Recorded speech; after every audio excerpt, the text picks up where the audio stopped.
The grand entrance of the school stands tall, while a silver-haired boy with long rabbit ears finds the main gate closed for maintenance. The rabbit-eared boy worries that entering through the side will force him to encounter dangerous carnivores alone on his first day. A sudden wave of anxiety washes over the small boy as he contemplates his situation. He desperately prays to every deity for safety and to avoid any run-ins with predators. He walks cautiously down the sun-drenched stone path of the school campus. A loud, sharp crack sounding as his white shoe snaps a dry branch on the ground.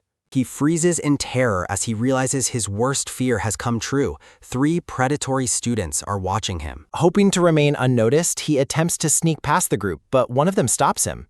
A dark-haired boy with small ears and sharp fangs grabs the terrified rabbit-eared boy by the shoulder. The predator stares him down, questioning if the new transfer student is indeed a rabbit. He mocks the dark-haired boy reaches out, trembling with fear. The white-haired boy tries to project a sense of strength he doesn't feel. The predator leans in close, mockingly pretending he cannot hear the boy's quiet protests. He attempts to assert that he is actually quite fierce and shouldn't be provoked. Despite his best efforts to look tough, the rabbit-eared boy only manages to look frustrated and small. The carnivores burst into fits of hysterical laughter at the rabbit boy's attempt to be intimidating.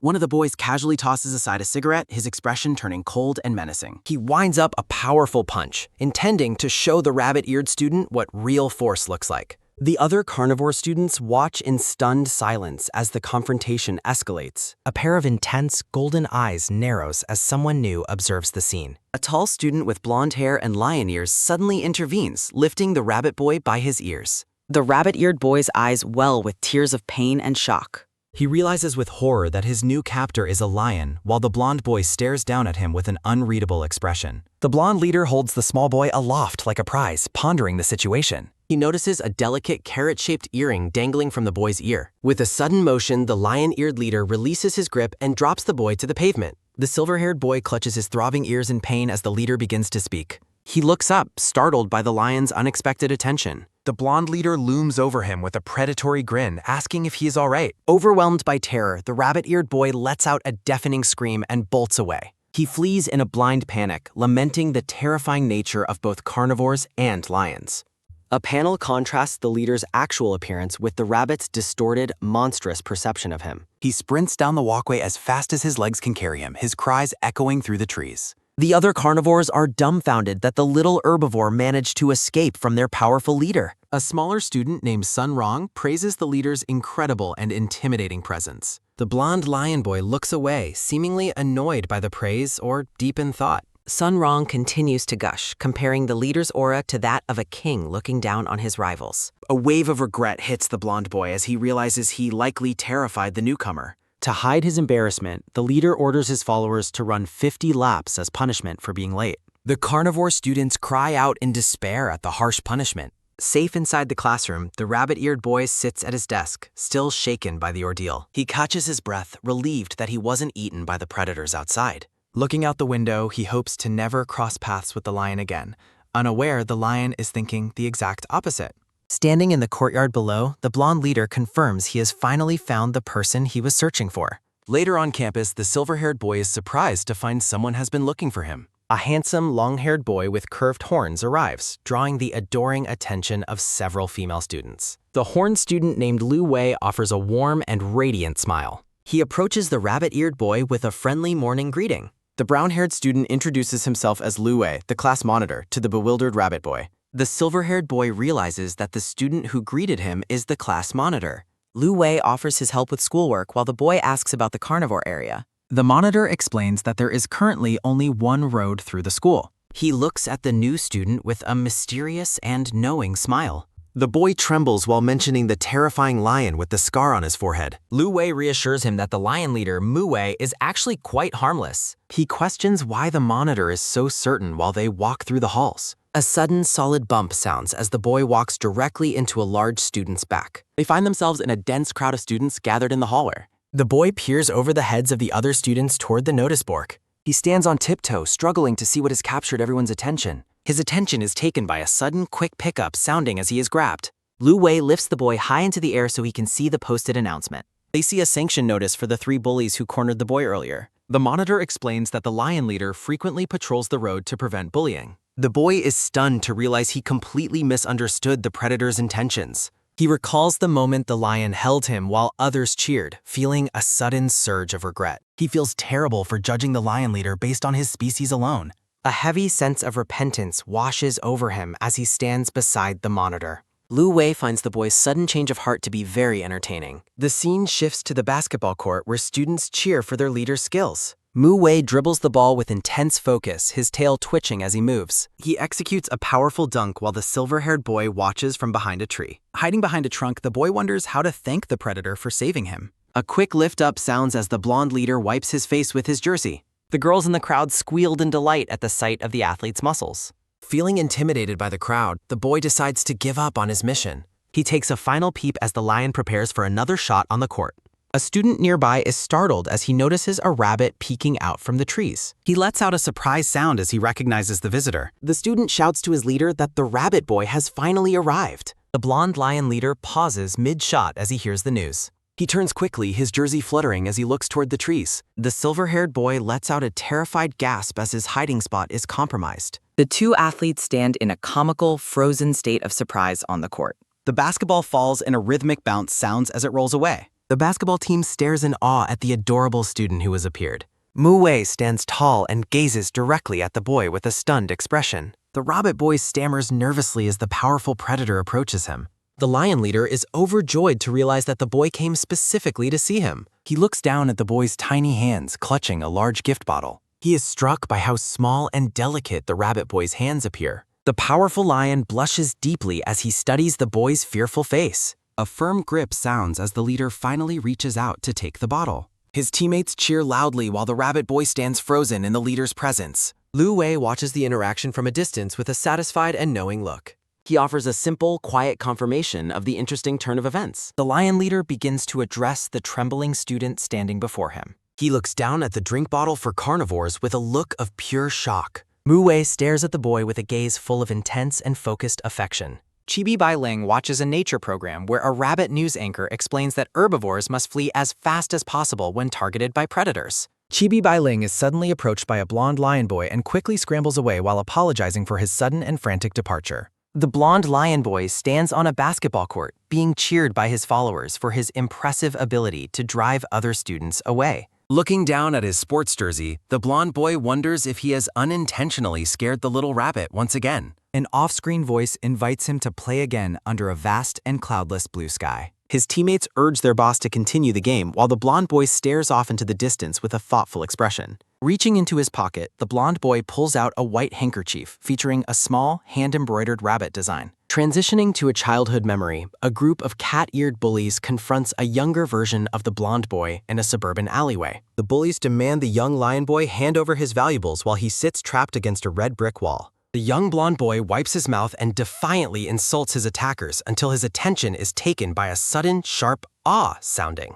A close-up shows a bully's hand roughly grabbing and pulling on the young boy's light-colored set. The leader of the cat-eared group threatens the young boy to hand over his belongings before he is forced to resort to violence. The bully leader looks up in surprise as a small, white-haired boy appears at the end of the alley clutching a wooden stick. A young Bai Ling bravely steps forward, shouting that bullying is wrong and demanding that the bullies release their victim. The group of bullies burst into hysterical laughter at the sight of a tiny rabbit trying to act like a hero. The bully leader sneers at the silly rabbit and warns him to leave immediately before he loses his patience and attacks him too. His attention is taken by a sudden, loud bam sounding as the stick hits the bully, followed by a sudden, quick whoosh sounding as the rabbit boy lunges forward. In a desperate move to protect the other boy, young Bai Ling sinks his teeth into the bully leader's arm with all his strength. The alley is filled with a sudden, loud "ah" sounding as the bully screams in shock and pain from the rabbit's bite. The rabbit boy continues his biting attack while the bully curses him and his friends ask if their boss is all right. The young lion boy watches in complete disbelief as the little rabbit defends him with such unexpected and fierce determination. The small rabbit boy stands his ground, placing himself protectively between the bullies and the boy he is shielding. Trembling with fear, young Bai Ling claims he has already called the police to deal with their criminal and violent behavior. The bully leader stops in his tracks and tells the rabbit to stop talking nonsense, looking visibly unsettled by the claim. One of the subordinates whispers that they should leave because the police are patrolling nearby and the lion family's power is too great to risk. Bai Ling remains in a defensive stance, shielding the other boy even though he is still shaking from the intense encounter. The bully leader yells at his friends to be quiet and leads them away, grumbling about his terrible luck as they retreat. Bai Ling turns around and asks the young blonde boy if he is feeling okay while he continues to tremble. The stress of the encounter finally catches up to the two children as they sit on the ground with the rabbit boy crying. The young blonde boy reassures the rabbit that he is fine before noticing that his savior is the one who is actually injured. The young lion boy reaches into his pocket while warning that carnivores have strong territorial instincts and the rabbit shouldn't wander around aimlessly.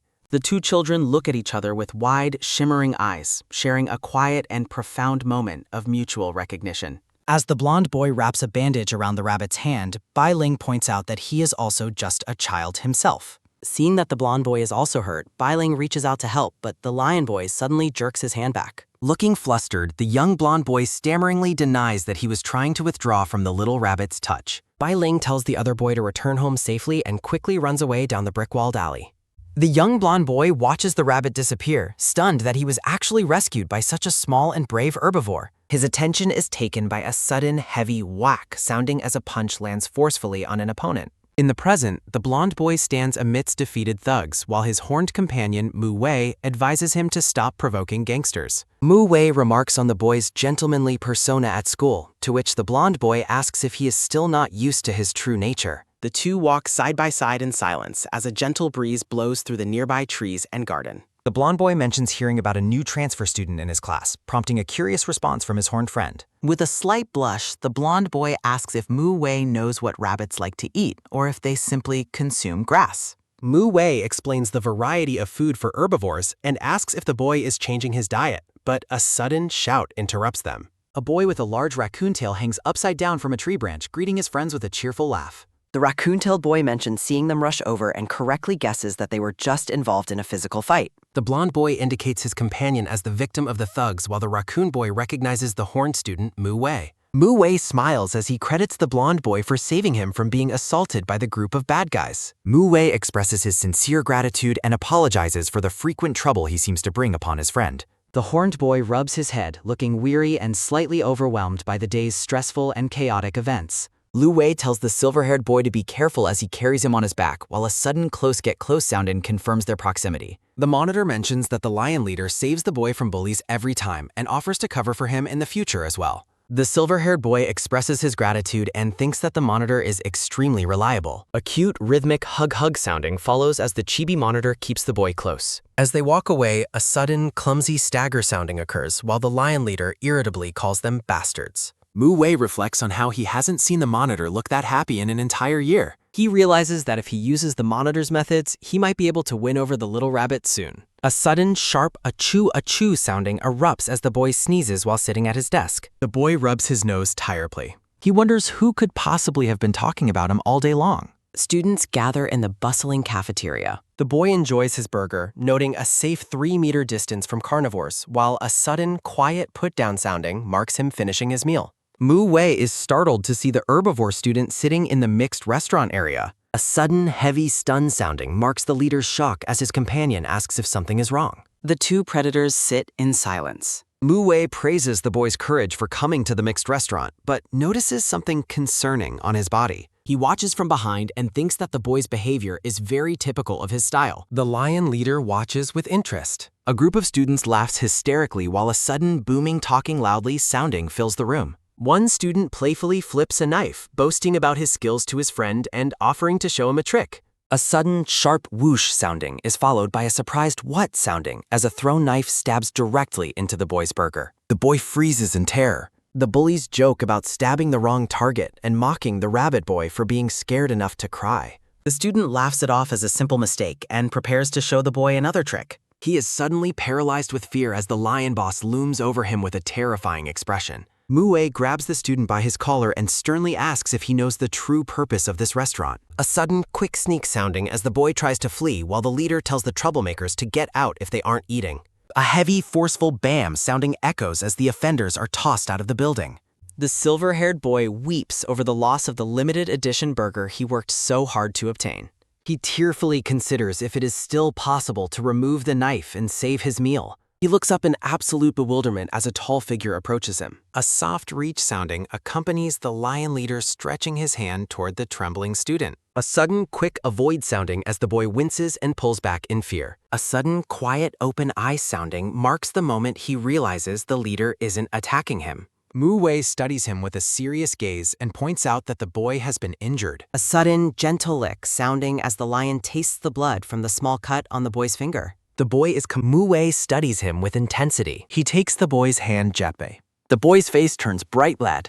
A sudden, powerful lift sounding occurs as Mu Wei picks the boy up and tells him to follow. He explains that leaving the wound untreated is not good because of the risk of infection. The silver-haired boy is confused and wonders if the predator actually cares about his well-being. They sit in the quiet infirmary. A sudden, focused, serious sounding as the leader tends to the scratch while the boy thinks he is being far too exaggerated.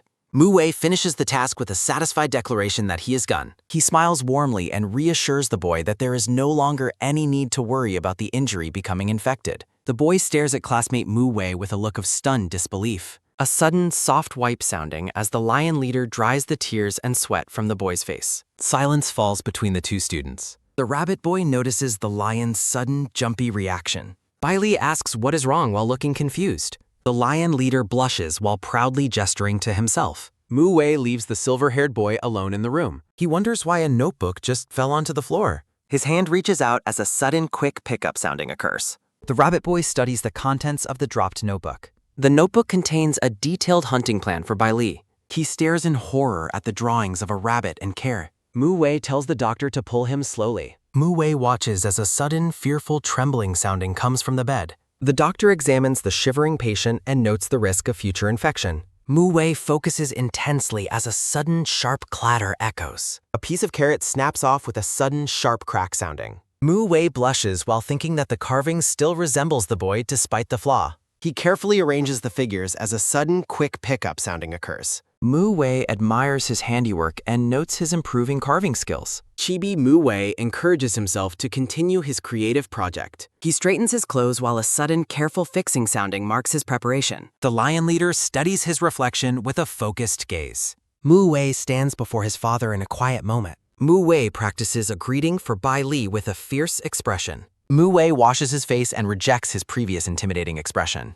He realizes he might scare the boy and reminds himself to be kinder. Mu Wei attempts a friendly smile that looks quite terrifying. Mu Wei's father praises his son's intimidating appearance as worthy of their family. Both lions laugh together in a moment of family bonding. The scene shifts to the entrance of the school's medical center. Bai Li wakes up in bed feeling extremely hungry after his overnight stay. Bai Li hears a sudden loud clatter sounding and wonders if the doctor has returned. The door swings wide with a sudden sharp open sounding. The lion leader enters the room with a crimson face. He presents a unique bouquet made of carved vegetable rabbits. The rabbit boy reacts with a look of pure bewilderment. The two students sit awkwardly together on the medical bed. Bai Li fears the food is meant to fatten him up and tries to decline. The rabbit boy lets out a sudden, surprise sound. The small lion leader reacts with a look of shock. Mu Wei insists on helping as a sudden, quick grab sounding occurs. The rabbit boy weeps while munching on a carrot figure. Bai Li cries over the stereotype that rabbits only enjoy eating carrots. Mu Wei wonders if the boy is touched while Bai Li takes a bite. Mu Wei thinks the boy is cute while Bai Li looks confused by his smile. The lion leader stands tall in his school uniform. The silver-haired boy continues to tremble and weep in fear. Mu Wei tells the boy to eat quickly while Bai Li makes muffled sounds. Bai Li runs away from the building, feeling relieved to have escaped. Bai Li realizes that Mu Wei only stayed because it was time for school. The boy walks past a colorful school bulletin board. He stops to examine a mysterious post on the board. Bai Li studies the scene with interest. He clutches his backpack straps tightly. A school notice announces a new mixed dormitory plan intended to foster friendships between carnivores and herbivores. The silver-haired boy thinks this activity is good for him while he prepares to sign the application form. A sudden, sharp zoom sounding occurs as he stares at the paper. A soccer ball flies toward the boy's head. A heavy, forceful bam sounding echoes as someone kicks the ball away. Classmate Sun Rong asks the offenders what they are doing and notes they almost hit someone. The cat-eared boy expresses his annoyance while Bai Li looks on in confusion. Sun Rong wonders if the boy is friends with Mu Wei. He happily recognizes the boy as his boss's little brother. He recalls helping his boss carry a sack of carrots specifically for him yesterday. The cat-eared boy asks if he wants to sign up for the dormitory project with his boss. Sunrong tells him to just ask him and promises to cover for him while he signs the registration form. He offers a bright, friendly smile. A chibi interaction shows Sunrong presenting the completed form. The document lists Sunrong as the carnivore for the project. Mu Wei is shocked to hear that Bai Li and Sunrong signed up for the dormitory together. The monitor explains that Mu Wei's application was rejected because the others signed up voluntarily. Mu Wei notes that he had to take the limited spot first. The line leader is furious at Sunrong and asks his friend for help to get the boy back. Lu Wei observes that Sunrong actually seems quite suitable for the silver-haired boy. A sudden, quick cover sounding and hide sounding occurs as the two hide behind a tree.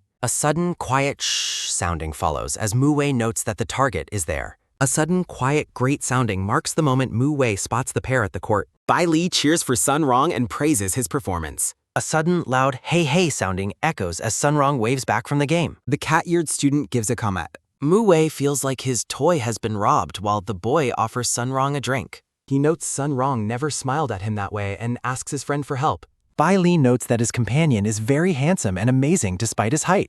Sunrong suggests that he should learn basketball to make friends. Lu Wei watches the interaction in Tenmei. A bully tells a student he will teach him a lesson while Bai Li recognizes monitor Lu Wei. Sunrong reacts with intense shock. He asks Lu Wei if he is okay and demands to know why they are bullying the person he covers for. He sternly warns them not to bully herbivores in the future. The bullies tremble in absolute terror. Lu Wei stares with a cold expression. Silence falls as a bird flies past. The bullies flee while admitting they cannot beat Sunrong. Sunrong continues to yell in anger. A sudden firm pull sounding marks the moment Lu Wei tells him to forget it. The monitor smiles at his rescuer. A sudden quiet stand-up sounding occurs as Lu Wei mentions the dormitory plan. The two students listen with surprise. Lu Wei confronts the bullies and notes they started their act as soon as the target arrived. A heavy, forceful bam sounding echoes as the monitor tells his terrified subordinates to start reciting their lines. Mu Wei and Bai Li pose together. Mu Wei asks if it is okay to put the box on the bed. Mu Wei lets out a sudden tired pew sounding as he wipes his forehead. Mu Wei lets out a sudden determined grunt sounding while he continues to work. Bai Li offers a bright smile and thanks Mu Wei for help with the move. A sudden quick whoosh sounding marks the moment Mu Wei unveils a blue floral sheet. Mu Wei unpacks boxes while Bai Li finishes a sudden, careful hang-up sounding for his poster. Mu Wei surveys the newly organized school dormitory row. The gold-haired boy watches as his roommate continues to unpack his belongings. A straw enters a heart-shaped peach mug with a sudden, sharp pew sounding. Mu Wei studies the cute mug with a focused gaze. A sudden, sharp pew sounding occurs as Mu Wei thinks the mug is adorable. The lion leader is puzzled by a small white object on the desk. A sudden, quick pickup sounding occurs as Mu Wei reaches for the object. Mu Wei's hand closes around a small, fluffy white plush. Mu Wei notes the striking resemblance between the handmade rabbit plush and Bai Li. Mu Wei watches as the silver-haired boy performs a sudden, quick takeout sounding. Bai Li screams in shock as he realizes the lion leader has found the rabbit plush. Mu Wei stands frozen with a look of absolute shock. The rabbit boy performs a sudden, quick step back sounding while Mu Wei apologizes for his carelessness. Bai Li reassures him with a smile and explains that he made the item himself. Mu Wei is surprised to learn the plush is handmade while Bai Li performs a sudden, quick put-in sounding. Mu Wei blushes while looking at the silver-haired boy. Bai Li stands proudly in the middle of the room. Mu Wei is stunned by the state of the room while a sudden, quiet, messy sounding echoes. Mu Wei studies the room with a look of bewilderment. A sudden quick whoosh sounding marks the moment the pair tries to cover the bag. A sudden, quick whoosh sounding and powerful pull hard sounding occurs as Mu Wei accidentally pulls too much. Mu Wei looks concerned and asks if the silver-haired boy is all right. Bai Li peeks out from under the sheet and confirms he is fine. Mu Wei stares at his roommate with a look of stunned disbelief.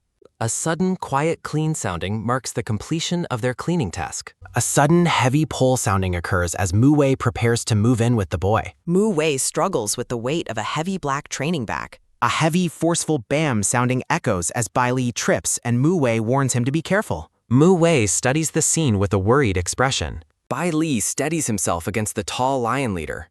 The rabbit boy admits he was nearly scared to death. Bai Li thanks his roommate for saving him from a fall. Bai Li offers a bright and cheerful smile. Bai Li asks if they bumped into each other as a sudden, quiet bleeding sounding occurs. Chibi Mu Wei suggests he might have just bumped into the heavy dumbbells instead. Bai Li tells the gold-haired boy to use some tissues as he reaches for a box. A sudden, loud ding-dong sounding echoes through the room and startles the students. A school notice announces that mixed dormitory students must attend a special lecture in the 3rd teaching building. Both students react to the news with a look of intense shock. Mu Wei and Bai Li stare at the mobile phone together in disbelief. The roommates stand amidst the remaining boxes in their dorm. Bai Li performs a sudden quick lift-up sounding as Mu Wei desperately tells him to stop. A collection of dumbbells and shoes are hidden haphazardly under the bed. The roommates exchange an awkward look over the discovered mess. A sudden, quiet, tidy sounding marks the moment Chibi Mu Wei hides his gear in a dresser. Roommates wash up in the bother. Mu Wei shakes his head dry as a sudden, energetic shake sounding startles Bai Li.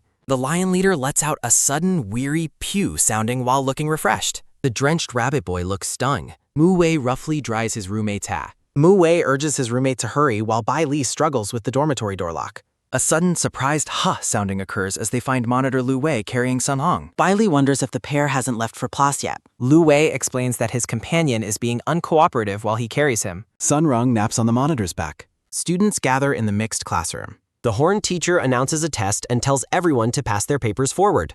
A classmate hands Bai Li a paper while he reflects on the lovely mixed classroom environment. Bai Li finds the test topics simple. Bai Li is surprised to see how serious Mu Wei is about his studies. Everything goes well during the day. The roommates walk together across campus. Herbivores hide as a sudden, quiet hide sounding occurs when Mu Wei passes by. Mu Wei asks his roommate what is the matter.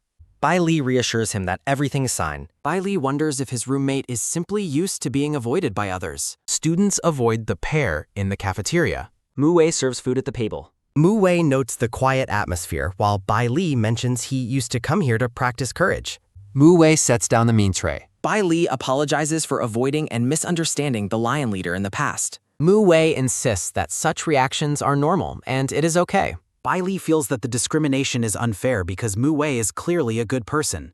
Mu Wei admits he felt lonely and hurt by the mistreatment and struggled to sleep at night. Chibi Bai Li looks on with Kei. Mu Wei expresses happiness at the boy's words and asks him to stay by his side in the future. The boy looks up with hopeful eyes. Bai Li enthusiastically agrees that they will be roommates from now on. The rabbit boy offers a joyful smile. Bai Li lets out a sudden, soft hee-hee sounding while feeling happy. Lu Wei watches the two from the far. The monitor thinks to himself that Mu Wei is quite brilliant. Herbivores face problems on the first nat. Sun Rong sleeps soundly on his pillow. Lu Wei grumbles about how noisy the cat-eared boy is while trying to sleep.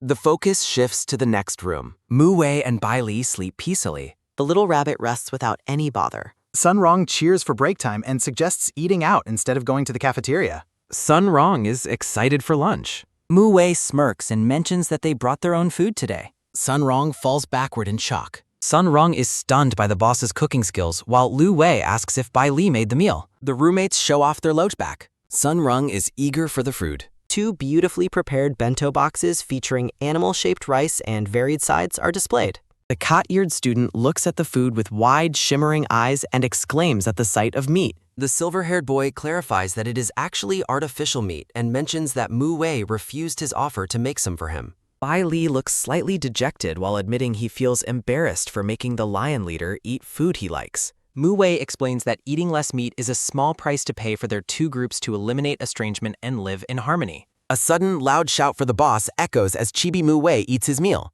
Bai Li is happy to see his friend enjoying the food while the monitor thinks to himself that the cat-eared boy is quite shameless. Lu Wei tells his companion it is time to go while Sun Rong remains focused on the rice. The silver-haired boy offers the monitor a large container and suggests they all eat together since he made extra. Mu Wei watches with an annoyed expression as Bai Li tells everyone to eat slowly, and Sun Rong agrees enthusiastically. The gold-haired boy glares at his rival and thinks he can handle things himself without Lu Wei getting a share. Chibi Mu Wei gives a thumbs up while eating quickly as the monitor watches with a smirk. Bai Li offers a piece of food with his chopsticks and encourages the gold-haired boy to try it. The lion leader blushes as his roommate feeds him a piece of shrimp. The silver-haired boy watches with a gentle smile and asks if the food is delicious. Mu Wei blushes while enthusiastically confirming that the meal is great.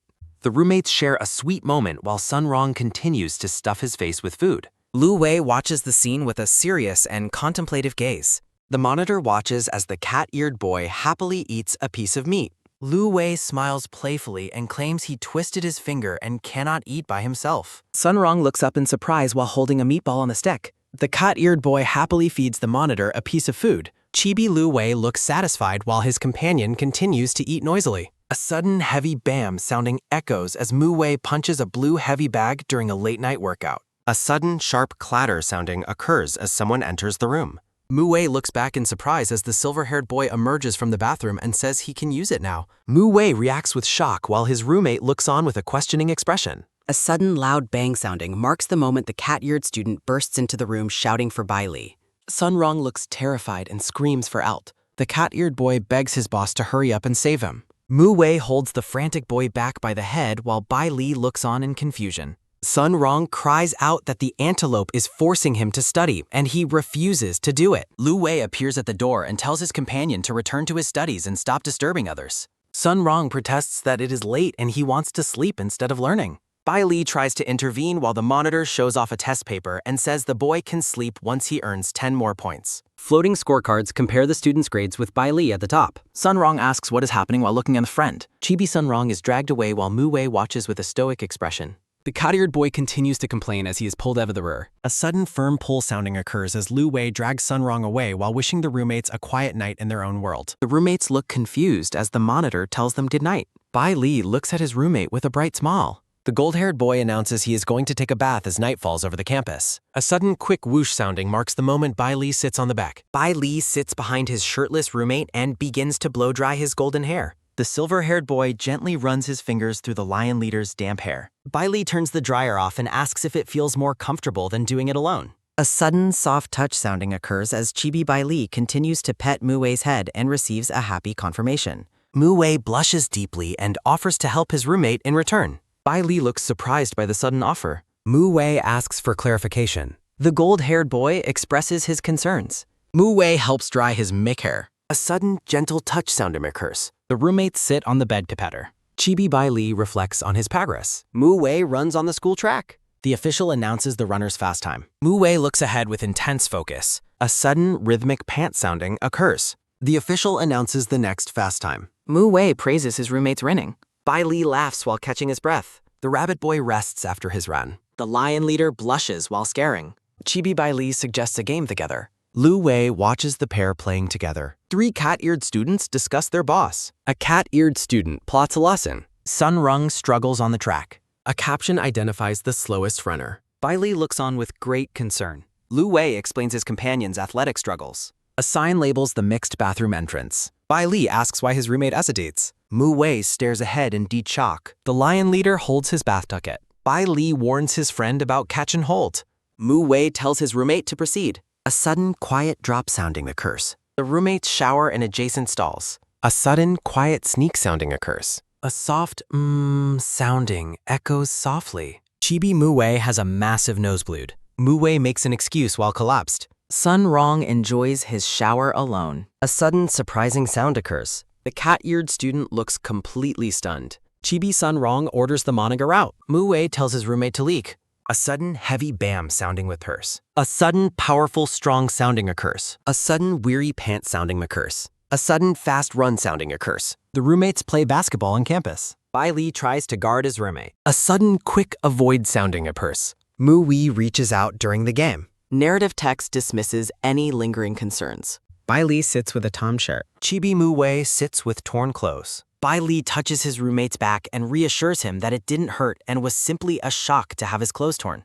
2 chibi versions of the rabbit boy comfort the gold-haired boy and tell him not to be sad. Mu Wei looks ahead with melancholy. The lion leader displays his paws and explains he cut his claws so that the silver-haired boy will be safe from now on. A thought bubble from behind the door of room 119 expresses shock that the boss cut his nails. Sun Rong stares with wide eyes. The cat-eared boy blames himself for not stopping the gold-haired boy and wonders how a lion can survive without his paws. Sun Rong says he has to go check on the situation, and Chibi Sun Rong quickly runs out of the room. A sudden firm pull sounding occurs as the monitor catches his friend's tail, followed by a sudden heavy bang sounding as the cat-eared boy hits the floor while asking about the consequences of not having claws. Lu Wei returns to the bed and explains that while carnivores look down on those without claws, the boss does not need to worry while the rabbit boy watches thoughtfully. Narrative text describes how the lion leader used to break basketballs on the court when his claws emerged, leading others to desire their removal. Chibi Sun Rong reassures his companion that the boss's claws will grow back very quickly.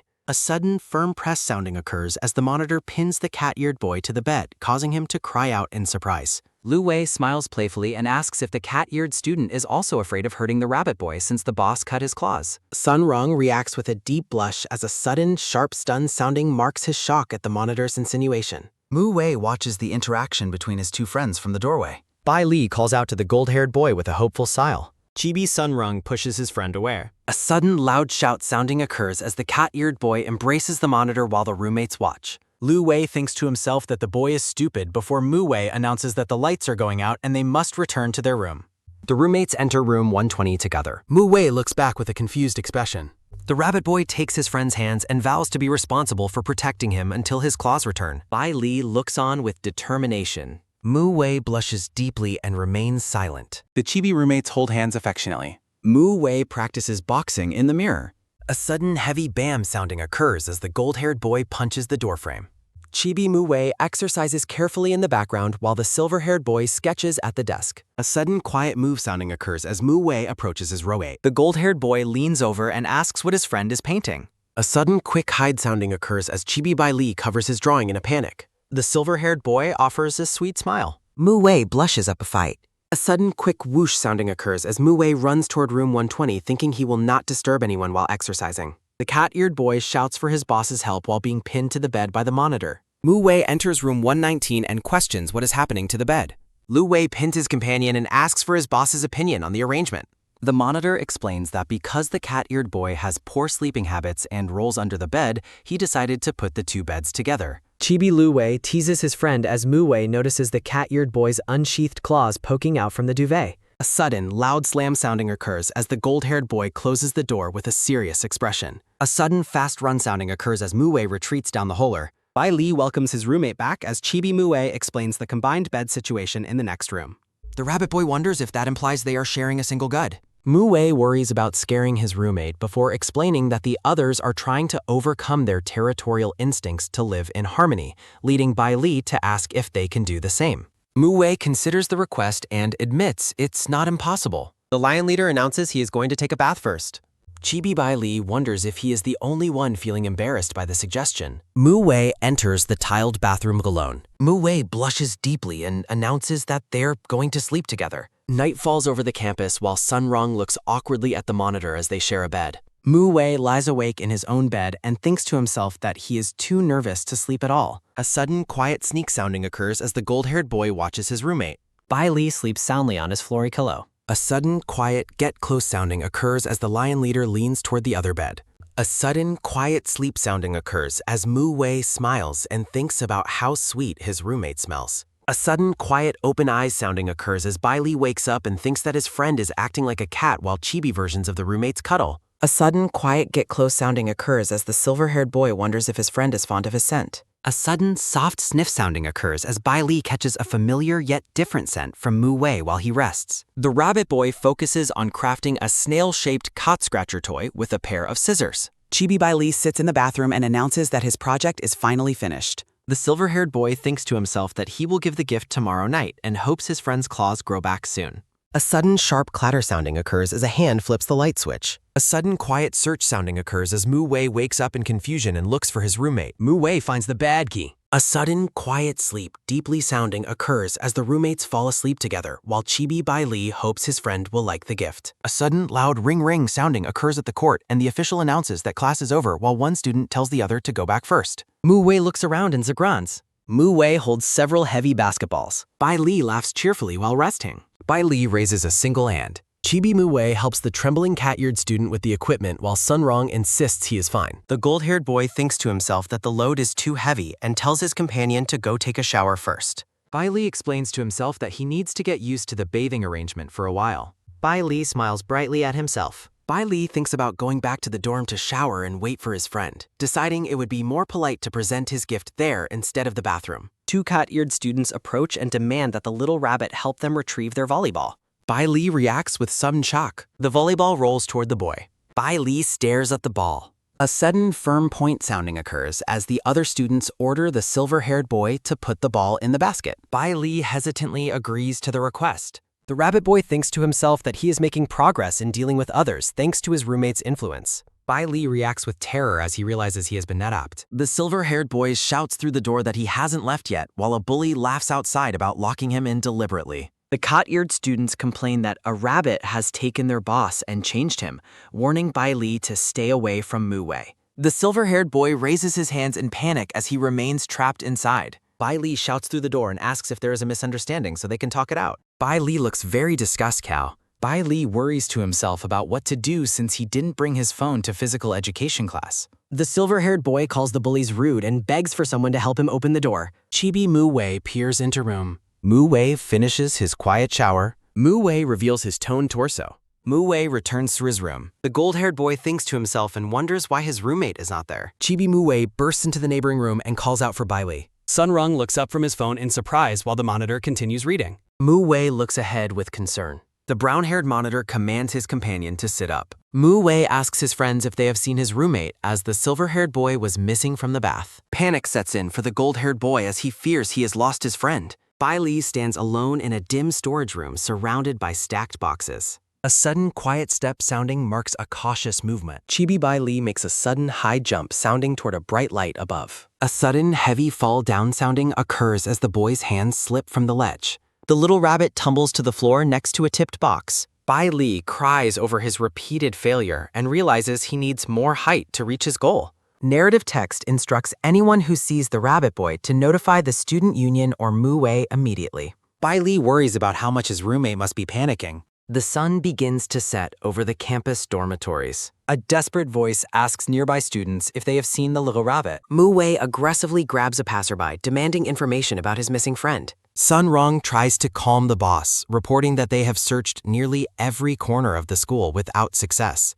Lu Wei reports that surveillance shows the silver-haired boy never left the school grounds. A sudden, soft sniff sounding occurs as Mu Wei focuses on a scent. Mu Wei examines his roommate's forgotten phone and realizes the boy would have contacted them if he could. A sudden, loud shout sounding occurs as Sun Rong reacts to the boss's intensity while suggesting they call for reinforcements. A sudden quick turn sounding occurs as the monitor decides to search the carnivore dormitory. Chibi Lu Wei drags his cat-eared friend away to continue the search. A sudden soft sniff sounding occurs as Mu Wei catches a trail, followed by a sudden firm hold sounding as he stops a student. The lion leader confronts a group of students, demanding to know why they carry his roommate's scent. Chibi Bai Li feels confident about his box arrangement in the storage room. A sudden heavy fall sounding occurs as the boxes collapse onto the boy while someone calls his name. Mu Wei throws open the storage room doors to find his friend. A sudden tight hug sounding occurs as the gold-haired boy catches his roommate. Mu Wei reassures the trembling rabbit boy that he is safe and not to be afraid. A grumpy chibi rabbit sits alone, seemingly annoyed by a nearby lion. A sudden quick sit-up sounding occurs as Bai Li wakes up in bed looking startled. A gentle voice apologizes for causing a fright. Chibi Sun Rong crawls on the floor near a messy spill. A character prepares for a task while wearing a heart-patterned apron. Lu Wei checks the thermometer and confirms that the silver-haired boy's fever has broken. Chibi Mu Wei looks at his roommate with concern while wearing his apron. The monitor offers a kind smile as Bai Li hides behind his covers in embarrassment. Mu Wei blushes deeply while fulfilling his caretaking duties. The heart on the apron symbolizes the care being given. Bai Li beams with gratitude and thanks his roommate for the help. Mu Wei expresses relief at his friend's recovery as Sun Rong approaches with a bowl of mysterious dark porridge. Bai Li hesitantly accepts the bowl of unidentifiable black food. Sun Rong praises the boss's cooking efforts while Mu Wei looks away shyly. The silver-haired boy resolves to eat every bite since his friend worked so hard. Bai Li looks dazed and overwhelmed by the intense flavor of the meal. A sudden, firm catch sounding occurs as Chibi Mu Wei supports his friend after the disastrous meal. A sudden, quick tie sounding occurs as Lu Wei puts on an apron. The monitor surveys the messy kitchen and prepares to take over the cooking. A sudden, firm pull-up sounding occurs as the brown-haired boy readies himself. A pot of fresh seafood porridge simmers on the stove. Lu Wei demonstrates his skilled cooking technique by perfectly seasoning the meal. Chibi Sun Rong peeks around the doorframe with a curious and playful expression. Sun Rong jokes that he would marry the monitor if he were a woman, while Lu Wei finishes his tasks in the kitchen. The horned monitor offers a gentle and kind smile in response to the lighthearted praise. Sun Rong reacts with an intense, flustered blush as the atmosphere in the room shifts. Lu Wei tells his companion that he might consider the offer if the boy becomes more obedient. A sudden, quiet eat sounding occurs 3 times as Bai Li enjoys the delicious porridge and thinks about making snacks for Lu Wei as a thank you. The rabbit boy marvels at how the monitor excels at everything from academics and sports to domestic chores. Mu-wei refreshes himself by washing his face in the bathroom after the long day. The gold-haired boy suddenly notices an unfamiliar object tucked away in the storage space. Chibi Mu-wei discovers the handmade snail-shaped toy hidden inside the bathroom cabinet. Bai Li sits nervously in bed, wondering when his roommate will find the gift he prepared for him. The silver-haired boy realizes he forgot to wrap the gift properly and worries that he has ruined the surprise. Despair washes over the little rabbit as he dwells on his perceived failure to present the gift well. A drawer filled with special wrapping paper and rabbit pattern decorations shows the care Bai Li put into his project. Mu-wei approaches his roommate with the snail toy while noticing the boy's sudden change in mood. The lion leader looks at the rabbit boy with a questioning and concerned expression. Chibi Mu-wei hugs the snail toy tightly, clearly touched by the thoughtful gesture. Bai Li thinks to himself that he originally wanted to sew a rabbit, but feared it would be bad luck, feeling relieved that his friend likes the snail gift. The silver-haired boy laughs cheerfully while imagining a playful interaction between a lion and a rabbit. Mu-wei beams with joy as he hugs the handmade gift close to his chest. Bai Li offers to demonstrate the grooming skills he learned from Sun Rong to help with his friend's claws. The rabbit boy is depicted as a helpful angel as he prepares for his new role as a manicurist. Bai Li recalls hearing that special tools for carnivores exist at the gym and wonders if he should seek them out for his friend. The silver-haired boy expresses his appreciation for his roommate's personal growth but encourages him to always stay true to himself and find happiness. Bai Li offers a bright and radiant smile that leaves his companion momentarily stunned.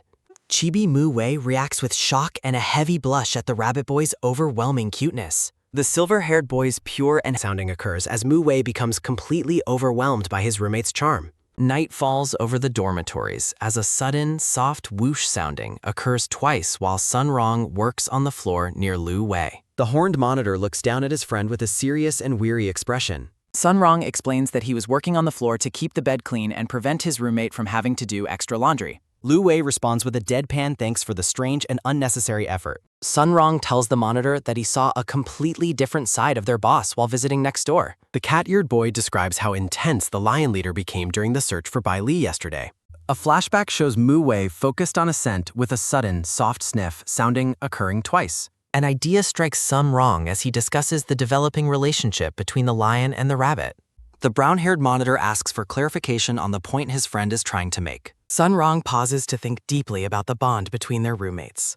Chibi Sun Rong concludes that it is simply good if their friends can be happy together. Lu Wei remains skeptical but contemplative as he listens to the cat-eared boy's theory. A focus on the cat-eared student's movements leads to an awkward and unexpected moment. Sun Rong reacts with a look of sudden shock and alarm as things take a turn. The next morning, Mu-wei asks the monitor about the bandage on his face as they walk through the campus. Lu Wei maintains a stoic and neutral expression despite the visible injury on his cheek. The horned boy claims he simply fell last night while Sun Rong follows behind with a guilty blush. A group of rough-looking students loiters in a stairwell while smoking. The lead student declares that they must proceed to the next step of their plan regarding the rabbit boy. A companion looks down with a troubled expression, seemingly hesitant about their upcoming actions. Bai Li asks if his roommate is going home for the weekend and feels glad when Mu-wei confirms he is staying at school. The silver-haired boy suggests a trip to a larger supermarket off campus to find a better selection of supplies. Mu-wei suggests inviting their helpful friends to dinner, and the silver-haired boy happily agrees. Chibi roommates walk together cheerfully. Mu-wei looks forward to a supermarket trip with his roommate. The gold-haired boy smiles while imagining a successful shopping trip together. Bai Li stops to pet a stray cat that greets him with a soft meow sounding.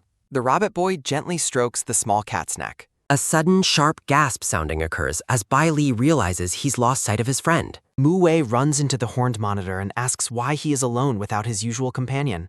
Lu Wei explains that Sun Rong went ahead to save seats while a flashback shows the cat-eared boy dealing with a persistent admirer. The brown-haired monitor asks about the whereabouts of the silver-haired boy. A look of sudden alarm and shock washes over the lion boy as he realizes his roommate is missing. A sudden loud shout sounding occurs as Mu-wei frantically calls for his missing friend. A group of rough-looking students corners the silver-haired boy against the wall. Bai Li looks up in fear, wondering what the group intends to do to him this time. The bullies suddenly drop to their knees and beg for forgiveness, asking Brother Rabbit for help because they can no longer handle their situation. The silver-haired boy is left completely speechless by the unexpected display of humility. The group cries together, lamenting that their boss has been completely ignoring them for a very long time. They explain that even when they approach him, their boss refuses to even acknowledge their presence. A phone displays a long list of ignored messages and cute emojis sent to their leader. Chibi Bai Li tries to comfort one of the sobbing students who has collapsed on the ground. The silver-haired boy looks on with a mix of pity and confusion at the weeping group.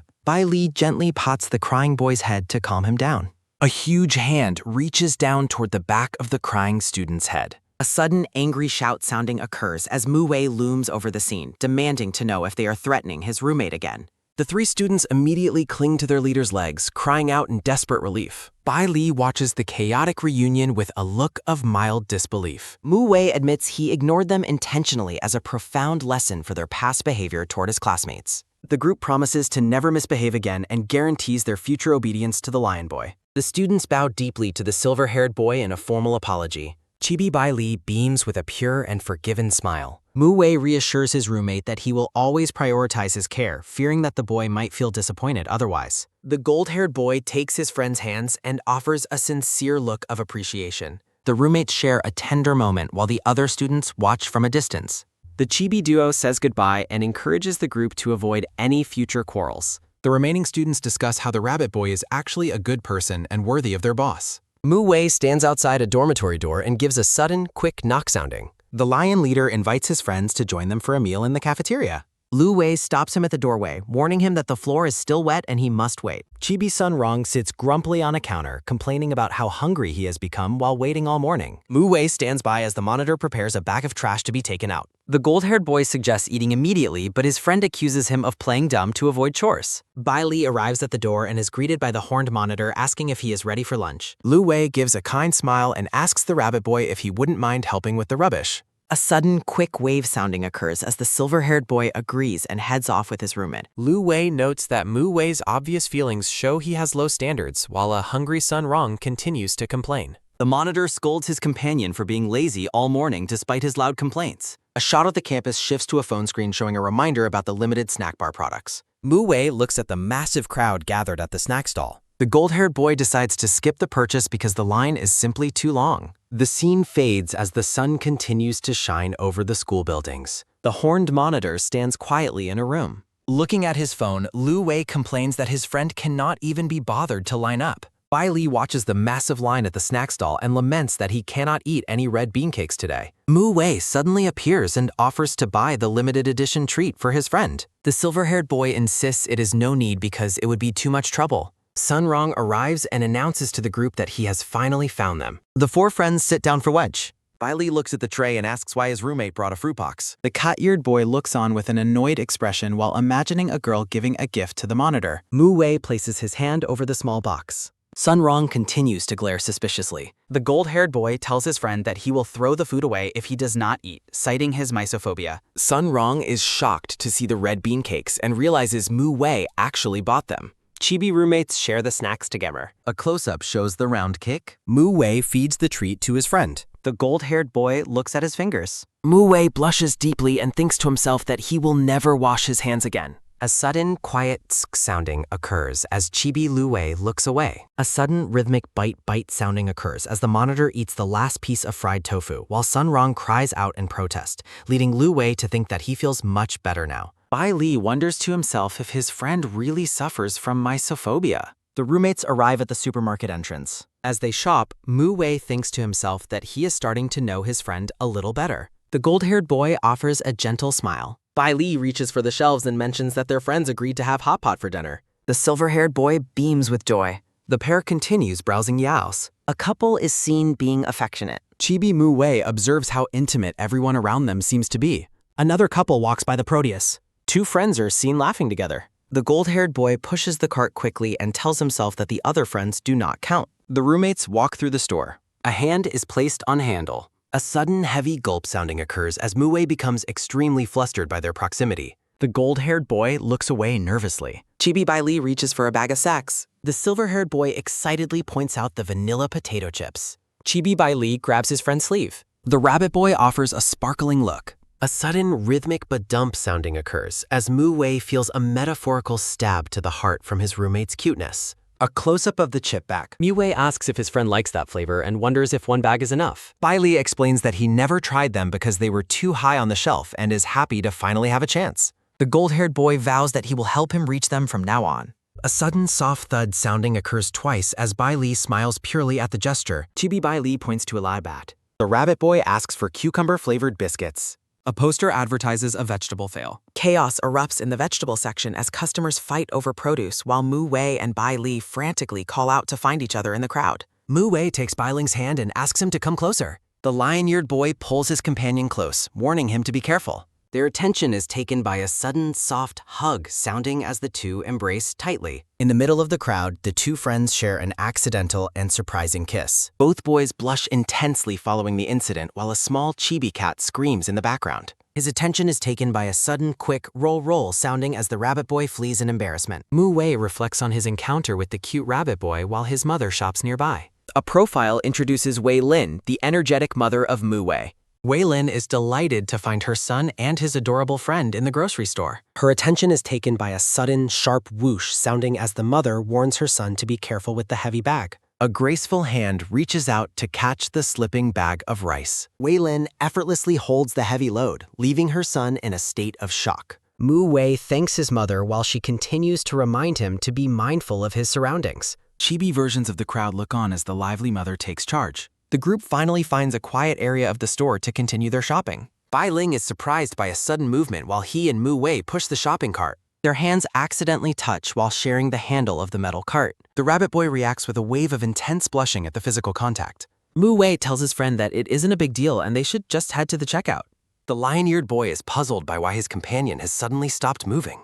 Close-up of Mu Wei's jacket as the two friends stand close together. Mu Wei is caught off guard by a sudden realization. Bai Ling watches his friend with wide and curious blue eyes. Close-up of Mu Wei's focused and blushing face. His attention is taken by a sudden, nervous gulp sounding as the boy tries to stay calm. His attention is taken by a sudden, light pull sounding as Bai Ling tugs on his friend's arm. The pair stands awkwardly at the register, surrounded by their grocery purchases. Internally, Mu Wei panics at the thought of finishing their transaction. Reclaiming his confidence, the lion-eared boy excitedly leads the way to the checkout counter. The two boys walk together with their hands firmly joined. His attention is taken by a sudden, rhythmic thud sounding as the rabbit boy's heart races. His attention is taken by a sudden, steady but dump sounding as the physical contact affects Bai Ling. His attention is taken by a sudden, repeated but dump sounding as Mu Wei feels the same nervousness. A triumphant chibi Mu Wei celebrates having finally kissed his friend. The steam rises as the delicious hot pot meal is declared ready to eat.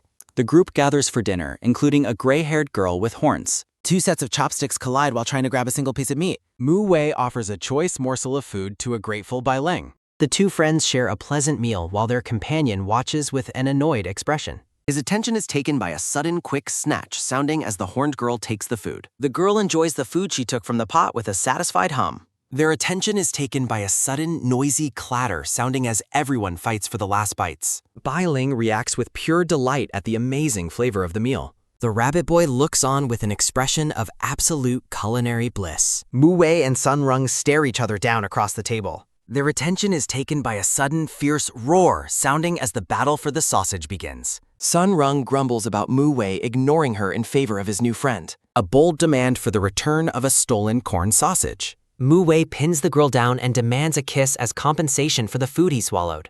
The two boys blush as they both remember their earlier accidental kiss. The horned boy, Mu Wei, mocks Jin Ye for losing his first kiss over a mere snack, labeling him a shameful cat, while the blonde boy, Snap, replies that it is none of his business. Jin Ye and Bai Ling sit side by side, their faces burning with a shared and intense blush. Jin Ye lets out a flustered laugh, his face still crimson from the awkward situation. His attention is taken by a sudden, light sweat drop sounding as Mu Wei watches the two blushing boys sit in silence at the table. Jin Ye's heart skips a beat as he receives a text from his mother asking how his little rabbit friend is doing. A chibi version of the blonde mother winks, revealing she was secretly watching them at the supermarket earlier that day. The mother teasingly suggests that he should bring the boy who stole his first kiss home to meet the family. Jin Ye stares at his phone in horror, realizing that his entire family is aware of his embarrassing encounter. Lost in thought, the blonde boy wonders if things are moving too quickly. His attention is taken by a sudden melodic ting-ting sounding as wedding bells ring out over a beautiful flower-filled garden in his imagination. In his daydream, Jin Ye and Bai Ling stand together at the altar, dressed in elegant wedding attire and holding hands. The word husband flashes across his mind, sending another wave of heat to his face.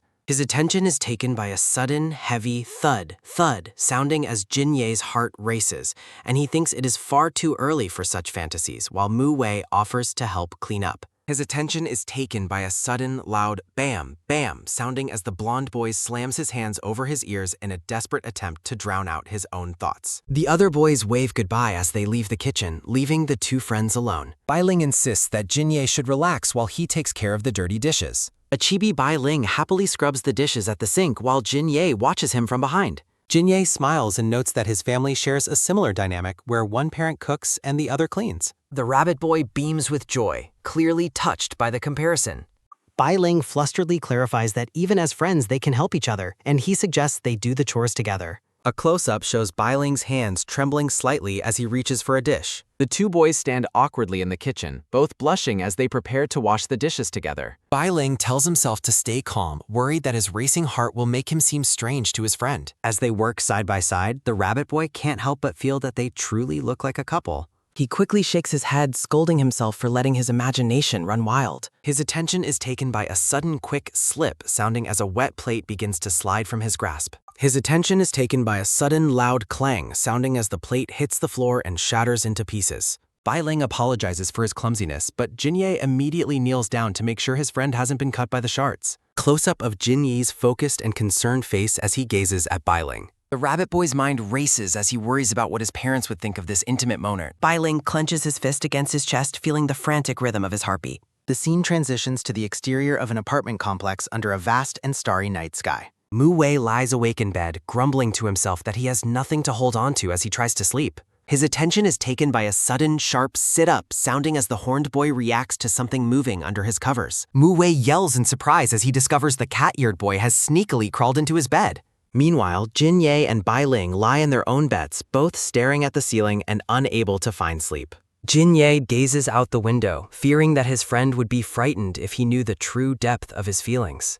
Bai Ling clutches his blanket, lost in his own complicated emotions. A memory of Bai Ling's father appears, encouraging his son to simply follow his heart when it comes to the people he likes. The rabbit boy reflects on his father's gentle advice while he lies in the quiet room. Bai Ling thinks that while his friend seems harmless, the situation is still incredibly overwhelming. He worries that his desire to be closer might ruin the rare friendship he has built with a carnivore. His attention is taken by a sudden, soft turn-over sounding as Jin Ye shifts in his sleep, and the view of their shared mugs reminds them of their bond. The two boys eventually drift off, sleeping peacefully in the same room. Under a bright and sunny sky, the two friends walk toward the school building while sharing a happy conversation. Jin Ye smiles as he notices his followers waiting for him at the entrance. A group of cat-eared underlings enthusiastically greets their boss and shockingly refers to Bai Ling as their sister-in-law. His attention is taken by a sudden, quick pick-up quickly, sounding as Jin Ye frantically grabs his followers to silence them. His attention is taken by a sudden, sharp turn-back, sounding as Jin Ye tells Bai Ling to wait for him while he deals with his rowdy subordinates. Bai Ling stands alone, looking utterly confused by the strange way Jin Ye's friends greeted him. The blonde boy looks very confident. He points toward his cheering friends. Jin Ye crosses his arms and sternly tells his subordinates that Bai Ling is not their sister-in-law yet, so they are not allowed to ruin his good deed, while the followers quickly agree. The cat-eared boys realize their boss hasn't actually pursued the rabbit yet. As heavy rain falls on the school, a mysterious voice asks if everyone is ready to perform for the boss. Standing in the hallway, Jin Ye and Bai Ling comment on how suddenly the rain began to fall. The underlings hold a closed blue umbrella. One boy winks and gives a thumbs up. Jin Ye and Bai Ling approach an umbrella stand with only one pink umbrella remaining. A hand reaches for the lone umbrella. Seeing that only one umbrella is left, Bai Ling picks it up while Jin Ye silently praises his friends for their successful plan as they walk together in the rain. His attention is taken by a sudden melodic chime sounding as the cat-eared boys, dressed as waiters, welcome their boss to a specially prepared table in the cafeteria. Later, Bai Ling dries himself with a towel while checking his phone. He receives a message from Huang Lele, who promises to send several photos of their handsome boss, including a revealing image of Jin Ye. Bai Ling stares at his phone in disbelief as he sees multiple flattering and muscular photos of his blonde friend. The scene shifts to the school's outdoor basketball court. One of the underlings smiles and notes that everything is going according to their plan. Another boy points toward the entrance. Bai Ling peeks shyly from behind the porte-cochere. The rabbit boy greets them, and the group nervously laughs, claiming their meeting is just a total coincidence. The three boys look extremely anxious and sweaty. Bai Ling stands with his arms crossed. The group thinks to themselves that the situation is starting to look very bad. Huang Lele looks around with a confused expression. The other boys frantically cover their friend's mouth to prevent him from saying something revealing. Bai Ling realizes their strange behavior was just a misunderstanding and feels relieved that they hadn't noticed his own racing heart. He asks if they are playing basketball and mentions that he recently learned to play from Mu Wei, suggesting they all play together after school. One of the boys watches him closely. The underlings think that playing together will let them stay close to the boss and improve their standing with him. 15 minutes later, Bai Ling prepares to take a shot. Close-up of Bai Ling's hand of a ball. The underlings are shocked to realize that Bai Ling is a much better player than they are and definitely doesn't need any lessons. Bai Ling prepares for another play. The three boys decide that his skill is actually quite impressive and blush. Little hearts float around as they admire the rabbit boy's athletic talent. His attention is taken by a sudden sharp creak sounding as Jin Ye peeks out from a doorway while crying over his bad luck. His attention is taken by a sudden loud whoosh sounding as the scene shifts to the sign for the carnivore's dormitory. His attention is taken by a sudden soft swish sounding as the underlings mop the floor, wondering if they offended their boss because he seems so slow and moody lately. In the background, Jin Ye tells Mu Wei to wear more clothes for the fair. Jin Ye watches Bai Ling from a distance, wondering if he is truly allowed to enjoy such a happy day. A close-up shows Jin Ye's eye widening in shock as he lets out a startled cry. Jin Ye realizes with horror that his tail has accidentally popped out of his pants. A large hole is visible in the back of Jin Ye's trousers where his fluffy tail is sticking out. A chibi Jin Ye panics as he realizes he cannot control his physical reaction, while Bai Ling reaches out toward him. His attention is taken by a sudden firm grab sounding as Bai Ling takes hold of the fluffy tail. His attention is taken by a sudden, quick pop sounding as Bai Ling pulls on the surprisingly long tail while Jin Ye looks on in shock. His attention is taken by a sudden light shrunk sounding as the tail quickly retracts back into the pants. Jin Ye is completely crimson as he stammeringly apologizes for his tail's embarrassing behavior. Looking adorable and sincere, Bai Ling admits that he also really wants to hold his friend's tail. The two chibi children walk away together with Bai Ling happily clutching Jin Ye's thin lion tail. Jin Ye is left speechless and overwhelmed by the rabbit boy's bold request. The boy with horns says he is finished and tells his roommate to brush his hair. Mu Wei tells his roommate that they'll be late because he hasn't even dressed yet. A close-up of Mu Wei's face as he looks toward his roommate. Mu Wei tells the boy to sit down and asks if his underwear has buttons. The cat-eared boy turns around with an indignant expression, caught off guard by the question. Mu Wei comments that the boy's pants are troublesome and offers his assistance. The cat-eared boy shouts that he doesn't need help and asks why his friend is always lingering behind him. Mu Wei tells him not to be shy and insists on hoping. His attention is taken by a sudden firm grab sounding as the cat-eared boy cries out for him to stop. His attention is taken by a sudden, quick wave sounding as the cat-eared boy tells Mu Wei to stop making trouble while his tail thrashes about. His attention is taken by a sudden, soft touch sounding as Mu Wei continues to feel the soft fur. Mu Wei says he finds the tail fun to play with and guesses that's why the boy avoids him while dressing. The cat-eared boy asks if Mu Wei is done and wonders if his friend is actually stronger than he appears. Mu Wei laughs and says it might just be the instinct of an herbivore. A cute sticker shows Jin Ye and Bai Ling standing together. Chibi versions of Mu Wei and his friend are shown together in a small, stylized frame. The scene shifts to the exterior of the school building as the teacher begins to discuss quiz results. The cat-eared teacher says that blended teaching is proving successful based on improved grades. The teacher says he will now announce the results of the last quiz. The teacher notes that Sun Rong got 36 points and shows significant improvement. Close-up of Mu Wei looking toward his classmates. Jin Ye and Bai Ling sit together at their desks. Someone is shown carefully writing on a test paper decorated with small bunny sketches. His attention is taken by a sudden, quick cover sounding as a chibi Bai Ling covers a paper to hide it from Jin Ye. His attention is taken by a sudden, loud rumble sounding as the teacher says that a score of 62 points is a major regression and tells Jin Yi to stay after school. His attention is taken by a sudden, sharp shock sounding as a chibi Jin Yi's soul seemingly leaves his body. His attention is taken by a sudden, bright bling sounding as a decorated Christmas tree shines over a sleeping Bai Ling. A chibi Jin Ye works with extreme care on a small craft project. The blonde boy stares sadly at a broken bunny-shaped charm he was trying to make. His attention is taken by a sudden rhythmic shake, sounding as Jin Ye's hands tremble while using a craft knife. His attention is taken by a sudden, sharp tremble shake sounding as he continues his difficult task. His attention is taken by a sudden, quick slipped hand sounding as he accidentally cuts himself while working and cries out in pain. His attention is taken by a sudden, soft sobbing sounding as the chibi blonde boy cries that the project broke again just as it was nearly finished. Jinye laments that there's no time left since tomorrow is Christmas, even after half a month of preparation. His attention is taken by a sudden, soft, sneaky sounding as the blonde boy tiptoes toward a door. He peeks into the room and spots the silver-haired boy resting in bed. His attention is taken by a sudden, firm stand up sounding as Jinye decided it can only be this way. His attention is taken by a sudden, quick rush sounding as Chibi Jinye hurries to place a gift while Bai Ling sleeps. Bai Ling thinks that it's difficult to put gifts in because they are just decorations. Jinye wonders if he should pretend to sleep since he can't wait any longer.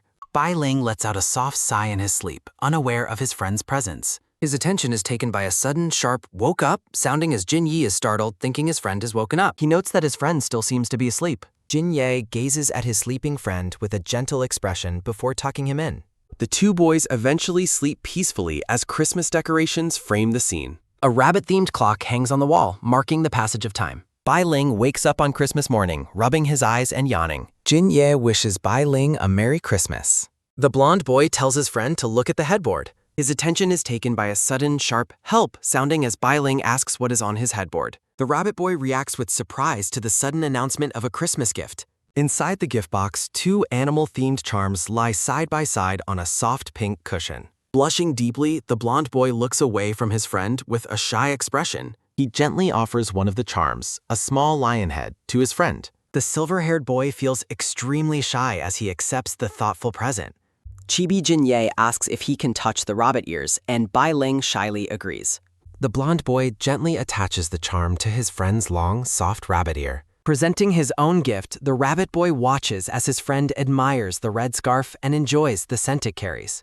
They stand together by the Christmas tree, with Jinye happily wearing his new scarf. The gray-haired catboy poses energetically with a toy star wand. His roommate, the boy with horns, holds up a red ribbon and asks what it is for. The catboy cheerfully celebrates his single status with a holiday theme and a reindeer image. The horned boy reminds Sun Rong that he is an antelope, not an elk, despite the festive decorations. He tackles Sun Rong onto the bed as the catboy begs for mercy and admits he was wrong. Peeking through the door, the blonde and silver-haired boys watch the chaos in the room. They walk away, deciding not to bother the roommates and commenting on how romantic it is to exchange gifts like that. The two friends stand nervously together in the teacher's office. The teacher warns that their mixed housing is for academic progress and threatens to separate them if they don't improve. Jinye insists that their failure is his own fault and has nothing to do with his friend's influence. A sudden, romantic daydream of a kiss makes the blonde boy turn bright red with embarrassment. The roommates peek through the door as the rabbit boy nods in agreement with the teacher. The teacher grants a make-up exam opportunity and tells Bai Ling to help his friend study, to which they both enthusiastically agree. His attention is taken by a sudden, heavy sigh sounding as Bai Ling looks worriedly at the floor. The rabbit boy thinks to himself that if their situation is truly his fault, then his responsibility is far too great. Both boys look serious and determined as they reflect on the high stakes of the upcoming test. Jinye thinks to himself that he would be too embarrassed to see anyone if Bai Ling found out the real reason for his distraction. Bai Ling promises to tutor his friend so they can pass the makeup exams together, and Jinye nervously accepts. They both silently resolve that their cohabitation must not be canceled under any circumstances. The intense study session begins as they sit together at the desk. Bai Ling notes that the redo test score is high, but points out a couple of errors, leaning in close to explain. Jinye thinks to himself that being tutored like this actually feels quite nice. He gazes at his friend with a soft, affectionate smile as they continue to work. Chibi versions of the pair focus intently on their tutoring session. Bai Ling leans over Jinye's shoulder to point out something important in the textbook. His attention is taken by a sudden, loud bam sounding as a chair is placed down firmly on the floor. The rabbit boy looks up with a bright and encouraging expression. Jinye feels flustered because he had secretly hoped his friend would sit on his lap during the lesson. Bai Ling gets even closer to the book, unaware of his friend's inner turmoil. He explains that the exam questions will be different, but the core concepts remain the same, offering to check more work. The blonde boy is overwhelmed by their physical proximity as his face turns crimson. His attention is taken by a sudden rhythmic rub sounding as they study closely with racing hearts. His attention is taken by a sudden, heavy thud sounding as Jinye's heart beats wildly while he thinks the situation is bad. He stammers that he is fine while hiding his blushing face with his hand. His attention is taken by a sudden, low growling sounding as one of their stomachs grumbles during the lesson. Bai Ling laughs softly and pats his chest after the interruption. His attention is taken by a sudden, quick dash sounding as the rabbit boy hurries toward the door. Jinye is left alone at the table, burying his face in his hands in total embarrassment. In another room, Sun Rong and the horned boy are also busy with their own studies. Sun Rong nervously wonders if the teacher's threat to cancel the mixed housing was just to scare them. The horned boy tells him to stop worrying about others and focus on finishing his own homework quickly. Chibi versions of Sun Rong and Mu Wei study together. The tall horned boy stands with a bright expression while holding his handheld gaming device. His attention is taken by a sudden heavy paw sounding as the cat-eared boy slumps onto his desk. Mu Wei looks at his handheld device and declares that from now on, he will delete one of his friend's game files every time he is lazy. His attention is taken by the sudden, quick collapse sounding as the chibi catboy falls to the ground in terror. His attention is taken by a sudden, long woo sounding as the catboy cries while studying. Mu Wei tells his friend to stop talking nonsense and demands to know what time it is, reminding him he still needs to review test papers. Sun Rong looks up in confusion and wonders why the teacher didn't scold him this time if he needs to review so much. Mu Wei balances the gaming console on the cat-eared boy's head and explains that because he failed, he has to take a makeup exam regardless of whether the teacher scolded him. His attention is taken by a sudden, quiet sounding as the chibi catboy looks up in confusion. In the classroom, students gossip about whether it is true that Mu Wei is going to take a makeup exam, expressing surprise at his score level. Jinye and Bai Ling quietly enter the room as several speech bubbles signal people coming. The two boys greet the class with a good morning, while Jinye thinks to himself that everyone really is talking about the exam news. The teacher tells everyone to sit down as the class prepares to begin. Jinye looks over with a thoughtful expression, thinking that Mu Wei doesn't seem to mind the attention. A student profile introduces Ma Zhou, a 172-centimeter tall extrovert from the Hippo class. Another profile introduces Ann K, a 158-centimeter tall introvert from the dog class who is good at studying. His attention is taken by a sudden, quick takeout sounding as the blonde boy pulls out a textbook. A small frame shows chibi versions of Jinyi and Bai Ling noticing that Mu Wei and Kaishi have arrived. The blonde-haired catboy, Kaishi, leans in and asks what the others are doing, accusing them of causing trouble again. Kaishi leans in close to Mu Wei and whispers that there is an old man currently in the office. His attention is taken by a sudden, sharp swipe sounding as the catboy explains a secret plan to steal exam papers. His attention is taken by a sudden, chaotic kui sounding as students run from a teacher, while Mu Wei watches and thinks they are fools. A cat-eared student peeks through the office door as another student walks by whistling. His attention is taken by a sudden, screeching skid sounding as Mu Wei stops and realizes the man in the office is the dean. His attention is taken by a sudden, quick turn sounding as the man inside looks back toward the window. The blonde boy says goodbye to the teacher as the dean waves and tells them to be off. His attention is taken by a sudden, firm closed door sounding as Mu Wei catches the cat-eared boy who is causing a scene. Bai Ling warns them all to go back to the classroom immediately because the teacher is downstairs. Mu Wei stands with his arms crossed and orders the three of them to go back and write the student rules 100 times as punishment. Sitting on his bed, Mu Wei looks at his phone and sighs about the mess his friends have made. The phone screen displays several concerned messages from group members asking if their boss is okay or if he has been bullied. Bai Ling approaches with 2 glasses and asks Mu Wei if he would like to have some juice. Looking closer, the silver-haired boy points out that Mu Wei is actually holding his book upside down. Chibi Mu Wei sits on the bed looking incredibly flustered and embarrassed while holding the upside-down book. The rabbit boy thinks to himself that he has been worried about whether the current situation is actually his fault. His attention is taken by a sudden, soft pass, sounding as the silver-haired boy hands over a drink. Mu Wei insists that everything happened by chance and tells his friend that it is definitely not his fault. His attention is taken by a sudden, wet spill, sounding as juice splashes onto the bed, surprising both of them. His attention is taken by a sudden, rhythmic wipe, sounding as the silver-haired boy cleans up the mess. His attention is taken by a sudden, firm place, sounding as hands meet on the bedsheet. His attention is taken by a sudden, heavy ba-dump, sounding as the rabbit boy's heart races and he looks up in surprise. A close-up shows Mu Wei's hand firmly clasped over Bai Ling's as they remain still. Mu Wei looks away with a deep blush on his face, clearly overwhelmed by the physical contact. Bai Ling gazes back with sparkling eyes and says that it is his pleasure to have Mu Wei by his side. Mu Wei thinks to himself about how his friend hasn't changed at all as he watches him work. His attention is taken by a sudden, soft touch, sounding as Mu Wei taps Sun Rong on the shoulder. Mu Wei tells his friend he has cleared the level and offers to help him if he completes 10 questions in an hour. Sun Rong looks up with wide eyes and asks if what his friend said is actually real. His attention is taken by a sudden, playful approach sounding as the horned boy pokes his friend's forehead. Mu Wei offers his friend an extra hour of gaming time for every 5 extra points earned.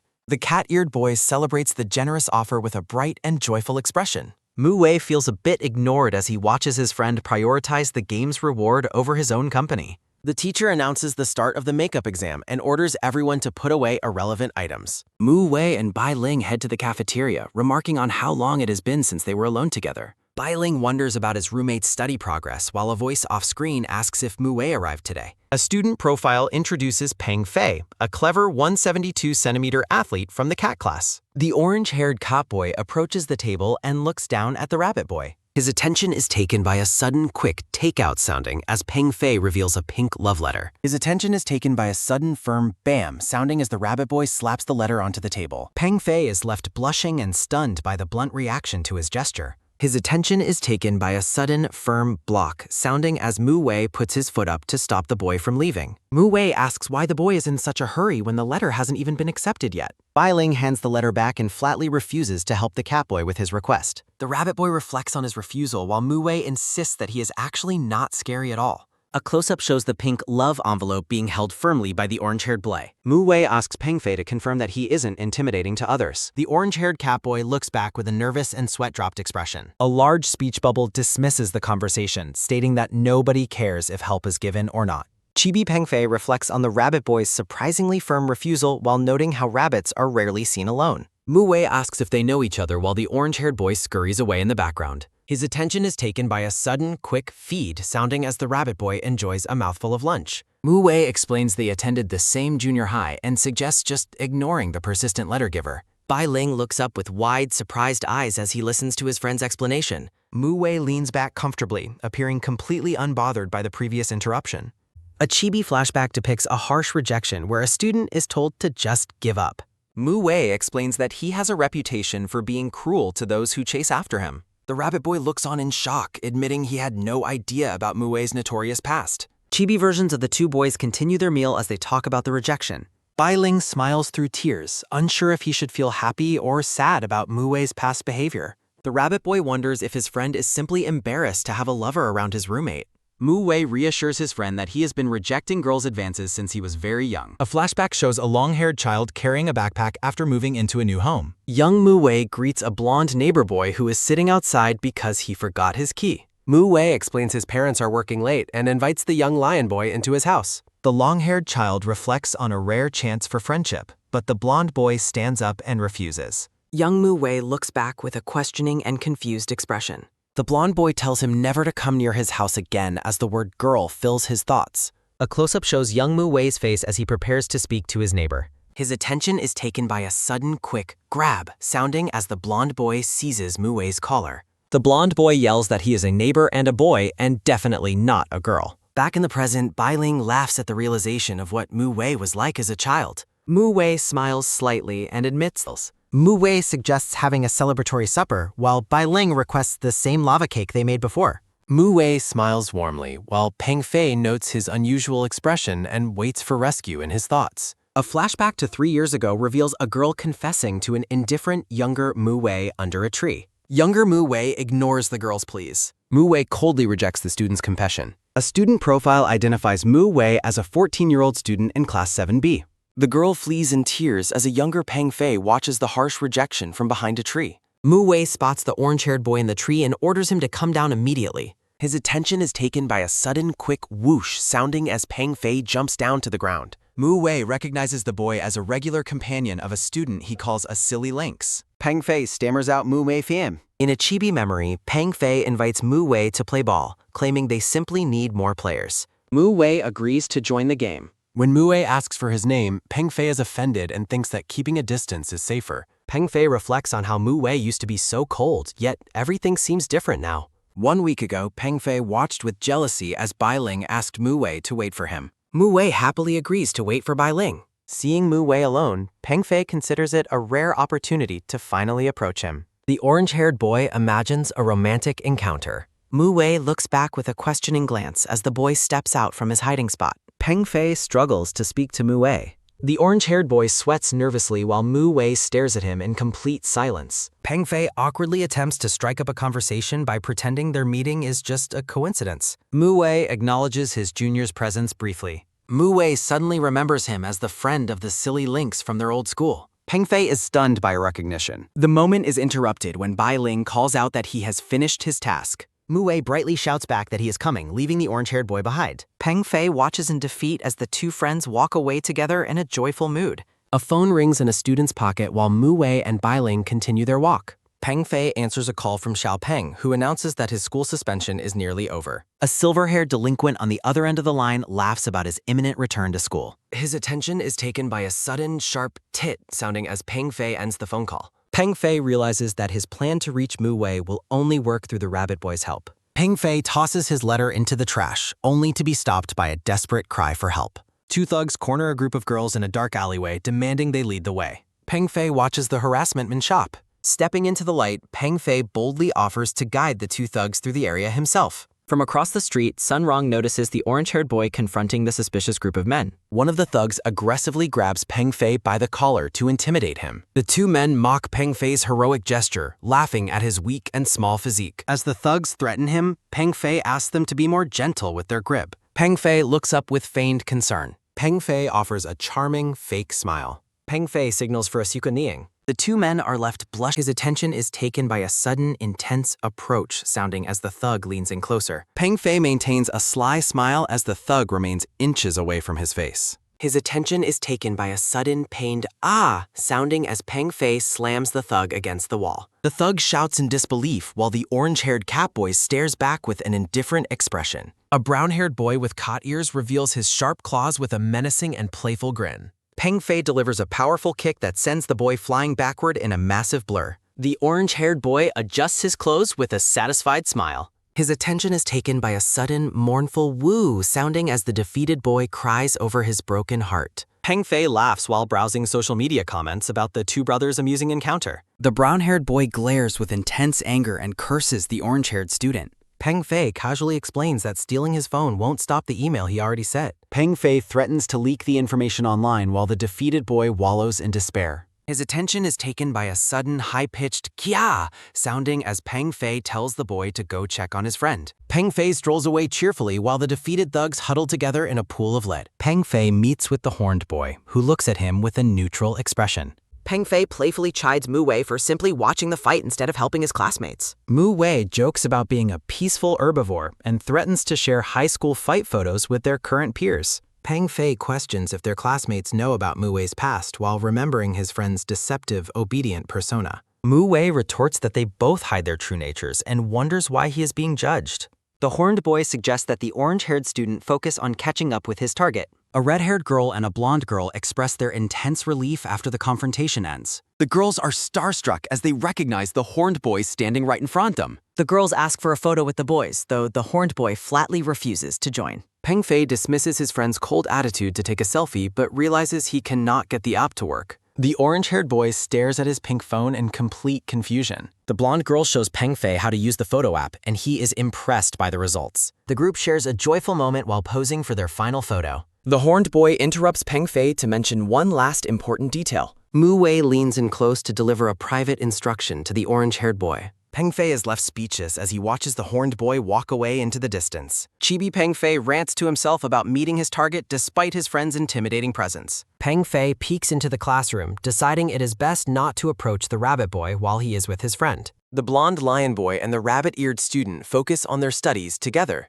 His attention is taken by a sudden, light touch sounding as the lion boy's elbow accidentally knocks an eraser. A cute memory depicts the rabbit boy playfully pointing at his friend in the classroom. The lion boy asks what happened, but the rabbit boy dismisses it as a simple mistake. The two students share a brief, curious glance. Chibi Peng Fei plots a secret way to separate the friends without Mu Wei finding out. Peng Fei considers showing the rabbit boy the harsh reality of carnivores to disrupt his peaceful perception of them. A tall cat boy aggressively demands that the small rabbit boy get out of his way. The rabbit boy looks up with a startled expression. A mysterious light highlights a bruise on the bully's ankle. Bai Ling apologizes for the inconvenience and offers the bully some ointment he keeps for Mu Wei. His attention is taken by a sudden, sheepish hee-hee sounding as the bully blushes and thanks the kind rabbit boy. His attention is taken by a sudden, playful hee-hee sounding. Peng Fei is exasperated by the failed intimidation attempt, while the bully turns away in embarrassment. His attention is taken by a sudden, awkward cough sounding as the bully tries to regain his composure.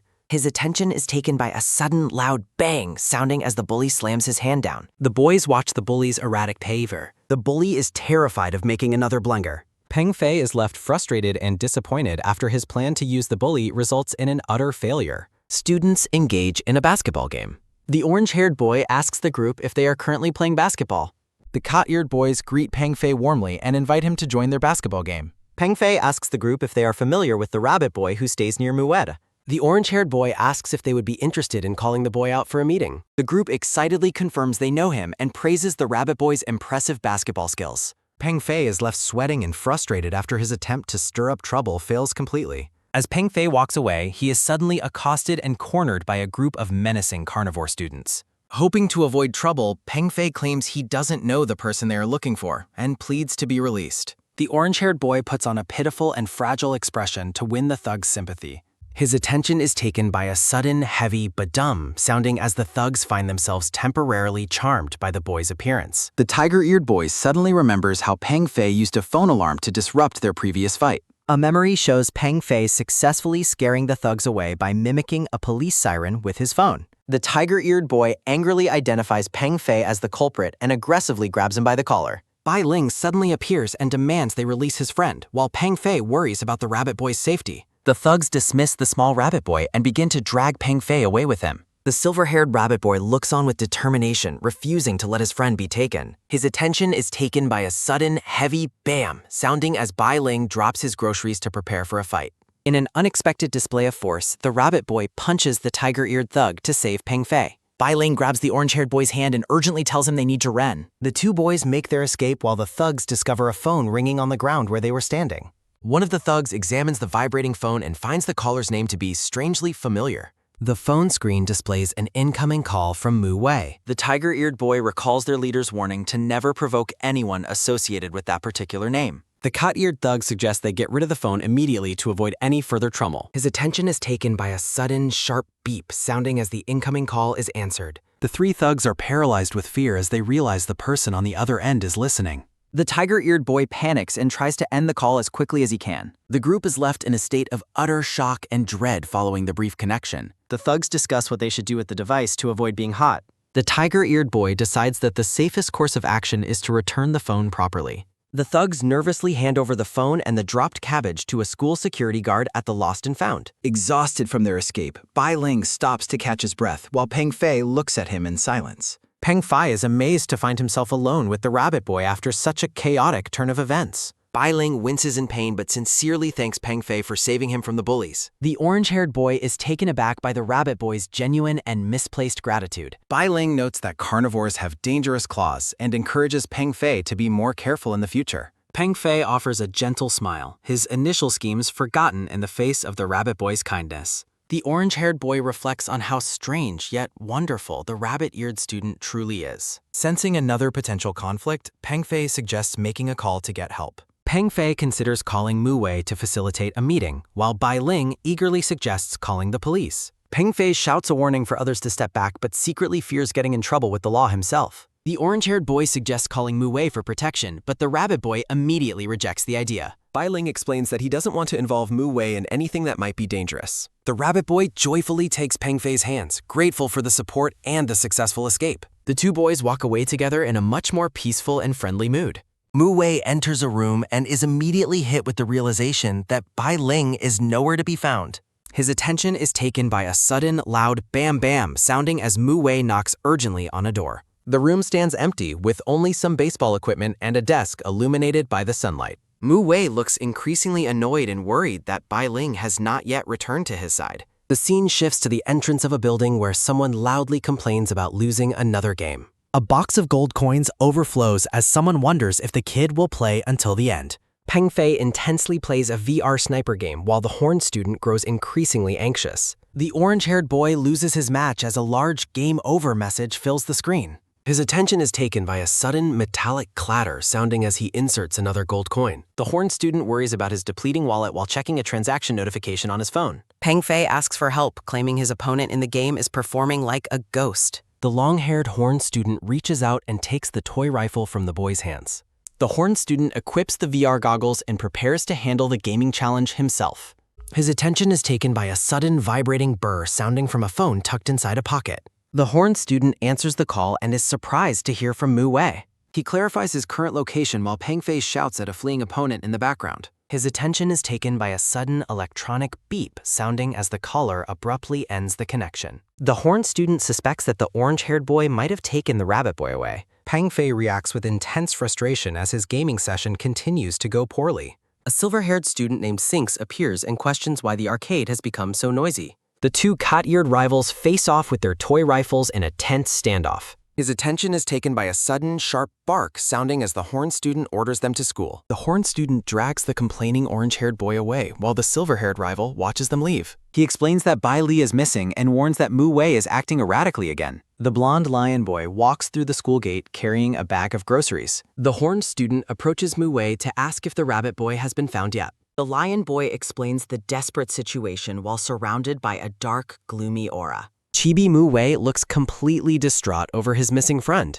A cat-eared school security guard waves and calls for someone to come over.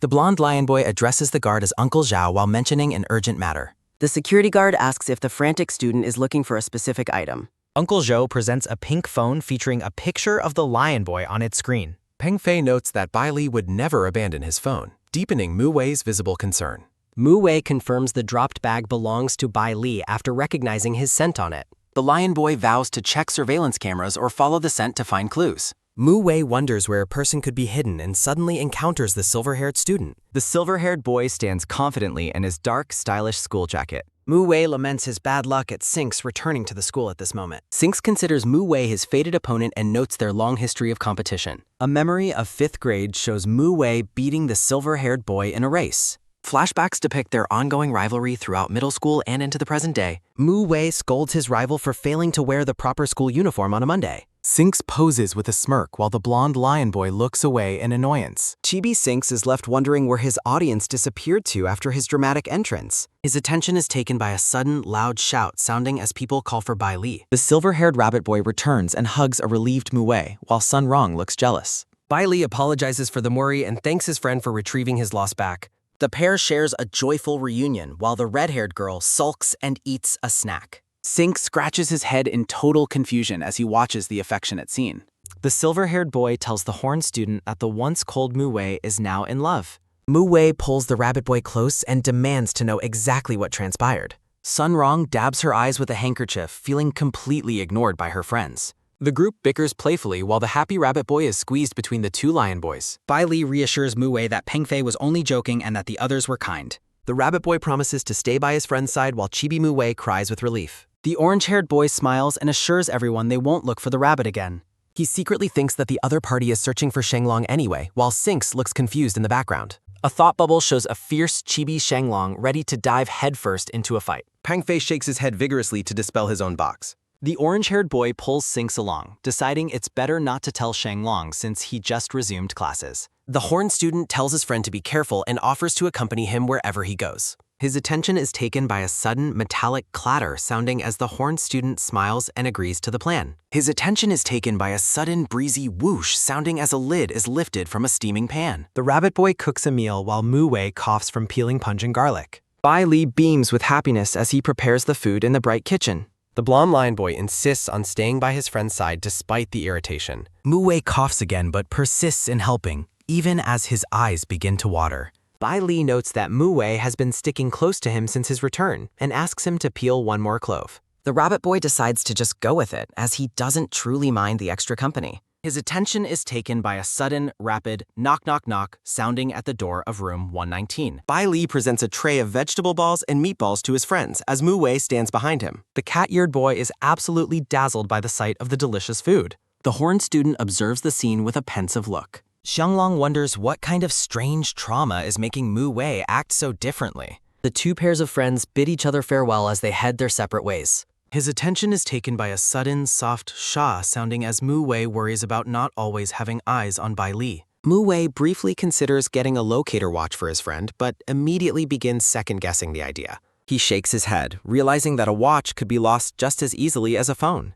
He wishes there was a way to mark Bai Li so the whole world knew the rabbit was under his protection. Mu Wei waits outside the bathroom and concludes that the current situation should only be temporary. In the carnivore's dorm, the orange-haired boy sits on his bed while a series of loud bam, bang, and rumble sounds echo through the messy room. Sinks adjusts his hair with a determined look in his eyes. The silver-haired boy announces his intention to find Mu Wei immediately. Peng Fei explains that Mu Wei has moved out and that the mixed dorm is likely closed for the night. Sinks yells out in surprise, demanding to know what happened to the arrangements. He complains loudly about the mixed dormitory plan and the separation of their classes. Sinks continues to shout, asking where the mixed classes are located. The orange-haired boy explains that the mixed classes are just ahead and have excellent conditions. Sinks spots Mu Wei sitting on a bench and calls out his name. Mu Wei explains he is waiting for Bai Li and is busy working on a handmade gift. Sinks asks what on earth he is doing with that craft, and Mu Wei tells him to stop bothering him so he can finish. Mu Wei shows off his progress on a small lion plushie, confident that he'll finish quickly this time. Sinks and Peng Fei stare in disbelief, noting that the plushie's heart looks more like a butt. Mu Wei instructs the orange-haired boy to help him lock the needle in place. A close-up shows the blonde lion boy carefully sewing the intense domestic display. Sinks suspects a magical ritual is happening, while Peng Fei admires the romantic symbolism of sharing a scent. Mu Wei triumphantly declares that the project is finally complete. Mu Wei and Bai Li walk away happily as Sinks and Peng Fei watch their affectionate departure. The orange-haired boy snaps back at his rival, claiming he is simply getting used to the situation. Bai Li carries a tray of food in the cafeteria, proudly wearing 2 lion charms on his uniform. 2 students whisper in the background, their attention caught by the rabbit boy's presence. A carnivore student notes that the scent of the lion boy on Bai Li is unmistakable. Bai Li walks through the crowded cafeteria, oblivious to the stares and murmurs.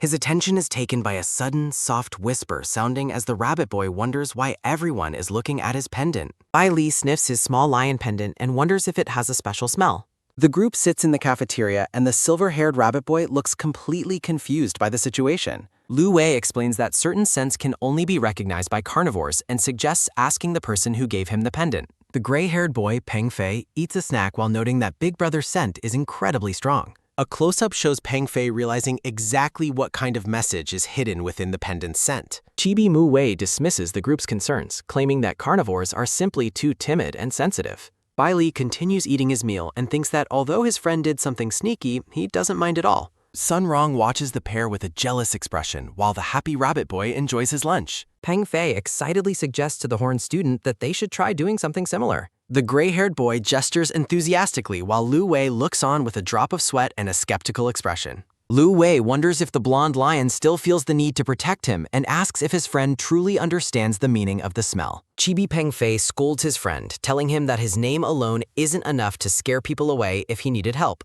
The gray-haired boy continues his thought, saying he would have gone looking for other carnivores a long time ago. A large, jagged word bubble shouts a firm no in response to the suggestion. Peng Fei insists on following Lu Wei all day to protect him, while Mu Wei tells him to stop dreaming because he would have to approve first. The gray-haired boy is stunned by the misleading words and wonders if the blonde lion is actually being serious. Chibi Peng Fei clings to Lu Wei's sleeve and cries while the long-haired student looks completely fed up. Sun Rong watches the interaction and wonders if Lu Wei might actually have feelings for her. Peng Fei prattles on about dominating a game server while the horned student thinks his friend is happy but lacks a brain. Sinks appears at the dormitory entrance and rudely questions why the horned student is there instead of Mu Wei. Lu Wei explains they all went their separate ways after school, while Peng Fei warns the rival not to trouble their boss. The silver-haired rival stares intently while placing a hand on the horned student's shoulder. Sinks asks if the two of them are living together and if they joined the new mixed dormitory arrangement. Lu Wei confirms that the arrangement is popular and asks the rival if he would also like to move into the building. His attention is taken by a sudden, firm grip sounding as the silver-haired boy seizes the horned student's wrist. Sinks thinks to himself that this antelope student doesn't act like a typical weak herbivore anymore. The silver-haired rival looks away and haughtily declares that he doesn't associate with herbivores. Peng Fei snaps and demands to know the point of bullying someone who can't fight, challenging the rival to a match. Sinks teases the gray-haired boy, asking with a smirk if he is really the one who is unable to fight. The rival bursts into a fit of laughter at the idea of him being the one bullied by the horned student. Sinks laughs mockingly while Lu Wei looks exhausted and Peng Fei remains totally bewildered in the background. The silver-haired boy continues to chuckle loudly at the absurdity of the gray-haired boy's challenge. Sinks mentions that Mu Wei returned to the school building while Lu Wei bluntly tells the rival to get lost. A light bulb appears over Chibi Sinks' head as he comes up with a mischievous new plan. Sinks smiles and assures the horned student that he won't tell anyone about his secret demon lord identity. His attention is taken by a sudden breezy whoosh sounding as Sun Rong watches from behind the bushes. The red-haired girl hides in the greenery while Lu Wei notices her presence with a drop of sweat. Sun Rong winks at the group and playfully promises that she won't reveal their secret. The two mischievous students run away together, leaving their confused friends standing in the courtyard. Lu Wei and Peng Fei are startled by a sudden, loud shout calling out to them from the distance. Peng Fei angrily asks why he was blocked and why his friend revealed the boss's location to the rival. Mu Wei and Bai Li walk down the stairs of the teaching building carrying heavy stacks of paperwork. The rabbit boy beams with happiness as he helps his friend with the school tasks. Sinks suddenly blocks their path in the hallway with a confident and challenging smirk. The group passes each other in the corridor, but the silver-haired rival looks back with a sharp, calculating gaze. Bai Li is visibly shaken by the encounter and thinks about how scary the silver-haired boy appeared. A close-up shows Sinks wearing a sly, predatory smile as he watches the pair. The silver-haired rival reaches out a hand toward the blonde lion boy's red scarf. Sinks steals the scarf and runs away, laughing and daring Mu Wei to catch him if he can. Bai Li watches the childish chase unfold down the hallway with a look of pure confusion. The blonde lion boy and silver-haired rabbit boy walk together while carrying heavy stacks of paperwork. The silver-haired lynx runs off with a red scarf while the blonde lion boy demands its return. A floating message bubble admits that it was a mistake to take the bait. The blonde lion boy and silver-haired rabbit boy walk back together after reclaiming the red scarf. The silver-haired rabbit boy blushes and thinks that his friend seems like a majestic person. The blonde lion boy explains his excitement about returning to school while the rabbit boy hopes for the best. The blonde lion boy sits at his desk in the classroom with a pensive expression. A note inside a colorful box challenges the owner to come to the carnivorous class to reclaim what was lost. Chibi versions of the blonde lion and silver-haired rabbit study together quietly at their desks. The scene shifts to the mixed canteen where a challenge is issued about who can eat more. The silver-haired lynx taunts the blonde lion boy by balancing a food tray on his head. His attention is taken by a sudden, sharp beep sounding as the blonde lion boy rejects a persistent call. His attention is taken by a sudden, heavy bam sounding as the rabbit boy prepares a meal in his apron. The silver-haired rabbit boy worries about his friend who hasn't returned from buying a drink. His attention is taken by a sudden, metallic ting-ting sounding while the rabbit boy waits expectantly. The rabbit boy discovers a message explaining that his friend was taken away to play ball. The silver-haired rabbit boy feels angry about the pressure and the lack of choice given to his friend. The rabbit boy watches the game from behind the fence, amazed by the blonde lion's skill. The blonde lion boy declines another round of play so he can return to his friend for lunch. The silver-haired rabbit boy looks dejected as he contemplates the unfolding situation. The silver-haired lynx mockingly asks if the lion is going back to eat grass with the little rabbit. The blonde lion boy reacts with a sharp, warning glare toward his rival's insult. The rabbit boy steps forward and confronts the rival, asking what is wrong with being a rabbit. The silver-haired lynx looks down with a sharp, calculating gaze at the smaller student. The rabbit boy stands determinedly in front of his friend to face the taunting rival. The silver-haired rabbit boy challenges the rival to stop bothering his friend if they win the match. The blonde lion boy watches as the silver-haired lynx laughs mockingly at the rabbit's bold challenge. The silver-haired lynx wears a predatory smile while sizing up the courageous rabbit boy. A close-up shows the rabbit boy's resolute expression during the tense outdoor standoff. The blonde lion boy places a protective hand on the rabbit boy's shoulder as they face the rival together. The silver-haired lynx agrees to the challenge and announces he will also join the match. The orange-haired boy smiles and says he still has a lot to learn from the group. The groups face off on the basketball court as spectators wonder why the challenge isn't being taken seriously. His attention is taken by a sudden, firm pull sounding as the blonde lion boy prepares for the game. The blonde lion boy looks back at his rabbit friend before the match officially begins. The blonde lion boy asks the rabbit if he is obsessed with facing the silver-haired rival one-on-one. The silver-haired rabbit boy claims that the lion boy is actually the one obsessed with the rivalry. The blonde lion boy blushes, seeing the rabbit boy's enthusiastic and determined expression for the first time. The silver-haired rabbit boy resolves to help his friend this time, just as others have helped him. The silver-haired rabbit boy thinks to himself that he is ready to help his friend out. The match begins with high-intensity action as the blonde lion boy dunks the ball over his rival. A close-up captures the rapid movement and the focus on the basketball during the opening play. The blonde lion boy prepares for another move under the sunny outdoor court. The silver-haired lynx and the blonde lion boy jump together in a fierce battle for the ball. The blonde lion boy stares intensely at the ball, determined to secure the victory. The orange-haired rival thinks about how the silver-haired lynx simply wants to fight the lion boy. His attention is taken by a sudden, loud "By Lee" sounding as the silver-haired lynx calls out. The orange-haired boy looks on with a shocked expression as the game takes a surprising turn. The silver-haired rabbit boy maintains a sharp, focused gaze while holding the ball. The rabbit boy leaps incredibly high toward the hoop, shocking everyone with his sudden athletic display. Sinks and Peng Fei are stunned, with the silver-haired rival thinking that the rabbit's jump was unexpectedly high. Chibi versions of Mu Wei and Bai Li cheer together with a loud, excited "Yeah" shout. The silver-haired rival shouts at Mu Wei, asking how he could let a herbivore help him and where his carnivore pride has gone. The silver-haired rabbit boy thinks to himself that his rival is still talking in that same annoying way. Bai Li holds the basketball firmly and determinedly suggests that they continue the match. The silver-haired lynx intensely dribbles the ball while facing off against his opponent. Peng Fei guards the rabbit boy, while Sinks confidently thinks to himself that he won't let his opponent succeed a second time. The orange-haired boy and the blonde lion watch the game intently from the sideline. Peng Fei monitors the play while Sinks is shocked as Bai Li skillfully maneuvers past him with the ball. His attention is taken by a sudden, sharp "pa" sounding as a sneaker pivots on the court. His attention is taken by a sudden, heavy "bam" sounding as the rabbit boy leaps into the air for a stunning dunk.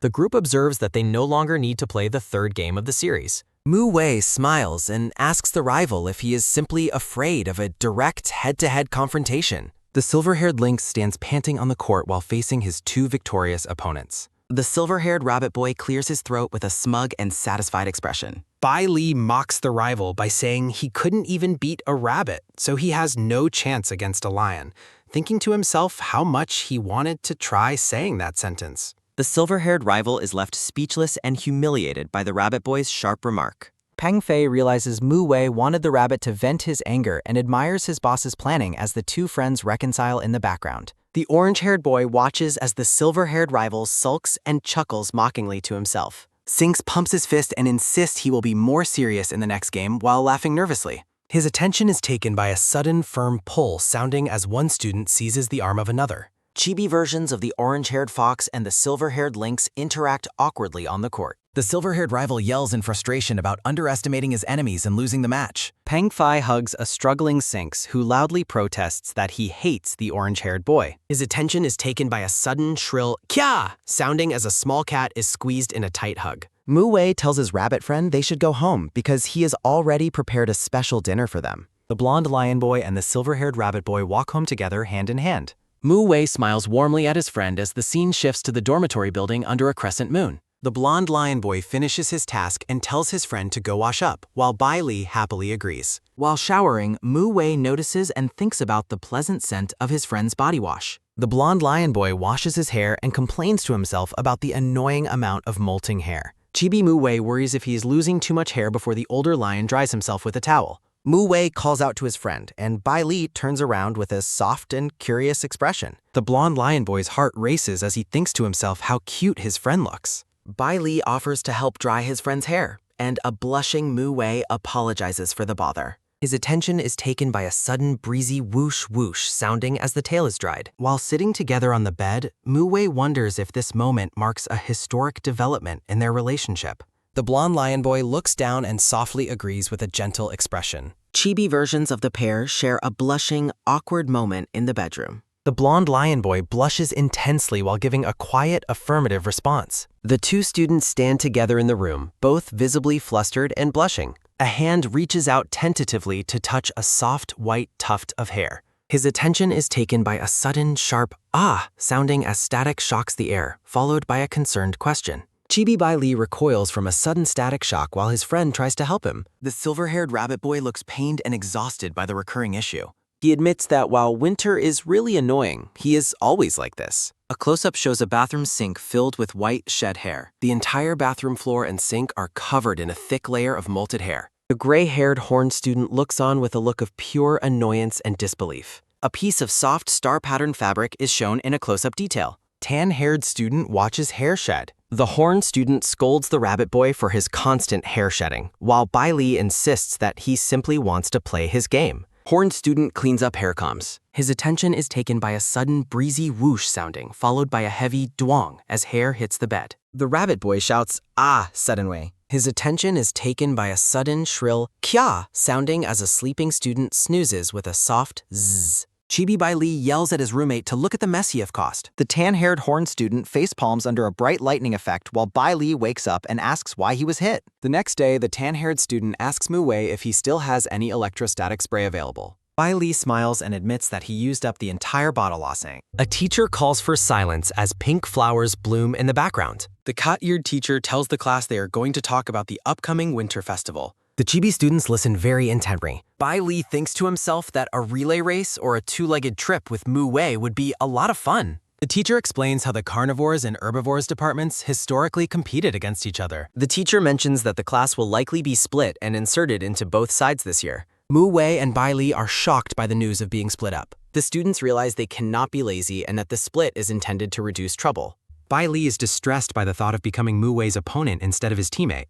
His attention is taken by a sudden clear ring sounding as the class officially ends. The two friends look significantly troubled. A student calls for their boss to come quickly and discuss the sports festival. The two students stand together silently. Mu Wei tells Bai Li to head back to the dormitory first while he goes to deal with the other students. Mu Wei thinks to himself that they really cannot be together this time as he watches his friend walk away. A long-haired horse student named Ma Nan approaches Bai Li and asks if he is free. The students face each other silently. Mu Wei tells his classmates that he will not be participating in the sports festival. His friends are shocked and ask why he would skip an event they thought he was looking forward to. Mu Wei thinks to himself that he was actually looking forward to participating with his friend. He thinks he would rather cheer for Bai Li from the stands than be his amen. His arm is grabbed firmly. A close-up captures Mu Wei's eye. His attention is taken by a sudden loud roar as he tells someone to take their hand off him. Mu Wei wonders who the new kid is, while Ma Nan pressures Bai Li to help the herbivores department win. Bai Li thinks to himself that the long-haired student's words are not truthful at all. Chibi Mu Wei is furious behind a tree as other students recognize Bai Li from his basketball match. Bai Li is flustered and says he has not decided yet, while Ma Nan insists the rabbit boy is concerned for them. The group cheers about the prospect of winning and showing their department's strength to the carnivores. They believe the carnivores department will not dare to break any rules on the sports field. The rabbit boy looks intensely focused. Chibi Bai Li pushes him away. Bai Li tells the group not to call his friends muscle-brained or savage. He admits some students might be annoying, but insists most really are not, while others look skeptical. A close-up captures his sparkling eyes. A sudden breezy whoosh sound occurs. Bai Li thinks to himself that he hopes Mu Wei is not talking to the carnivores department about the games. Bai Li bows and apologizes, stating that he will not participate and must leave first. The rabbit boy runs away quickly. Ma Nan pinches Estree's face. Chibi Mu Wei watches from behind a tree as his rabbit friend cheers with infectious excitement. The blonde lion boy surprises his friend with a warm and supportive hug from behind. Mu Wei reassures Bai Li that they will stay together, explaining that he also turned down the carnivores department's invitation for the festival. The silver-haired rabbit boy feels relieved and happy, thinking to himself that he correctly guessed his friend's intentions. Chibi versions of the two friends hold hands happily against a decorated background. Mu Wei gives a short, affirmative response while looking warmly at his friend. The two students are stunned to hear that the principal decided to keep their class together as a single team, instead of splitting them up. Their cat-eared teacher explains that a mixed team is more in line with the school's vision and praises them for suggesting the idea. He then invites the pair to take charge of the sports festival planning, given their combined talents and success. The two friends are overcome with pure joy and excitement at the unexpected opportunity to work together. Bai Li reflects on the results after summarizing the athletic event preferences submitted by their classmates. The group gathers around a table to review a long list of sports events during a productive planning meeting. A tan-haired horn student named Sun Rong encourages them to choose the best candidates because of the high enthusiasm among the students. The rabbit boy smiles brightly, thinking to himself how glad he is that everyone is so excited about the festival. A student approaches the planners to ask if their names can still be added to the relay race roster. A gray-haired student looks over as the group continues to finalize the registration details. The gray-haired boy suggests a 4-person relay team, confidently mentioning his own speed as an asset. Sun Rong looks down at a list of track events while wondering what his friends are afraid of. Chibi Mu Wei looks slightly overwhelmed while his rabbit friend laughs during the busy planning session. His attention is taken by a sudden, quick pull sounding as a paper is exchanged between students near the track. A close-up shows the finalized list of competitors for various men's and women's events, including sprints and jumps. The tan-haired horn student complains about being overworked as he realizes he has been placed in almost every game. Chibi Mu-wei encourages Sun Rong to work hard while thinking to himself that he also needs to give his best effort. Mu-wei prepares to hand off the relay baton to his waiting friend on the sunny athletic field. His attention is taken by a sudden, sharp pa, sounding as the baton is successfully passed during the race. The silver-haired rabbit boy focuses intensely as he takes off running with the baton. Bai Li sprints down the track while Mu Wei watches his progress with a serious expression from behind. The blonde lion boy reflects on how short these moments of happiness seem to last. He looks at his hand after the baton pass, seemingly deep in thought about the race. A black-haired girl named Anna watches the events unfold as the rabbit boy approaches in the background. Bai Li successfully passes the red baton to Anna to start the next leg of the relay. His attention is taken by a sudden, heavy bam sounding as Anna trips and falls onto the track. A red-haired horned girl rushes to help the fallen student, who insists she is fine despite a visible scrape on her nose.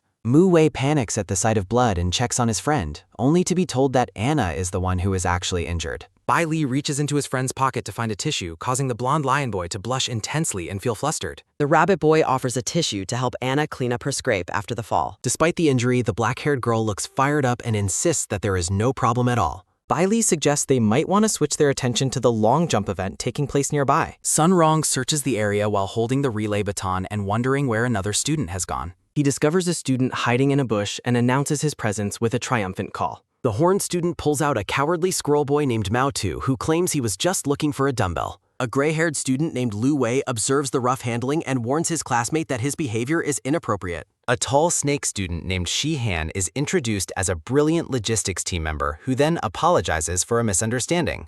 Shi Han takes charge of the frightened squirrel boy and tells the horn student to be more attentive from now on. Mu Wei and Sun Rong watch the newcomers with expressions of surprise and slight annoyance. The blonde lion boy thinks to himself that he somehow knew this kind of complication would occur. His attention is taken by a sudden, firm tug, sounding as Sun Rong grabs Mu Wei's ear and orders him back to training. Shi Han questions the horn student's lack of boundaries, while Mu Wei grumbles to himself about Sun Rong being a petty man. Chibi versions of the students continue their awkward and chaotic interactions on the school grounds. Sun Rong is suddenly struck by a look of shock or a realization as he stares at something off-camera. Sun Rong is shocked as his attention is taken by a sudden, sweet moi sounding while Lu Wei kisses him on the cheek. A student watches the interaction with wide eyes and wonders if the two of them are actually in that kind of relationship. Chibi Sun Rong releases his firm grip on the smaller squirrel-eared student. Sun Rong realizes that a cheek kiss is just a form of prize common in Western cultures. Lu Wei smiles brightly and affectionately at his flustered friend. Sun Rong pinches Lu Wei's cheek in an attempt to hide his embarrassment. Sun Rong looks at the registration list and thinks Lu Wei should be rewarded for signing up for so many different projects. His attention is taken by a sudden, firm catch, sounding as a hand is grabbed during their conversation. Sun Rong is flustered as Lu Wei leans in very close to his face. Lu Wei stares intently and warmly into Sun Rong's eyes. Sun Rong is stunned as Lu Wei gets close enough to plant another kiss on his cheek. Sun Rong pushes the other boy away, looking completely baffled and overwhelmed by the affection. Sun Rong is blushing intensely while questioning his own confusing actions. Sun Rong wonders how the kiss Lu Wei mentioned could possibly be considered a normal one. He continued to stress out, thinking that he cannot accept such a thing right away, regardless of whether it is normal or not. Lu Wei catches him off guard by leaning in for another kiss on the cheek from behind. Sun Rong is frozen stiff as Lu Wei laughs about how tiring it will be to participate in so many sports categories. Lu Wei smiles cheerfully and holds up his hand for a high five. Chibi Sun Rong is petrified with shock while Lu Wei notes their complete lack of synergy. Sun Rong facepalms and sighs deeply in exasperation. Sun Rong walks away as his attention is taken by a sudden, sharp pa sounding. The two students successfully high-fived each other as they prepare for the festival. Lu Wei tells Sun Rong to practice while he goes to take a rest, leaving Sun Rong looking stunned. Mu Wei is suddenly struck by a powerful and shocking realization. Bai Li approaches with the updated registration form and asks Mu Wei what is the matter with him. Sun Rong tells his friend it is nothing as the two continue to stand close to each other. Mu Wei dismisses a cheek kiss as a trivial matter, thinking to himself that they have already shared a real kiss. Bai Li looks at his friend with a very confused and questioning expression. A background text asks if the deed has already been done. Mu Wei, blushing intensely, asks Bai Li to take a look at the papers he is holding. He notes that everything on the form is fine except for the 3,000-meter race details. Mu Wei asks if his friend is unable to run, but Bai Li admits it just makes him think of troublesome things. Mu Wei sighs heavily in response to the rabbit boy's comment. A white-haired, cat-eared student arrives on the scene with a confident and challenging posture. The newcomer mocks Mu Wei, claiming he knew he would come to provoke him regarding the 3,000-meter race registration. The newcomer puts an arm around Mu Wei, who insists that their registration has nothing to do with him. Bai Li looks very annoyed as he reaches out to push the white-haired student's arm off Mu Wei. Chibi versions show the white-haired student talking confidently while Bai Li looks shocked by his claims. The newcomer claims that Mu Wei is not as good as him in any event except for long-distance running. Bai Li looks smug and satisfied with the situation, while the other two students look flustered. The white-haired student challenges Mu Wei to stop hiding behind others and compete in the 3,000-meter race. Mu Wei glares back and tells his rival not to think he can boast about this every time. Bai Li reassures Mu Wei and promises to accompany him while he practices for the race. Chibi version captures the white-haired student fuming with anger as the others leave. His attention is taken by a sudden, rhythmic pant sounding from across the field. Mu Wei and Bai Li are seen running laps together on the school's athletic track. Bai Li stops, exhausted and out of breath, apologizing for his lack of stamina and offering to get some water. He thinks to himself that Mu Wei's standard for inadequacy is completely different from his own understanding. A close-up shows a hand reaching down to grab a water bottle from the ground. Other students observe them from a distance, noting that they are still running and arrived earlier than anyone else. Mu Wei and Bai Li sit on the bench together to catch their breath after training. A narrative profile introduces Luo Anna as a tall and sensitive girl who always has a smile. Tang Dan from the dog class sprints across the track with focused determination. Mu Wei watches the girl running while wondering why she has something stuffed in her mouth. Bai Li explains that the wet handkerchief prevents a dry mouth and offers one to his friend. The technique involves biting a damp cloth to warm the morning air and prevent stomach pain while running. Chibi Mu Wei laughs and waves his hands, insisting that he has no need for such a thing.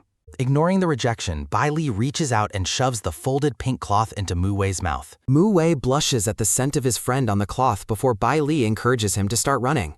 His attention is taken by a sudden, swift whoosh sounding as Mu Wei rockets down the athletic track. Bai Li is completely stunned after checking the stopwatch and seeing that Mu Wei broke the standing record. Sun Rong rushes over in a state of panic, shouting that he cannot find Lu Wei anywhere. The two friends look at him with wide, alarmed eyes as they process the news of the disappearance. Bai Li tries to calm the horned student down while asking for any clues about what happened. Sun Rong explains that Lu Wei never returned after leaving the playground to rest, remembering their close moments. Mu Wei looks down with a flustered and thoughtful expression as the search continues. He leans in to whisper a shocking realization to Bai Li, catching his friend off guard.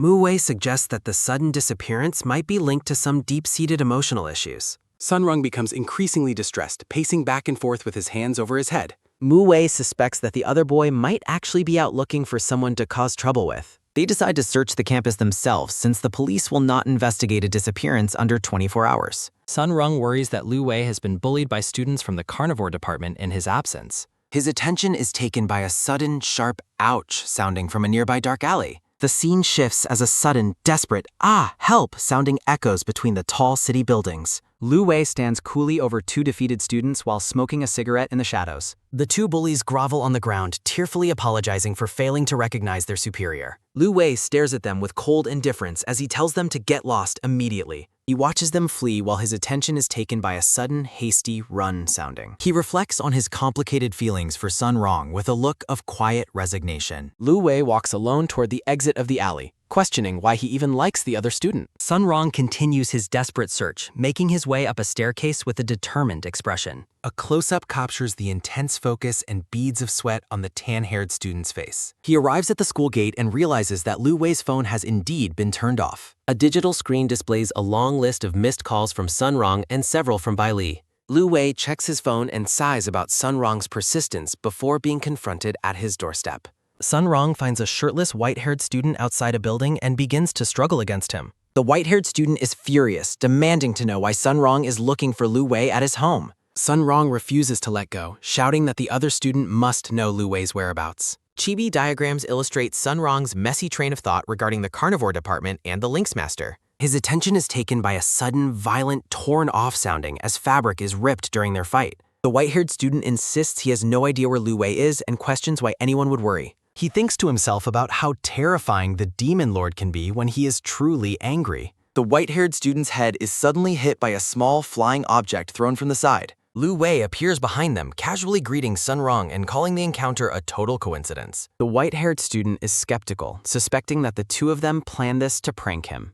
Lu Wei stares at him with a hidden intensity, silently questioning the other student's discretion. A loud, sharp cry of Lu Wei's name rings out from across the courtyard. Sun Rong is blushing with a mixture of intense anger and immense relief at the sight of his friend. He charges toward Lu Wei with a look of pure frustration after searching for so long. His attention is taken by a sudden, heavy BAM sounding as Sun Rong strikes Lu Wei on the head. Sun Rong glares with intense anger after being struck, daring the other to continue. Lu Wei looks completely heartbroken and tearful after the confrontation. Lu Wei claims his phone simply died while Sun Rong struggles to maintain his composure, finding the crying boy's face unexpectedly charming. Lu Wei fabricates a long-winded excuse about gaming at an internet cafe all night while Xianglong listens with deep skepticism. Lu Wei promises to keep in touch better in the future before pulling Sun Rong into a close embrace, leaving Xianglong utterly bewildered by the display of affection. Sun Rong decides to let go of his frustration, resigning himself to the other boy's foolish behavior. A sweet atmosphere surrounds the two as they continue to hold each other close under the watchful eyes of their friend. Xianglong is left completely petrified and mentally shattered by the scene he just witnessed. Mu Wei and Bai Li are taken by surprise as they realize that Lu Wei has finally returned. Lu Wei holds Sun Rong tightly from behind, playfully insisting that they need to hurry and wash up. The two friends watch in disbelief as the others argue about the efficiency of sharing a bath. Lu Wei maintains a serene and affectionate hold while Sun Rong continues to protest his playful teasing. The onlookers are left questioning how the relationship between their friends shifted so dramatically and suddenly. A peaceful night settles over the campus buildings under a crescent moon. A gentle hand reaches out to softly stroke the hair of the sleeping boy. Sun Rong watches Lu Wei sleep with a tender expression before pulling him closer in the quiet of the night. A final affectionate thought wishes the other boy a peaceful night's rest. Inspired by Lu Wei's actions, Bai Li lies awake wondering if he should also find the courage to take the lead. Mu Wei struggles with his own insecurities, fearing that being too forward might cost him a precious friendship. Both boys lie in their separate beds, silently yearning for the moment they can finally bridge the distance between them. The school's grand 25th Sports Winter Festival officially kicks off with colorful banners and festive energy. The students gather as an official delivers a speech emphasizing unity and fair play during the Winter Games. Mu Wei finds himself blushing with joy as he experiences the overwhelming support and encouragement of his friend. Bai Li takes charge of his duties, loudly announcing the next scheduled event for the eager participants. Mu Wei and his rival crouch at the starting line, preparing for the intense men's 50-meter sprint. Mu Wei diligently manages the high jump station as the next round of competition begins. A contestant reaches out as they prepare to clear the high jump bar during the festival.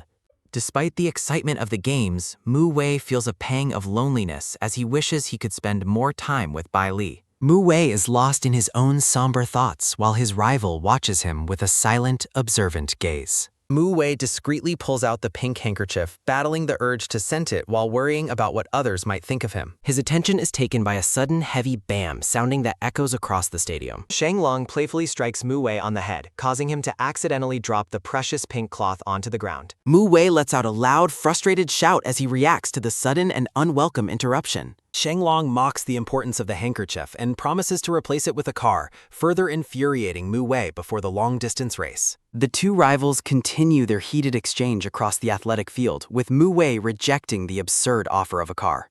Bai Li helps man the supply station, explaining the logistics of medical aid to his fellow student assistant. An announcement signals the start of the men's 3,000-meter race, prompting the students to discuss the participants already at the starting line.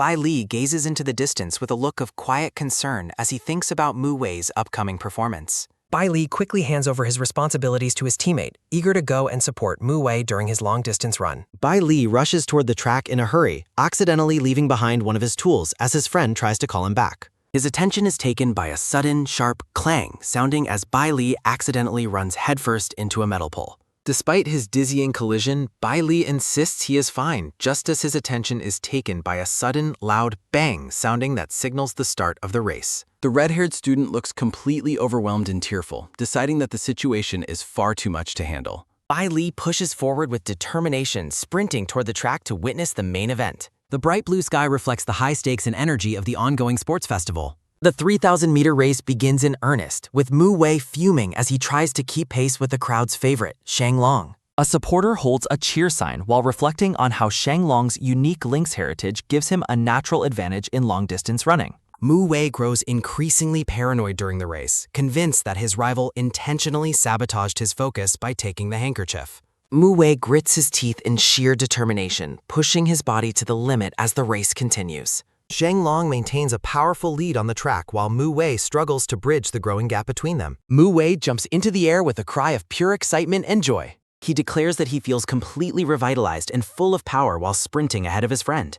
His energy suddenly depletes and his attention is taken by a sudden, frantic shout of his name as he collapses on the track. Chibi Bai Li rushes to the fallen student's side, worriedly asking if he is all right. Mu Wei pulls Bai Li close and proudly announces his victory while a sweet, floral atmosphere surrounds them. Bai Li offers a warm and gentle smile in response to the news. A close-up captures a moment of quiet, golden-eyed observation as the two stare at each other. Mu Wei becomes alarmed, cradling Bai Li's face and asking if he's injured after noticing blood on his forehead. Bai Li brushes it off with a smile, explaining that he accidentally bumped his head and telling Mu Wei not to worry. Mu Wei tenderly carries the silver-haired student through the air, with glowing butterflies fluttering around them. Bai Li's inner thoughts conflict between finding the moment sweet and questioning why he is being carried for such a minor injury. He hides his blushing face behind his hands, looking completely flustered by the close contact. Sun Rong apologizes for being late, but Shang Long notes that his absence cost them a first-place finish. Sun Rong reflects happily on the fact that his friend has finally stopped addressing him as boss. Xiang Long celebrates Sun Rong's earlier first-place victory with a spirited and supportive cheer. Sun Rong playfully rubs the gray-haired student's head, whose attention is taken by a sudden, sharp ouch sounding. The scene shifts to the school's medical room, which is nestled among lush greenery. Bai Li enters the room and wonders aloud why it seems to be completely empty. Mu Wei sits on the medical bed and pulls Bai Li into a close protective embrace from behind. Mu Wei hesitates as he prepares to say something important to the student he is holding. Bai Li secretly hopes for some private time together and resolves to be careful with his own actions. The two share a bright, cheerful moment as they celebrate finishing their task. Mu Wei suddenly feels a wave of dizziness, clutching his head in discomfort.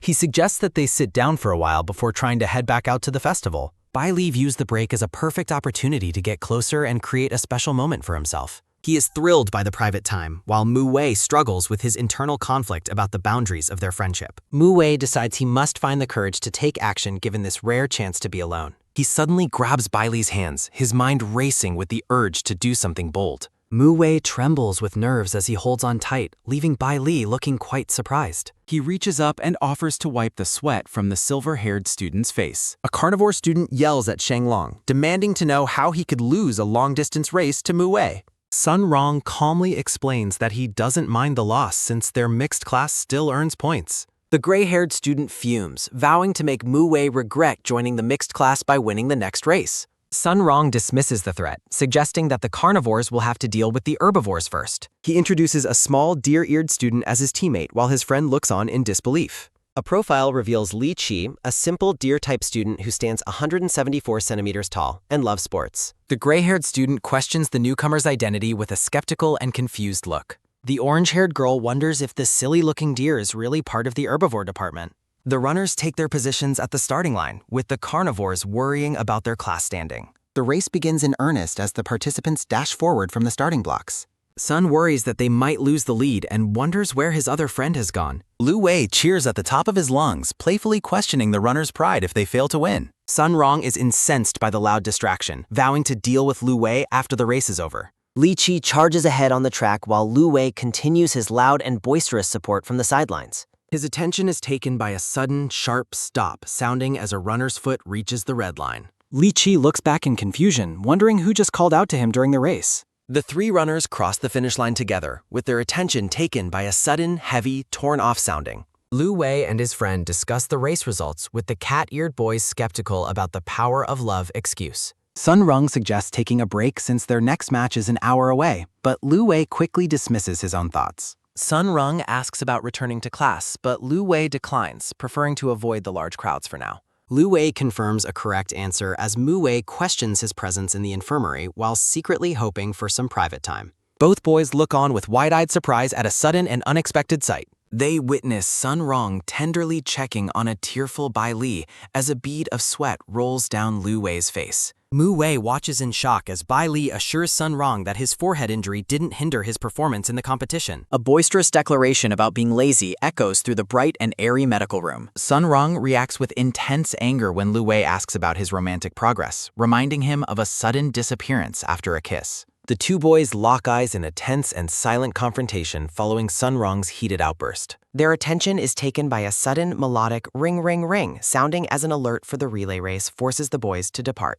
Sun Rong explains the crowd's presence to Lu Wei, while Mu Wei worries his lack of speed will cost the team their victory. Mu Wei remains deeply troubled by his insecurities as his friend watches him with a look of concern. Bai Li offers encouraging words while Lu Wei mockingly observes Mu Wei's nerves before announcing the arrival of the next runners. Sun Rong lets out a weary sigh as he finalizes the team's relay order with his teammates on the athletic field. The orange-haired student feels a wave of disappointment, realizing she won't be able to see her friend running toward her. Her attention is taken by a sudden, sharp ouch sounding as she accidentally collides with Sun Rong on the stairs. Sun Rong catches her just as her attention is taken by a sudden, sharp crack sounding from her back. Sun Rong holds the flustered student close, asking if she is unable to stand up after the fall. He gazes down at her with a calm and observant expression during their close and unexpected encounter. Sun Rong tells her to get up, leaving the blushing girl wondering if she'd just heard a strange sound. Sun Rong reminds her to stay away from the runway as he prepares to join his team for the upcoming race.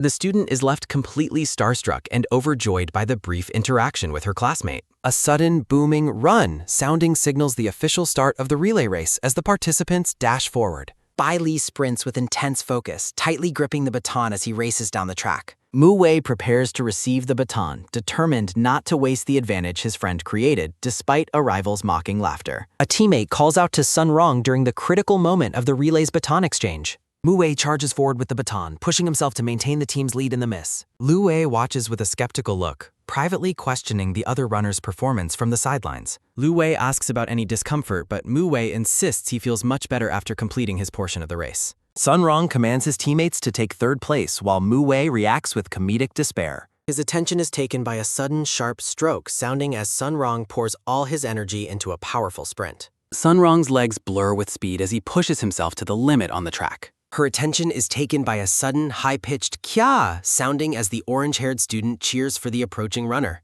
A rival athlete vents his frustration at losing yet again as Sun Rong nears the finish line. His attention is taken by a sudden, loud ah sounding from the defeated runner while Sun Rong catches his breath. Lu Wei takes the baton and sprints with grim determination to finish the race for his team. Lu Wei scoffs at the memory of Mu Wei's earlier self-doubt while maintaining his powerful lead on the track. Mu Wei rests on the sidelines, panting heavily as a supporter continues to cheer for him. A loud shout rings out across the field, encouraging Lu Wei to keep pushing toward the finish line. Mu Wei's face lights up with a joyous smile as he cheers for his friend's performance. A close-up highlights the cute cat illustration on the front of Mu Wei's school uniform. Lu Wei races toward the final stretch of the track, focused entirely on securing the win. Lu Wei is surprised to see Mu Wei waiting for him so soon after his own run. Lu Wei triumphantly crosses the finish line, clinching the victory for the team. Mu Wei leaps into Lu Wei's arms in celebration, while Shanglong dismissively notes the power of love at play. The two share a warm and happy embrace after their successful performance in the relay race. Bai Li waves his arms and cheers for their victory as his attention is taken by a sudden, soft ting sounding from his phone. His attention is taken by a sudden, confused N sounding as Bai Li notices an unexpected message on his screen. Bai Li celebrates their win, but feels a pang of regret while imagining a missed chance for a hug with his own friend. Bai Li looks startled, wondering about the urgency of the situation before silently apologizing to Mu Wei.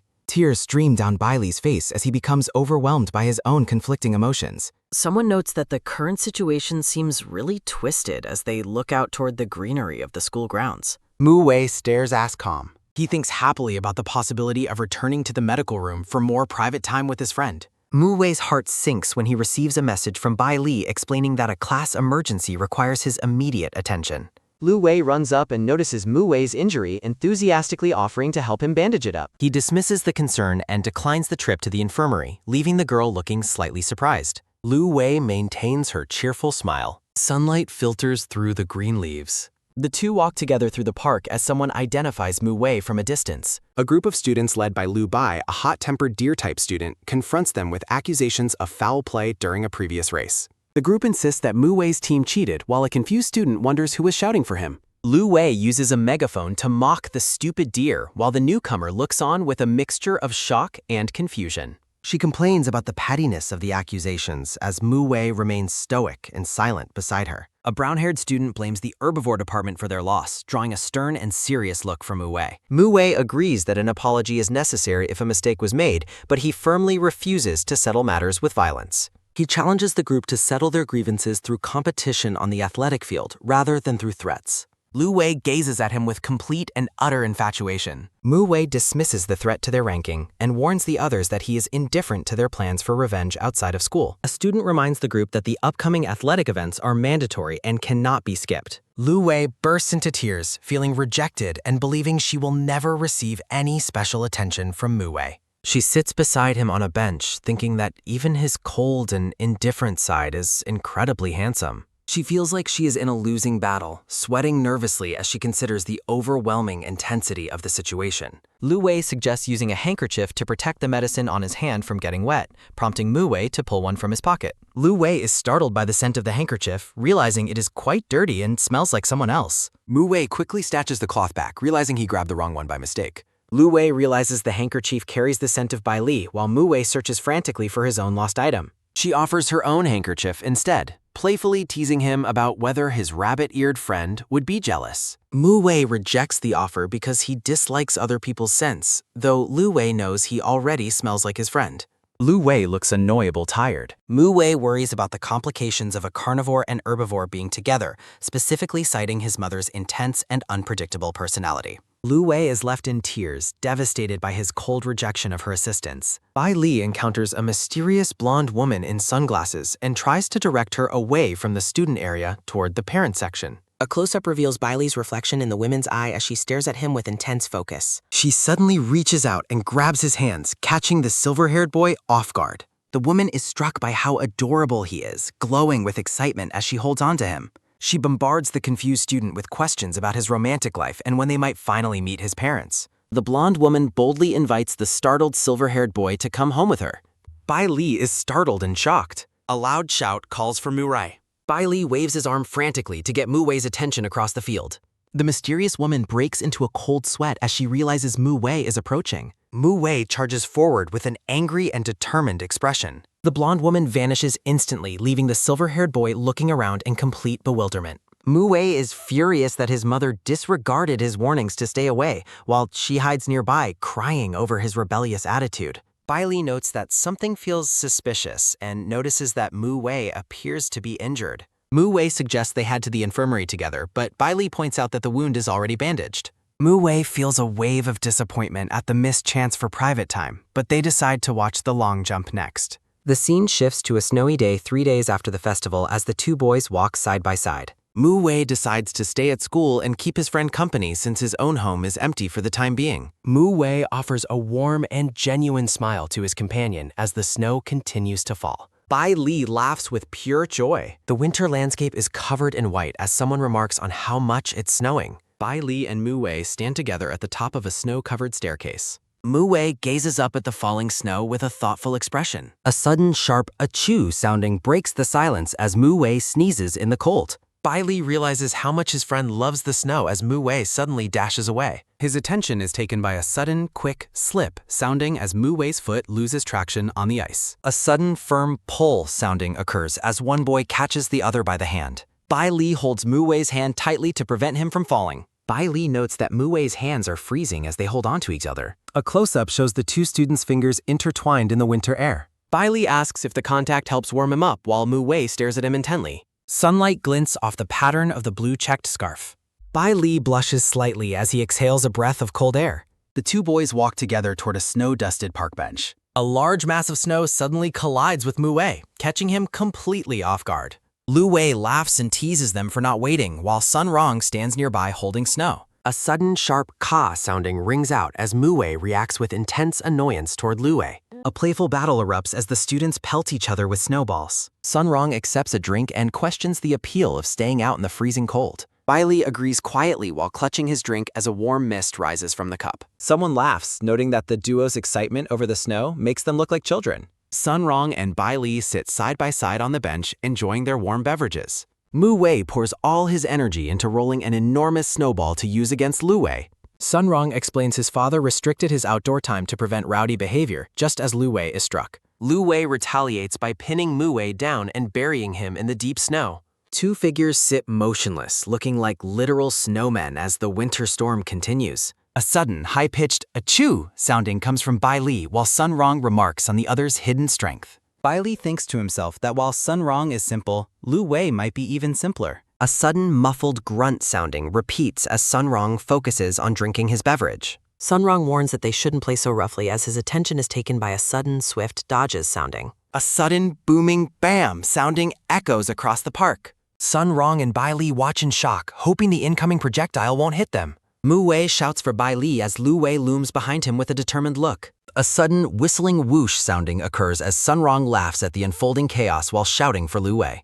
A system notification announces evil mode as Bai Li's expression turns dark during the confrontation. Lu Wei warns Sun Rong to be careful as the dark-haired student reacts with confusion. Mu Wei and Bai Li combine their efforts to hoist Sun Rong high into the air. A sudden, heavy thud sounding marks Sun Rong's landing as Lu Wei tells the others not to run. Lu Wei suggests they go to her nearby house to dry their wet clothes before continuing. The scene shifts to a quiet view of snow-covered branches. Sun Rong recalls visiting this area often as a child to play with a friend. Lu Wei notes the high number of schools in the neighborhood while Mu Wei looks around. The group enters the house, immediately feeling the comfort of the warm indoor air. Lu Wei asks them to wait a moment while she goes to fetch some slippers. The three boys are left speechless and impressed by the interior of the home. They admire the massive collection of photos while Lu Wei tells them to take off their coats. Lu Wei explains her parents are travel photographers, and Sun Rong asks if she is always home alone. Lu Wei tells Sun Rong to dry himself off and warns him not to let tail hair fall everywhere. Lu Wei searches for her old elementary school clothes for the boys to wear while they wait. The group laughs as they realize the old clothes are cute, noting it was a mother's hobby. Mu Wei gazes at the album. The album displays various scenic photos. Mu Wei compliments his friend's loving parents. The friends browse the album together. Sun Rong admits he was unplanned while Mu Wei notes his absence from the album. Mu Wei inspects the wall funners. His eye widens in pure shock. A childhood memory shows a young boy promising to protect his companion. Mu Wei shows Sun Rong a framed photo and asks if it is his sister. Their attention is taken by a sudden, quick poof sounding as Mu Wei laughs at his friend. Sun Rong admits she is his sister while privately regretting the oversight. Sun Rong identifies her as his little sister, while the boys ask for her age and location. Mu Wei demands more information while Sun Rong tells him to back off. Close-up of Mu Wei's determined sis. He finds the sister incredibly cute. A young boy asks a newcomer if she wants to play soccer. He dismisses the girl because she smells like a herbivore. He immediately begs her not to leave. The playground bullies claim to be the bosses of the area. The girl feels isolated and sad. A boy interrupts the bullies to ask what they are doing. The other children look on confused. The boy and girl stare seriously. Mu Wei recalls his past as a bully while the girl intervenes to protect herbivores. Her attention is taken by a sudden, sharp hey sounding as the girl reacts to the bullying. The girl stands in her blue shirt. The boys react with utter amazement. The group argues about playing and the use of the playground. Mu Wei reflects on the stupidity of carnivores. He is overcome with a blush. Through Mu Wei's eyes, the girl looks radiant. He excitedly talks to the girl. She responds briefly before looking away. Their attention is taken by a sudden, happy ha-ha sounding as the two children laugh together. She turns back blushing and asks who he is calling cute. He reiterates his childhood broadness. The young boy smiles brightly. Sun Rong stands frozen in shock. Mu Wei declares it destiny that his goddess is his friend's sister and calls him older brother. Sun Rong recalls similar childhood promises and calls Mu Wei an idiot. Mu Wei asks if she has a boyfriend or likes cake while Sun Rong tells him to be quiet. The other children watch the chaos. Bai Ling beams with pure excitement. His attention is taken by a sudden loud Mu Wei sounding as Sun Rong freezes in place. Sun Rong expresses his long-standing devotion and internal struggle. Mu Wei cheers enthusiastically while Sun Rong leaves to get wire. Mu Wei pleads for contact information while Sun Rong offers to refill his tea. The boys sit at the table while Mu Wei mentions his mouth is guy. Sun Rong struggles with his past. His attention is taken by a sudden, clear ting sounding as a message arrives on Sun Rong's phone. His attention is taken by a sudden, loud ding-dong sounding as a delivery person in a yellow hat rings the doorbell while the horned man looks on. The delivery man presents the ordered pizza with a cheerful smile. While eating pizza and browsing an album, Bai Ling explains that the rabbits in this specific grassland are born with curly hair. Close-up of Bai Ling's curious blue eyes as he inspects the photos. The gray-haired boy happily remarks that curly-haired little goddesses are surely beautiful. His attention is taken by a sudden, soft rung sounding as the horned man appears radiant, though he quickly becomes annoyed and asks what exactly is beautiful about him. The long-haired man tells his guest to come with him. The guest follows the horned man through a doorway. His attention is taken by a sudden, quiet whoosh sounding as Mu Wei and Bai Ling peek through the doorway with wide, curious eyes. A sign on the wall strictly forbids any eavesdropping. Entering the room, the guest asks if this is the man's bedroom, noting the lack of decorations and wondering if a single bed is enough for 2 people to sleep. Sun Rung explains that the albums outside were of his parents, but this specific one belongs to him. The gray-haired boy laughs hysterically, wanting to see if there is any embarrassing history to mock, while Sun Rung hopes his friend can still laugh after reading it. Flipping through the pages, the guest praises the little goddess in the photos and asks where Sun Rung is hidden. The 2 friends lean in close together to examine the book. Sun Rung shows photos from when he was 5 and his mother dressed him in girls' clothes, followed by elementary school photos where his style was more neutral, and one from when he first moved home. A childhood photo features a smiling blonde boy standing beside a girl with long hair and animal ears. Looking frustrated, Sun Rung bluntly declares that there is no little goddess. All the photos are of him.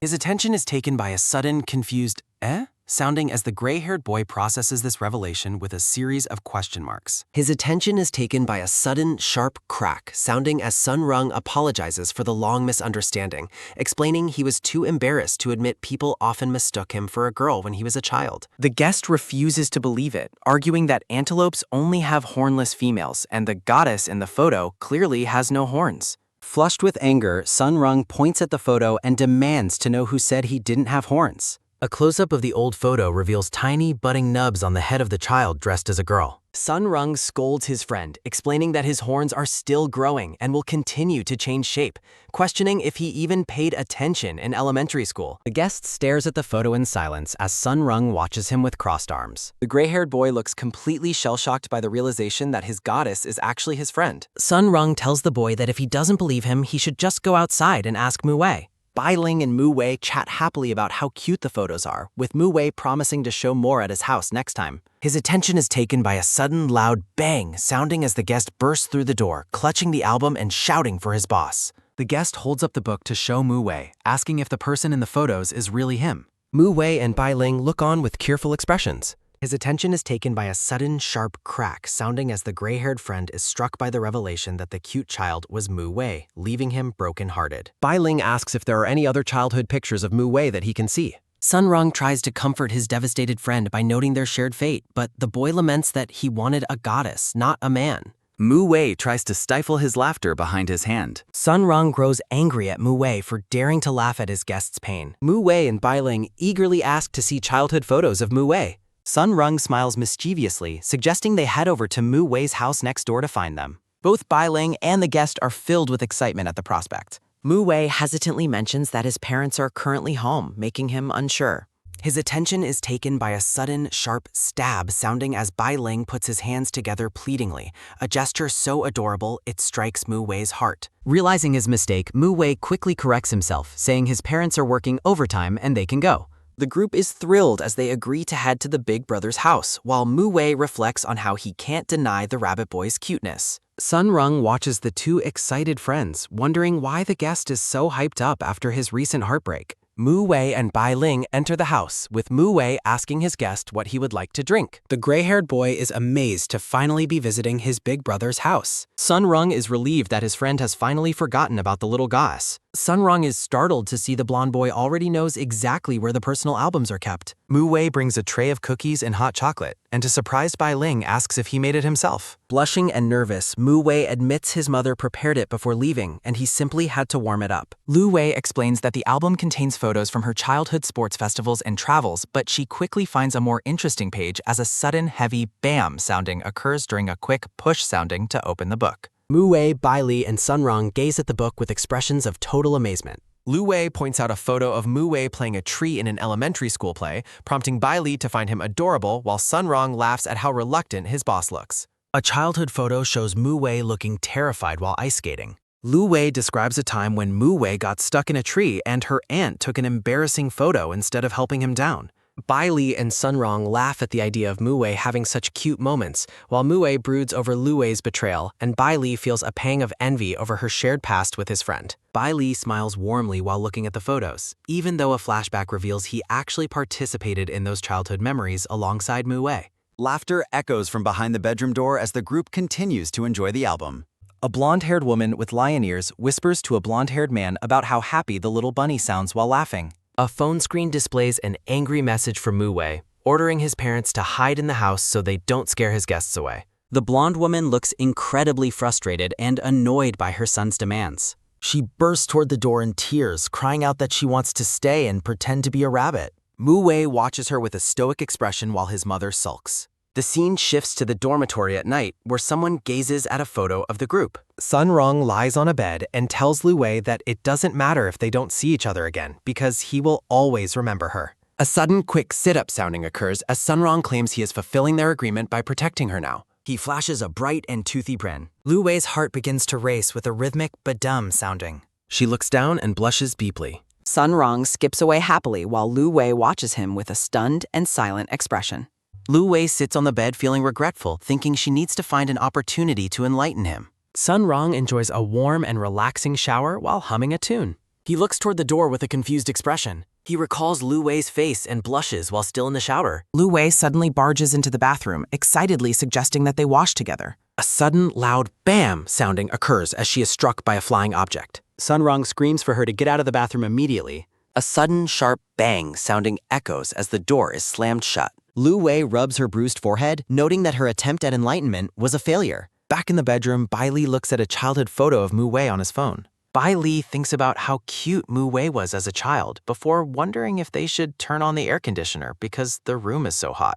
Mu Wei stands by the wall and agrees to Miyaikia. The lights suddenly go out, leaving the boys to wonder if the breaker is broken. They check a message from the dorm auntie explaining that a heavy snowstorm has caused a power outage that won't be repaired until morning. A sudden, firm press sounding occurs as Mu Wei looks at the phone and asks why Bai Li has a photo of him. Bai Li blushes and apologizes, admitting he took the photograph in secret. Mu Wei looks away with a slight blush. Mu Wei explains his mother posted the photo and that the others have gone to his house, while he holds a phone showing a picture of a young Bai Li. Mu Wei is overwhelmed by how cute the photo of his friend is. He feels incredibly hot despite the power being off and agrees with Bai Li. Bai Li asks if he can open the window to let in some cool air. A sudden, whistling whoosh sounding occurs as a gust of wind blows snow into the room. A sudden, quick close sounding happens as Bai Li shuts the window and tells Mu Wei he will catch a cold. Bai Li holds a rabbit-shaped humidifier and worries it will be useless without electricity, leading to static electricity problems. Mu Wei suggests they check if the neighbors have a power bank. The two boys peek out into the dark hallway with confused looks. Sun Rong runs through the hall carrying a bucket of ore. A sudden, sharp block sounding occurs as Lu Wei uses a handheld game console to shield herself from a splash of water. A sudden, heavy bam sounding marks the moment Sun Rong is hit in the face with a splash of water as Lu Wei laughs about the cruelty of the battlefield. Sun Rong accuses her of cheating while the other two boys conclude that there probably isn't a power bank to be found. Mu Wei suggests they leave and decides to use a more traditional method to cool themselves down. Mu Wei uses a towel to dry the silver-haired boy's damp ears. Mu Wei explains that the water heater has failed, leaving them with only cold water. A sudden, rhythmic ba-doom sounding occurs as Mu Wei wonders if the lucky power outage is a dream. Mu Wei realizes that drying the other's tail is a perfectly reasonable excuse to get closer. A sudden, audible swallow sounding occurs as Mu Wei blushes intensely during the intimate moment. Mu Wei chuckles to himself while his heart races at the sight of the fluffy tail. A sudden, soft wipe sounding repeats as Mu Wei gently cleans the silver hair. Mu Wei is completely overwhelmed and flustered by the close contact. Bai Li smiles brightly, feeling refreshed and happy despite the lack of electricity. The fluffy white tail of the rabbit-eared boy is shown in close detail. The two boys cheer together, celebrating the cozy atmosphere created by the power outage. A sudden, low gurgle sounding comes from Bai Li as he realizes he needs to find a restroom. A sudden, repeated gurgle sounding continues while Bai Li regrets drinking so much water before bed. The next morning, Bai Li clutches his stomach, feeling the after effects of his midnight hydration. The silver-haired boy looks dazed and slightly unwell. Mu Wei questions why they ended up buying identical blue plaid jackets. Bai Li's eyes sparkle with excitement over their new purchases. Walking through the city at night, Bailey explains he wanted to buy new padded clothes at the discount store. Bailey spots something in a shop window and points it out to a surprised Mue. Bailey is delighted to find a coat that perfectly matches Mue's style. A close-up highlights the texture and pattern of the new clothing. The boys ask the shopkeeper if she has the coat in both small and extra large sizes. The shopkeeper enthusiastically tells them they can get a discount if they buy both. Bailey makes excuses for wearing the new coat immediately while Mue admires how he looks. Mue worries if his intention to buy matching couples outfits was too obvious. Mue justifies his choice to himself, feeling happy that their styles now align perfectly. Bailey suggests they go buy dessert to celebrate their successful shopping trip. The duo stops in front of a sign offering a massive 50% discount to couples. Bailey tries to play it cool by complimenting the quality of the desserts. The silver-haired boy looks nervous as he considers the potential of the couple's discount. Mue reacts with visible shock and a heavy blush at the suggestion. A moment of awkward silence passes between the two boys. They stand together outside the shop, both feeling the tension of the situation. A shop employee welcomes them and begins to explain their promotional offer for couples. A pink-haired waitress in a maid uniform greets the boys with a cheerful smile. The waitress directly asks if the two of them are a couple. Mue shouts his confirmation while Bailey offers a shy and quiet agreement. Mue spots the two boys from across the street and stops in her tracks. Lue's eyes widen in disbelief as she observes the scene through the window. Lue recognizes her friends and thinks that running into them must be fate. The orange-haired girl grins, excited to tease the duo about their date. Lue watches intently, realizing the nature of their interaction. Lue looks completely stunned by what she is witnessing. The waitress explains that they take photos of happy couples to display in the shop. The waitress asks the boys to perform an intimate gesture for the photograph. Mue panics, his mind racing with thoughts of hugs or even a kiss. Bailey surprises Mue by leaning in and kissing him gently on the cheek. Lue stares through the glass, her jaw dropping in total shock at the sight. A sudden sharp whoops sounding occurs as someone accidentally bumps into the frozen Lue. Lue's gaze is captured in a dramatic close-up, her eyes wide with shock. Below, a group of predatory-looking boys surrounds the orange-haired girl, their leader asking if she knows a certain skilled lynx fighter. A sudden, loud bam sounding occurs as Lue clutches her forehead in distress. She expresses relief that the chaotic situation has finally come to a temporary halt. Walking through the dark city streets at night, Lue worries about the risk of suspension so close to the end of the term if the fighting continues. As she continues her walk, Lue prays that her headstrong companion won't act rashly, her thoughts filled with memories of her friends and a recent dessert shop event. In a dimly lit alleyway, the silver-haired Sun Rong displays his combat prowess by easily taking down a group of thugs in a series of swift panels. A sudden, heavy bam sounding occurs as Sun Rong hoists a crying bully by his collar, smirking while calling the attackers insignificant ants. Lue suddenly rushes in and grabs Sun Rong's arm, screaming for him to stop the violence before things get even worse. Sun Rong looks at her with a mix of surprise and concern, asking why she suddenly rushed out and potentially put herself in harm's way. Lue forces Sun Rong aware. Hiding behind a wall, the two of them peek out as they search for someone based on a report they received earlier. They spot their school dean standing by a car in the distance, leaving both Lue and Sun Rong looking completely stunned. Sun Rong laughs awkwardly while a grumpy-looking Lue remains unimpressed by the situation. The pair walks along the street together, passing a brightly lit shop window that illuminates the sidewalk. A close-up of Lue reveals her deep anxiety. She admits to herself that the constant stress makes it impossible to relax. A childhood memory shows a young Lue telling a small Sun Rong that he looks skinny but is actually quite awesome. Young Lue displays a tough attitude. The young Sun Rong grins confidently and asks if she wants him to protect her as her big brother from now on. Scars mark Lue's cat ears. In the present, Lue scolds Sun Rong for fighting on the street, while he claims he was ambushed and excitedly points out a dessert shop event. Lue looks confused as they stand near the brightly lit shop entrance decorated with vibrant white flowers. Lue laughs off the idea, telling Sun Rong that only couples are allowed to participate in the shop's special activities. Sun Rong pulls Lue toward the shop, calling her cute and insisting no one will doubt they're a couple. Lue panics at the suggestion, but Sun Rong asks what's wrong. She thinks about how Mue and Bailey even kissed for the same event. Sun Rong teases the girl, noting that while she looks conservative, she's surprisingly hesitant about the idea of them being together. Sun Rong takes her hand. They stand together outside the shop. A decorative wind chime hangs. Sun Rong puts an arm around a flustered Lue as they enter the shop, his face glowing with a wide blush. A pink-haired waitress welcomes Fran. Lue is internally spiraling, wondering what people will think about this straight guy she's with. Sun Rong leans in close to the blushing girl, and a sudden, quick click sounding marks the moment the waitress captures a photograph. The pink-haired waitress beams with joy as she holds up the finished instant photo for the pair to see. Lu Wei and Sun Rong stare at the photo. The waitress says it matches. A chibi Lu Wei protests. Stunned Lu Wei looks completely speechless. A childhood photo shows a blonde boy being kissed on the cheek by a white-haired boy. Lu Wei kisses Sun Rong's cheek in a new photograph. She happily asks for another photo, while Sun Rong looks completely dazed. Sun Rong is left blushing and stuttering as Lu Wei cheerfully tells him to go pick out a cake to celebrate. A board displays both couple photos. A yellow bus travels down a road at sunset. Inside, Mu Wei offers a snack to a very happy Bai Li. They gaze out the window at the sunset, looking forward to their arrival at the ZQ Hot Spring Resort. Mu Wei and Bai Li stand before the grand traditional entrance of the resort as the sun sets behind the trees. At the check-in desk, Bai Li receives a wardrobe key from an employee and thanks him with a bright smile. A sudden, sharp ah sounding occurs as Mu Wei begins to take off his shirt in the locker room, revealing his toned abs. Bai Li tries to act natural while blushing intensely, wondering if they really came all this way just for this intimate moment. A pig-eared character walks past. They watch the stranger pass. The two agree to change. Mu Wei and Bai Li stand back to back as they start to change their clothes in the quiet locker room. Bai Li expresses his guilt about sneaking out to play alone, fearing that Lu Wei and the others might find out.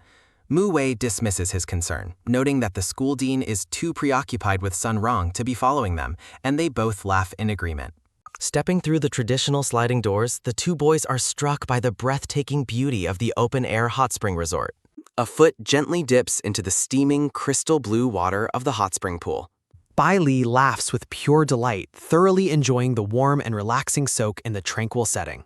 Mu Wei watches the silver-haired boy with a soft and affectionate expression. Mu Wei finds it quite unscientific that they are expected to wear robes while soaking in the hot spring. Bai Li is momentarily puzzled by the comment, but Mu Wei quickly laughs off his inner thoughts as nothing important. Water droplets glisten on Bai Li's silver hair as he tilts his head back, relaxing in the warm spring. Overwhelmed by Bai Li's charm, Akibi Mu Wei tells himself to hold on, worried he won't be able to handle how cute his companion is. Mu Wei gazes at the rabbit-eared boy through the rising steam, thinking he is incredibly beautiful and cute. Bai Li swims playfully through the clear blue water with a bright and happy smile. Bai Li lets out a relieved sigh, but a sudden slip in the water startles both boys as they drift closer together. Mu Wei's eyes widen in realization as he stares intensely at the silver-haired boy. Ripples spread through the blue water as the two boys find themselves in an unexpectedly close position.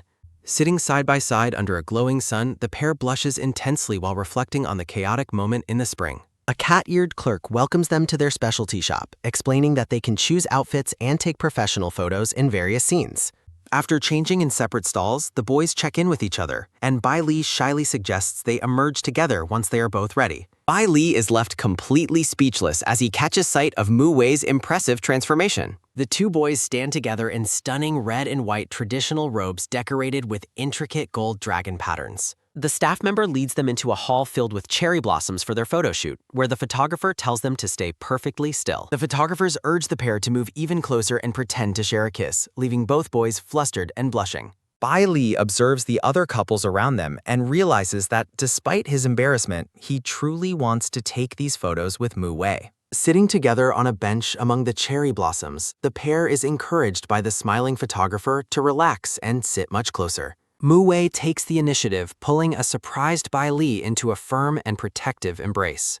A beautiful photograph captures the two boys as they lean into each other amidst the drifting pink petals. The enthusiastic photographer signals for the pair to move on to the next romantic pose. Mu Wei rests his head on Bai Li's lap as they lie together on a bed of fallen cherry blossoms. Mu Wei finds himself distracted by how soft his companion's body feels as they maintain their pose. Chibi Bai Li looks down at his friend with a heavy blush, feeling flustered by the intimate contact. The photographer praises their natural chemistry as Mu Wei reaches up to gently touch Bai Li's face. A finished photograph captures the tender moment as they gaze into each other's eyes among the flowers. The photographer is visibly thrilled with the romantic results of the session. Leaning across a go board, the boys find themselves face to face in a state of mutual shock as they consider their closeness. Both boys are left completely overwhelmed and breathless by the intensity of the staged romantic poses. The photographer notes that while they haven't confessed their feelings yet, the couple-style photos are a great success. With an excited gesture, the photographer announces the final part of their special experience. Bai Li is startled when Mu Wei suddenly reaches out toward his head during their walk. Mu Wei gently removes a stray petal that had become stuck to Bai Li's long rabbit ear. Bai Li is touched by the gesture, admitting the spot had been itchy and that the touch feels wonderful. The photographers cheer as they capture the pair's natural and effortless chemistry on camera. A final photograph shows the two boys standing serenely together under a traditional paper umbrella amidst the cherry blossoms. Later, back in their robes, the boys admire the printed photos and find them incredibly beautiful. Mu Wei explains that their private suite features a unique hot spring, and Bai Li is delighted to learn they have their own pool. A hand taps the keycard against the sensor to unlock the door to their private luxury suite. They enter a magnificent room with a large balcony that offers a stunning view of the nighttime resort. Bai Li expresses how happy he feels while soaking in the private pool, and Mu Wei warmly agrees. Mu Wei smiles contentedly as he gazes at the peaceful evening scenery from the warmth of the spring. Bai Li leans against the edge of the pool, feeling as though the entire night has been a wonderful dream. The blonde boy slowly drifts closer to the silver-haired boy in the quiet, moonlit water. They playfully hide their faces beneath the surface of the water, leaving only a trail of bubbles behind. Bai Li is startled by snow. They walk through a snowy forest. Mu Wei warns Bai Li about Slip-Him. Mu Wei watches a couple move by. Mu Wei observes his silver-haired friend. Bai Li excitedly runs onto bridge. Bai Li exclaims how beautiful it is. Mu Wei watches with soft affection. Mu Wei offers towels and care. Mu Wei shares his excessive supplies. Bai Li looks on with coy. Mu Wei boasts about his preparations. Their attention is taken by a soft meow sounding. A kitten jumps on Bai Li's knee. Many cold cats appear on bench. Bai Li suggests within her shop. Bai Li cuddles a happy kitten. Bai Li asks for Kingsrud. Mu Wei searches through his bag. Mu Wei only finds rabbit claps. They head to the nearby shop. A purple-haired clerk welcomes them. Bai Li inquires about Captured. Sun Rung unexpectedly pumps up. A sudden sharp gasp sounding occurs. Both groups shout in mutual shock. Sun Rung explains his temporary job. The clerk, Jin Yu, introduces himself. Laughter echoes from the shop entrance. Jin Yu helps Sun Rung with Baxis. Jin Yu provides snacks and entertainment. The pair watches them with skepticism. Bai Li suggests messaging the orderly. A mushroom appears at an auction. Jin Yu feeds chips to Zilong. The pair considers Lu Wei's situation. Sun Rong happily says the bye. Someone watches them with intense focus. Lu Wei glares up a scene. The boys agree to support Lu Wei. Lu Wei runs after receiving messages. Lu Wei observes the group's cable. Sun Rong is startled by Lu Wei. Mu Wei greets Lu Wei warmly. Lu Wei suspects Jin Yu as rival. Sparks fly between the two men. Lu Wei complains about being left. Sun Rong feeds the disgruntled boy. Jin Yu senses Luria's trouble. Jin Yu plots to separate the pair. Sun Rong suggests that Jin Yu should go with him since Lu Wei already has the company of Bai Li and his brother. Jin Yu urges Lu Wei not to delay the group's fun, but the horned boy insists on joining them to browse for items. A tense energy fills the air as Jin Yu and Lu Wei exchange glares while the rest of the group focuses on their meal. Jin Yu entrusts the shop to Sun Rong, providing him with games and snacks while Lu Wei questions Sun Rong's claim of being there to work. After Lu Wei remarks on Sun Rong's caretaking skills, Jin Yu boastfully claims his friend has been capable of handling all chores and studies effortlessly since childhood. Lu Wei realizes that Sun Rong's perceived capability is actually the result of Jin Yu doting on him and doing everything for him since they were young. Mu Wei announces their plan to continue the mountain climb while Bai Li checks if Lu Wei is coming along. Sun Rong enthusiastically offers to guide the group to fun spots, prompting Lu Wei to plot a way to get Sun Rong away from the others. Jin Yu watches silently as the trio departs for their tour. Jin Yu confronts Lu Wei, asserting that he sees through his true nature and questioning if Sun Rong is aware of it. Her attention is taken by a sudden, sharp bam, sounding as Lu Wei smirks and claims they are essentially the same. Sun Rong turns back to inquire about the delay, unaware of the tension. Lu Wei feigns fear, claiming he was startled by a carnivore, leading Sun Rong to tease him about his lack of boldness. The atmosphere grows charged as Jin Yu and Lu Wei trade intense and electric glares. Later at their private suite, Mu Wei wonders about Lu Wei's well-being before a presence at the door prompts him to go open it. Lu Wei greets them with a cheerful smile and a wave at the entrance.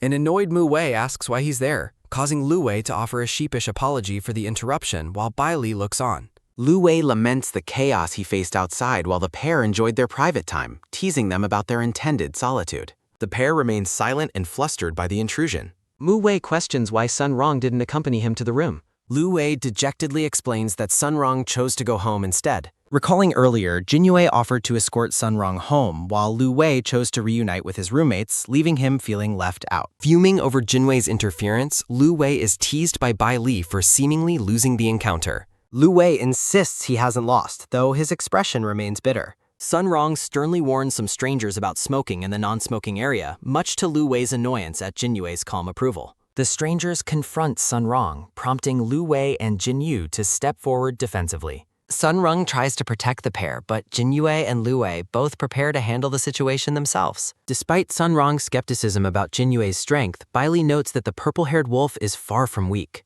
A sudden, sharp ah sounding occurs as Jinyue effortlessly defeats the troublemakers and warns Lu Wei to stay back. Sunrong patronizingly offers to help Lu Wei if he ever feels threatened, further irritating him. Lu Wei warns his roommates that Jinyu is actually a terrifying wolf who is merely pretending to be gentle, though Bai Li remains skeptical. Bai Li excitedly announces that he has a solution to help Lu Wei win. Bai Li suggests that Lu Wei should let Sunrong protect him to provoke Jinyu, though Lu Wei worries about the blow to his man's dignity. Her attention is taken by a sudden, quick kick sounding as Lu Wei begs the smooth Mu Wei for romantic advice. Mu Wei silences him abruptly, while Bai Li watches the exchange with a nervous sweat. Mu Wei reassures Lu Wei that Jinyu hasn't made progress in years and isn't a threat to his chances with Sunrong. Bai Li encourages Lu Wei to confess directly, noting that Sunrong is too slow to catch hints otherwise. Lu Wei is overcome with gloom as he worries about the consequences of his past lies being revealed during a confession. Mu Wei pushes him to stop hesitating and confess, but Lu Wei avoids the topic and turns to leave. A sudden, loud thud sounding occurs as a pillow is thrown at Lu Wei for disturbing them despite having his own room next door. Mu Wei and Bai Li are left frustrated by the persistent interruption. Morning arrives as the pair sleep soundly together in their shared bed, with the clock showing 9 o'clock. Bai Li wakes up feeling refreshed after a deep and peaceful rest. He gazes at the sleeping Mu Wei, reflecting on how much they've indulged themselves as the semester nears its end. The two share a warm and cozy moment as they cuddle comfortably in their sleep. A sudden loud knock sounding ruins the quiet morning, waking a very irritated Mu Wei. An annoyed shout echoes through the room as Mu Wei demands to know what the matter is. Mu Wei opens the door to find a visitor, while Bai Li peeks out curiously from behind him. Lu Wei greets them with a bright smile, offering to treat everyone to an outing. The group arrives at an abandoned research institute for a spooky adventure as the others realize Sunrong wants their support. Shadows of clawed hands loom in a dark hallway as Bai Li admits he cannot see clearly in the gloom.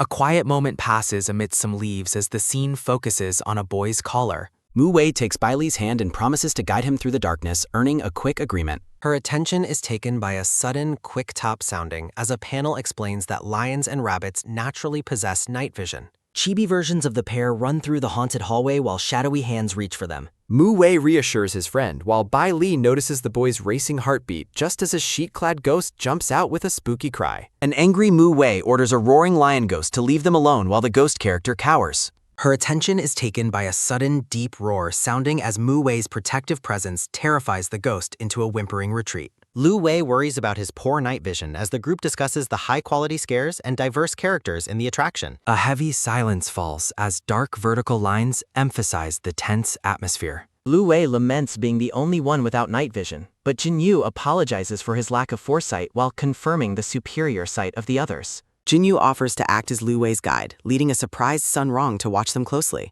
Lu Wei is visibly annoyed as Sunrong and Jinyue walk ahead surrounded by sparkling effects. A large fanged spider descends from above, prompting Lu Wei to mock Jinyue's possible fear. Sunrong wonders if the bug is real, leading Lu Wei to criticize the park's security. Jinyue's face lights up with a sudden, mischievous idea. Her attention is taken by a sudden, sharp whack sounding as Lu Wei lashes out in the dark at someone he believes is an employee. Jinyu recovers from the blow while Lu Wei accuses him of getting hit on purpose to make him feel guilty. The five boys stand together outside, wondering where their next destination should be. A festive mood settles over the scene with balloons and colorful decorations. Sunrong is overcome with joy as they arrive at the vibrant amusement park. The gray-haired boy expresses his excitement about riding the roller coaster together for the first time. Bai Li and Mu Wei share in the enthusiasm as they prepare for the ride. Laughter fills the air as the pair enjoys the thrill of the roller coaster. Mu Wei wishes for more privacy while Jinyu and Lu Wei continue their heated debate about which games to play. Lu Wei teases Jinyu about his fear of heights, much to Sunrong's annoyance. Mu Wei mentions his past visits to children's play areas, leading Sunrong to check on him.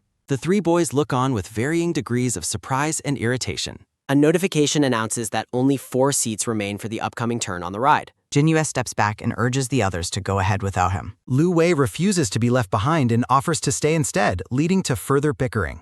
Sun Rong grows tired of their constant arguing and overly polite stalling. The focus shifts to their feet as the decision is made for the first pair to board. Sun Rong is completely fed up with the ongoing conflict between his 2 friends. Her attention is taken by a sudden firm grab sounding as Lu Wei takes hold of a wrist to settle the matter. Jinyu promises to accompany Sun Rong next time while reflecting on how long their argument lasted. Motion sickness overtakes Jinyu on the ride as Sun Rong wonders why he pretended to be brave. Her attention is taken by a sudden loud retch sounding as a sick Jinyu regrets his choices. Mu Wei and Bai Li arrive with water and towels to help their friend. Sun Rong scolds Jinyu for showing off while Lu Wei feels defeated in his attempt to mock the wolf. A tender moment occurs as Sun Rong wipes Jinyue's face, though Lu Wei finds the scene frightening. Mu Wei asks Bai Li if he is alright and offers to take a break. Bai Li is happy to rest, and Sun Rong remarks on how much Lu Wei has changed since they were in the dormitory. Lu Wei reflects on his past behavior and feels guilty for treating his friend poorly.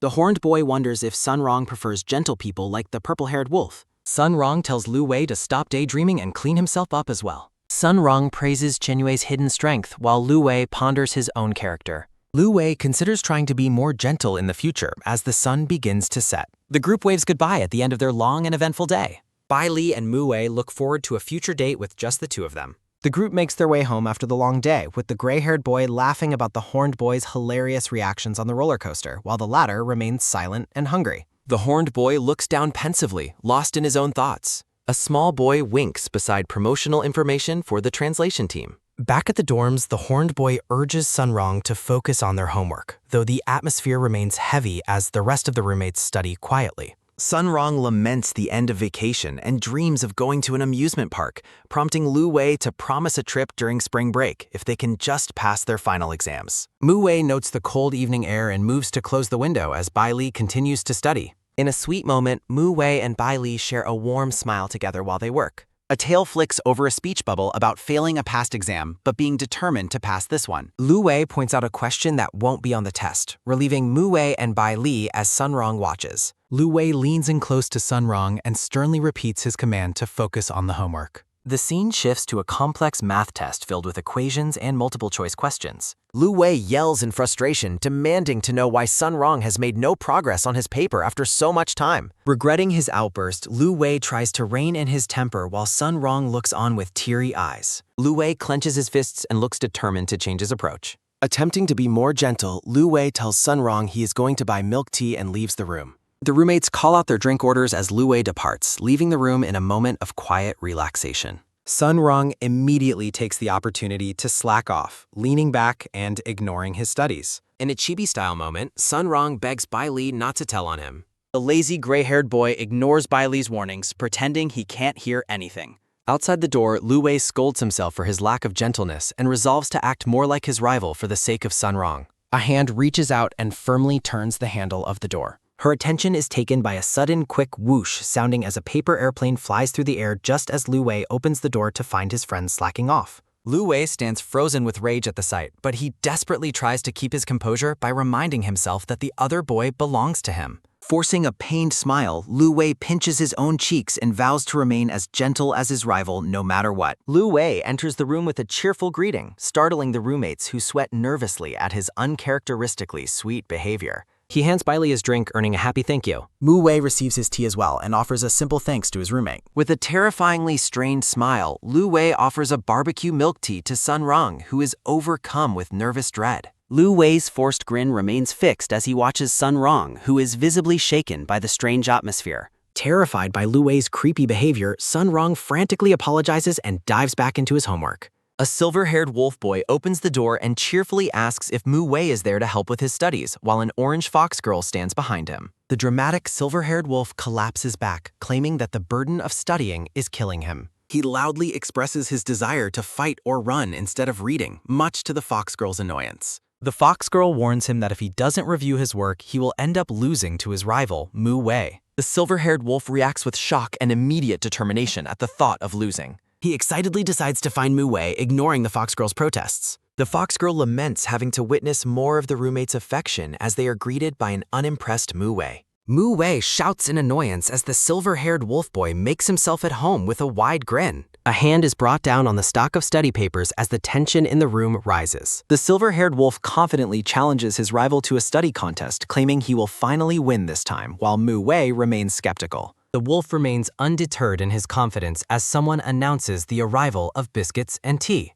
Bai Li brings in a tray of snacks, surprising the visiting pair with his hospitality. As they all sit together, Mu Wei notes how crowded the room has become while the group enjoy their treats. Her attention is taken by a sudden, sharp bam sounding as the silver-haired wolf hugs the fox girl and asks Mu Wei about his whereabouts during the vacation. The wolf bursts into laughter after hearing Mu Wei spent his time at a playground, mocking him for such childish behavior. He continues to laugh while the fox girl watches with a look of pure exasperation. The entire group stares at the wolf in silence, prompting him to ask what the matter is. The silver-haired wolf boasts about his own holiday filled with fights, though he admits to feeling a bit envious of the others' peaceful time. The fox girl complains about her sore shoulders, leading the silver-haired wolf to suggest skipping class before he is quickly shut down. He reminds her that she must pass her exams first, while the fox girl tells them all to sit down and stop talking nonsense. The silver-haired lynx boy notes that his orange-haired companion seems to want to go somewhere, though the other boy remains silent. The orange-haired boy questions if this feeling is similar to what the little rabbit felt with Mu Wei,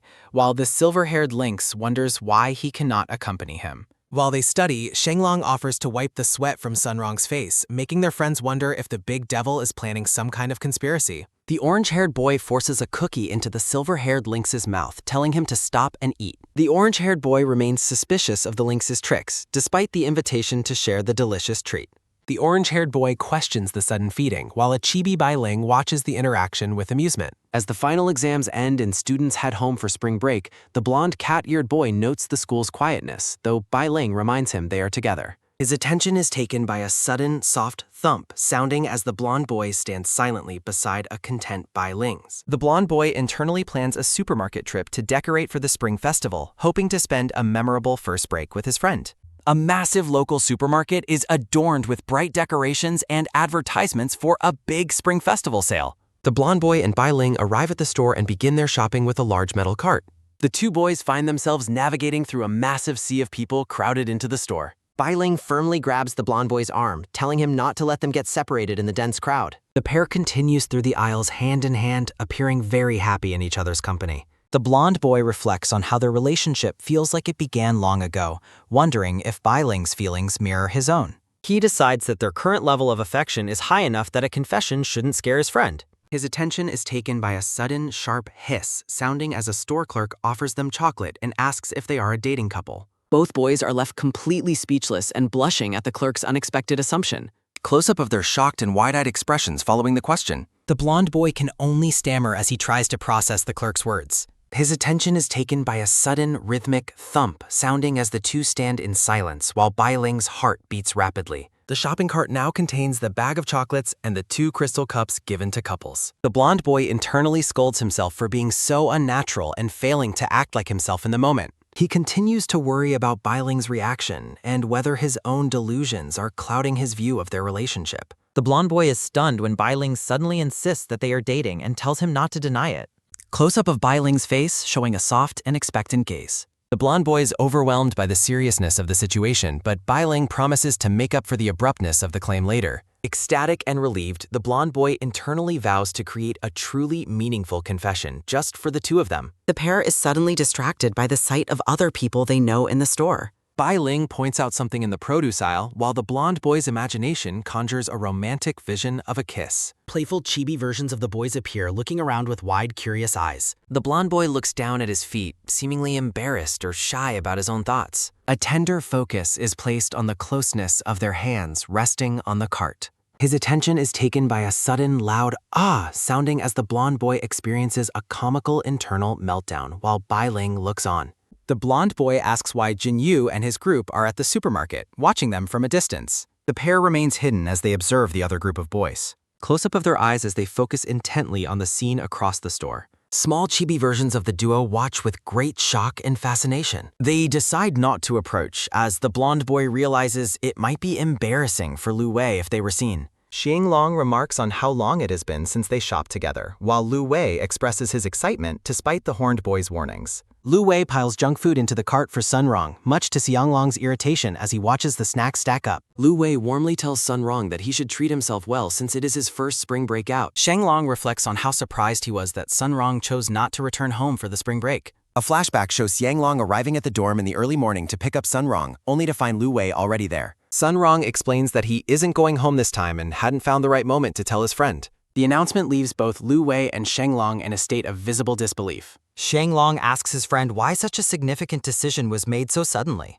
As Xianglong helps dry his hair, Sun Rong admits he had the plan for a long time, but was too afraid to tell his family. Sun Rong reveals he waited until he passed his exams and admits he wants to experience the outside world and spend time with Lu Wei. Returning to the present, Sun Rong excitedly drags Xianglong toward the snacks and soda. Lu Wei realizes that Sun Rong stayed behind just to accompany him, making him feel a sense of guilt that prompts him to allow the other boy to buy more junk food as a peace offering. The horned boy watches Sun Rong. Sun Rong examines the ripe watermelons. Hiding behind the fruit, Mu Wei notes how Sun Rong stayed at school for Lu Wei's sake, while Bai Li hopes Jin Wei will back off before asking if they should intervene. However, Lu Wei quickly spots them and yells at them to go back. Lu Wei remains annoyed as Jinyu excitedly finds the last bag of steak and mocks him for his specific brand loyalty, even offering to cook for him during the upcoming spring break. Sun Rong enthusiastically insists that Lu Wei will be the one to cook, praising his hidden talents and delicious tomato beef jerky, while the two rivals exchange a spark of intense hostility behind his back. When Sun Rong asks for 2 bags of snacks, Lu Wei agrees with a gentle smile, internally deciding to let it slide this time because of their upcoming holiday plans. Sun Rong happily adds marshmallows to the cart as Lu Wei struggles to keep his composure, desperately reminding himself to remain gentle while the rival wolves are watching, even as the pile of snacks grows. Lu Wei pats Sun Rong's fluffy head. Sun Rong is unsettled by Lu Wei's terrifying forced laugh, unaware that the horned boy is internally seething over his concessions and worrying about the inevitable stomach aches and dentist visits the sugary treats will cause. Lu Wei demands the sugar bags. Sun Rong returns the extra snacks. Sun Rong walks away looking dejected, leading a relieved Mu Wei to suggest to Bai Li that they should leave the pair alone and finally head back. Lu Wei scolds Sun Rong for trying to buy too much soda and urges him to appreciate his homemade pear soup instead, prompting the gray-haired boy to submissively agree to return the drinks. As they walk home, Sun Rong invites Jinyu for dinner to taste Lu Wei's cooking,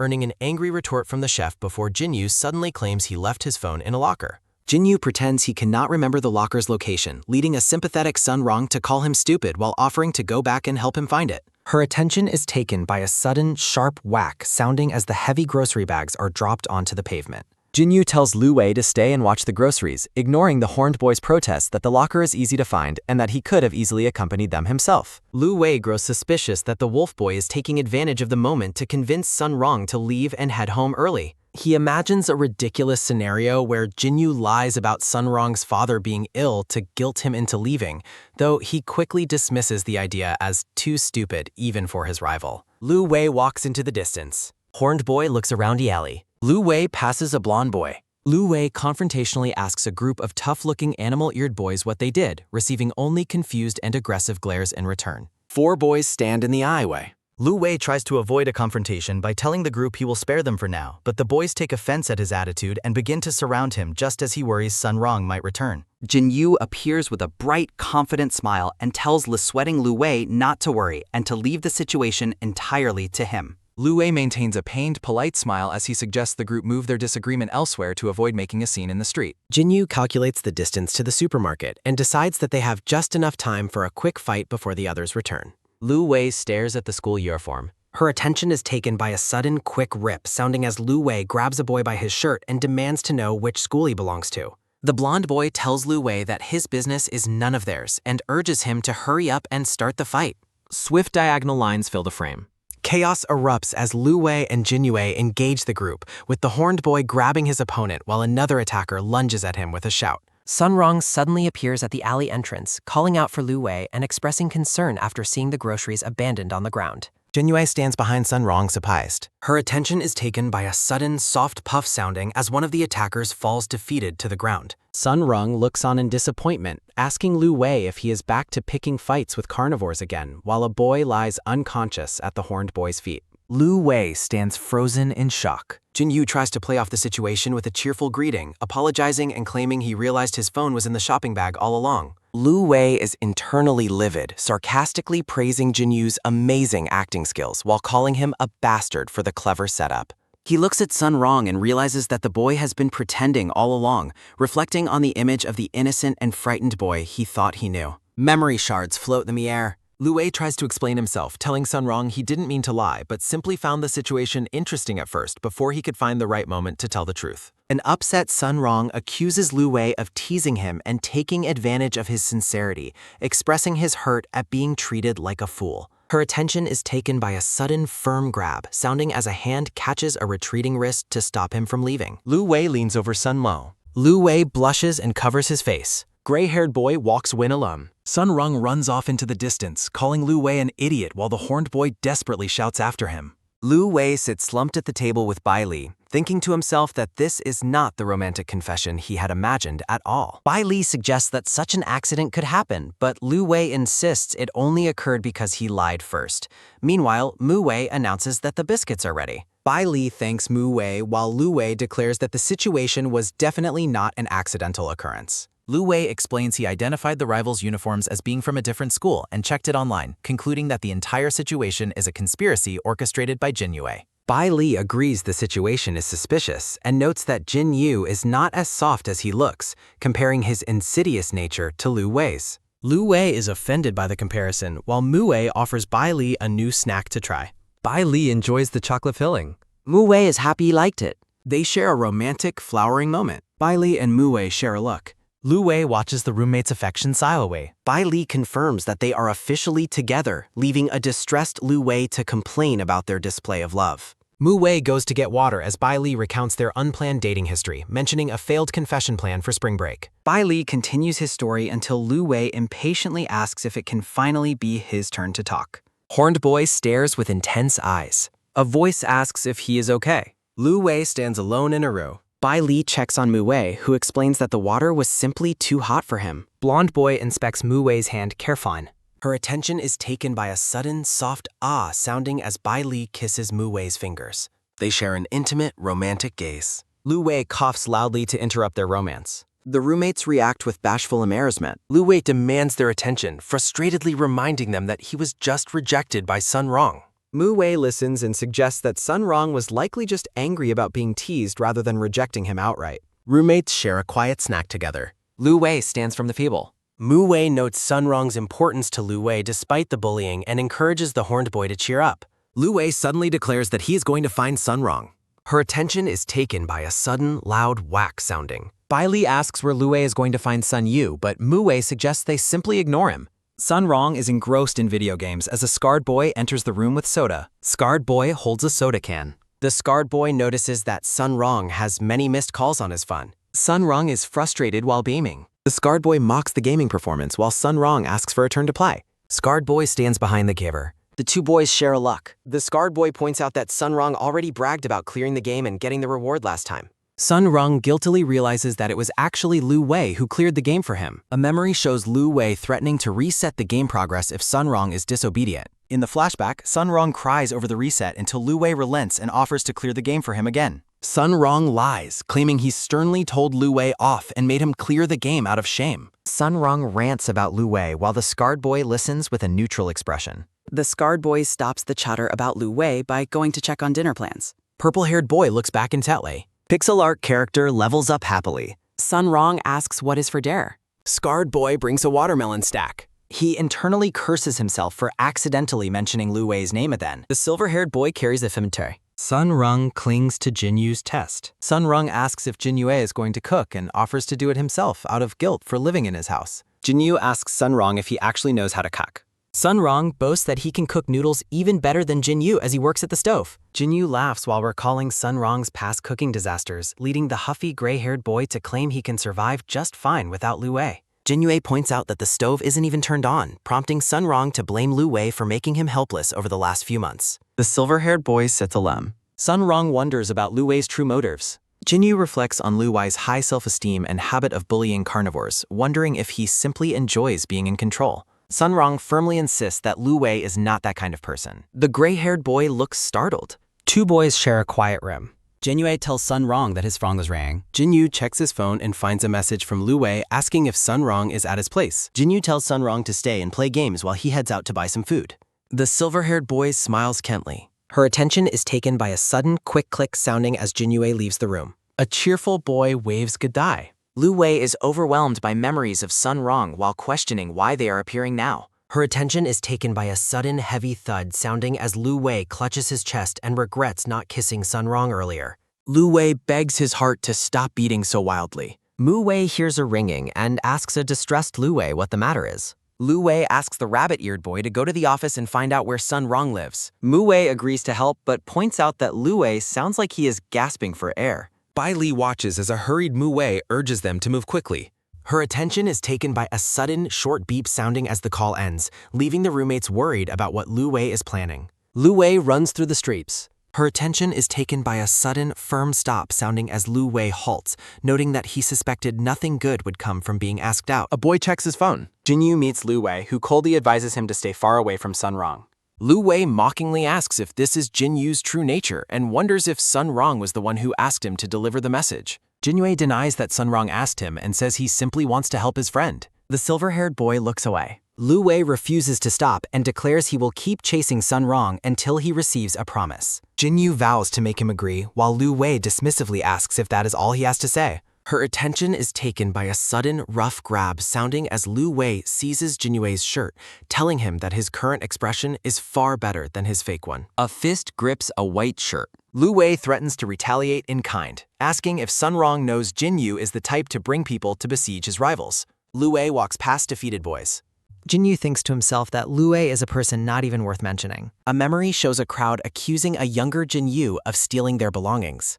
In the flashback, a young Sun Rong cries out in defense of Jinyue, insisting that he saw the real thieves and that Jinyue is innocent. The young gray-haired boy calls Jinyue a beautiful person and tells him he isn't stupid at all. Jinyu rages at Lu Wei about how carefully he has protected Sun Rong and calls him a cheating jerk who isn't worthy of the boy. The two rivals clash violently. Both boys stand panting and bruised. Mu Wei tells a teacher a story about Sun Rong's childhood sweetheart and his complicated relationship with Lu Wei. Bai Li explains that Sun Rong ran home after a fight and won't answer his phone, asking the teacher for his address so they can check on him. Her attention is taken by a sudden, soft rustle sounding as the teacher agrees to help while the roommates wait anxiously. Confused blonde cat-eared boy. Chibi roommates share a smile. The roommates walk away as the horned boy stands alone in the hallway, regretting that he couldn't express his feelings more clearly. Long-haired boy looks down sadly. Bai Li and Mu Wei are horrified to see Lu Wei covered in injuries. Mu Wei wonders how Jinwei could beat him up, but Lu Wei proudly claims he won the fight despite being outnumbered 7-1. Her attention is taken by a sudden, sharp ouch sounding as the silver-haired boy tells Lu Wei he should have just run away.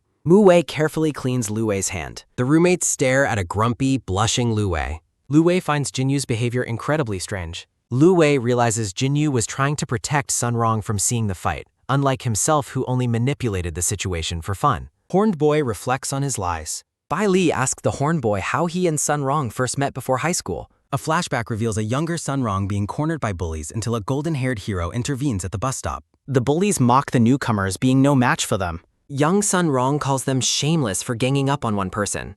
Her attention is taken by a sudden, heavy thud sounding as the bullies charge forward to attack. The golden-haired boy warns them to find another place to fight before kicking them away and calling them trash. Young Sun Rong is completely awestruck. The gray-haired boy praises the hero and wishes he could be strong enough to protect someone as handsome as him. The older boy tells him not to worry and says that simply standing up to the bullies already makes him a hero.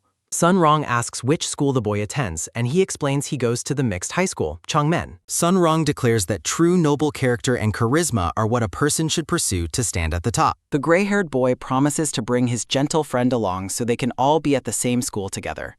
Her attention is taken by a sudden, soft ping sounding as Lu Wei recalls how shocked he was when Sun Rong actually showed up at his school. Lu Wei admits that Jinyu's protective style really suits him. The horned boy leaves the room. Mu Wei asks if he intends to expose Jinyue's true colors to Sun Rong. Lu Wei refuses to be a snitch but notes that Jinyue's importance to Sun Rong is heavier than he initially thought. Horned boy stands at the door. Lu Wei resolves to take advantage of Jin Yu's inferiority complex and hurry to win Sun Rong back. He walks down the long corridor. The roommates peek around the doorway. Bai Li and Mu Wei throw their arms around Lu Wei, declaring their full support for his pursuit of Sun Rong. Jin Yu returns home with fresh bruises, admitting to a surprised Sun Rong that he got into a fight at school. Sun Rong laughs and notes that he has become very skilled with bandages because Jin Yu was always getting into trouble in the past. Silver-haired boy changes the subject. The kitchen is a total mess. Chibi boys look at the kitchen. Sun Rong apologizes for the mess, explaining he was hungry and tried to heat something up in the microwave. Close-up of Jin Yu's golden ass. Jin Yu looks at the smoking microwave and blames himself for not giving clearer instructions. Sun Rong notes that Lu Wei handled everything at the dorm, prompting Jin Yu to say he can do whatever he wants here. Gray-haired boy admits he is useless and hates that he is still thinking about Lu Wei even while angry. Sun Rong sits alone and dejected. Jin Yu offers to teach him how to cook and asks if he is still hungry. Sun Rong realizes it wasn't just the cooking.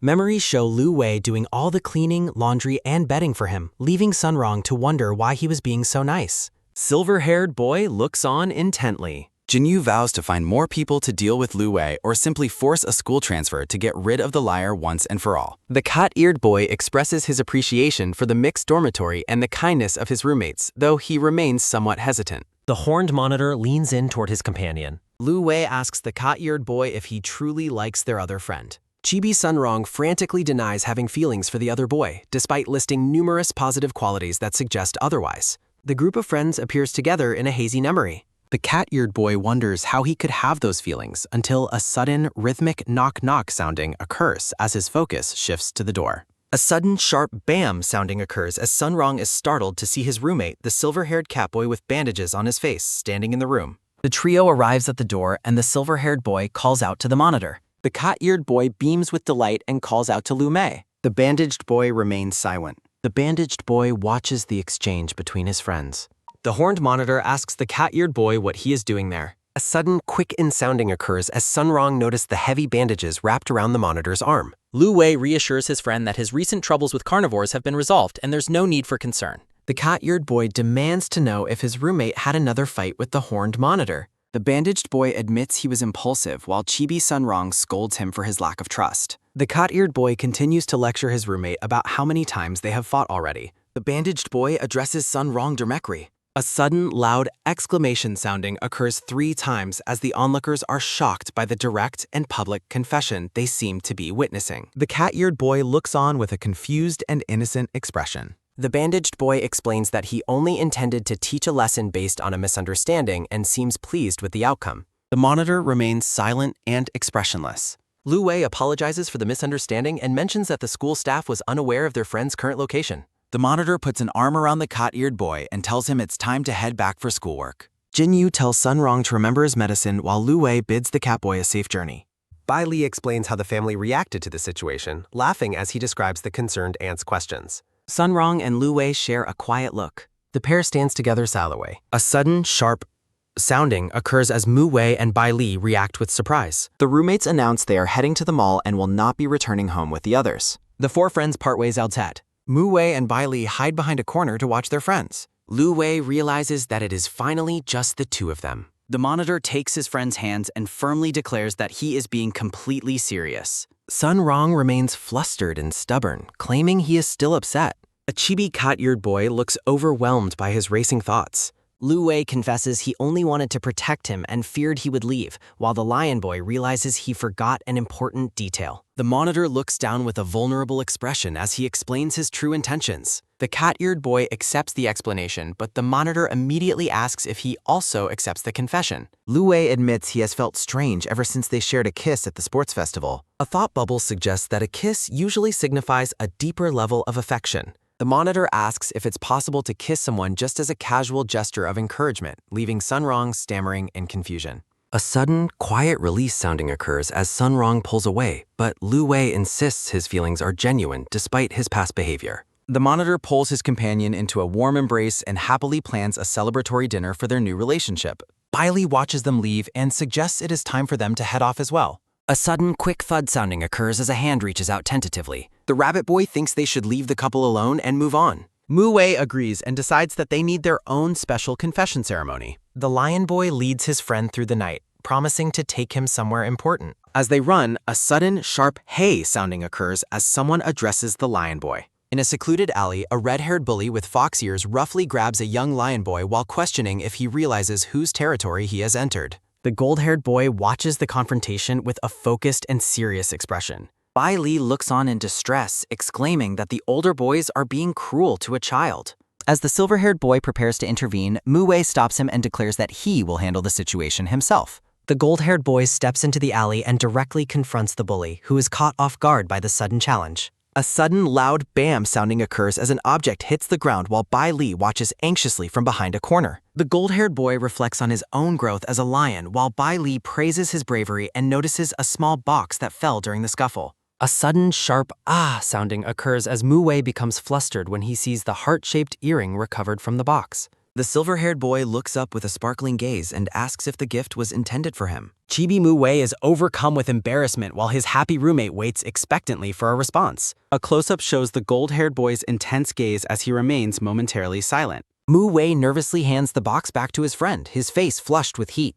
Inside the gift box lies a heart-shaped earring resting on top of a folded blue handkerchief decorated with white rabbits. Bai Li picks up the fabric and notes that it looks familiar, leading the gold-haired boy to confirm that it is indeed his roommate's handkerchief. Mu Wei stammers as he tries to explain exactly when he acquired the item, growing increasingly flustered over the details. The gold-haired boy confesses that Bai Li once used that handkerchief to bandage his wounds during a childhood incident, admitting he has harbored feelings for him for years. The silver-haired boy looks on with wide, watery eyes, clearly moved by the revelation. Chibi Bai Li sheepishly admits that he has no memory of the event from their youth. Mu Wei offers a gentle smile and explains that he simply wanted to perform a proper confession to make up for the chaotic attempt at the supermarket. A sudden, sharp stop sounding occurs as Mu Wei pauses mid-stride to send an urgent message to the monitor. A sudden, quick ding sounding alerts Lu Wei, who is relaxing on the grass with Sun Rong, to a message about the scheduled firework display. The horned monitor explains that he only agreed to help because he was genuinely concerned about the progress of their friend's relationship. As the countdown begins, Sun Rong reacts with stubborn denial to the mention of dating, while Lu Wei observes his calm demeanor. The monitor checks his phone and is horrified to see Mu Wei's emergency warning not to start the display yet. Lu Wei looks on in shock as he realizes the fuse has already been ignited. A sudden, bright flash occurs as the firework launches into the air right next to the startled pair. A sudden, loud bam sounding occurs as vibrant pink fireworks burst across the night sky above the city. Bai Li is delighted by the beautiful lights, but Mu Wei is devastated that his grand confession timing has been completely ruined. The roommates stand together under the sparkling night sky. A display of two snowmen dressed as a cat and a rabbit wrapped in glowing lights stands in the park. Bai Li asks if his friend made the display, leading Mu Wei to explain that he set it up in secret with help from the monitor. The gold-haired boy apologizes for the delays, but Bai Li insists he loves the surprise and is happy to receive the earrings. Mu Wei gently puts the jewelry on his friend and vows to take responsibility for him from this moment forward. The pair gazes into each other's eyes as they lean in close for a romantic moment. A sudden, loud bang sounding occurs as a late firework startles the chibi roommates, causing them to pull apart in shock. The pair looks up at the sky with wide eyes. Mu Wei is annoyed by the botched timing, while in another part of the park, Lu Wei complains over the phone that his friend failed to follow instructions. Chibi Sun Rong prepares to leave, noting that most of the fireworks were wasted. The cat-eared boy defends Mu Wei's sincerity, claiming his actions prove how much he cares for their friend.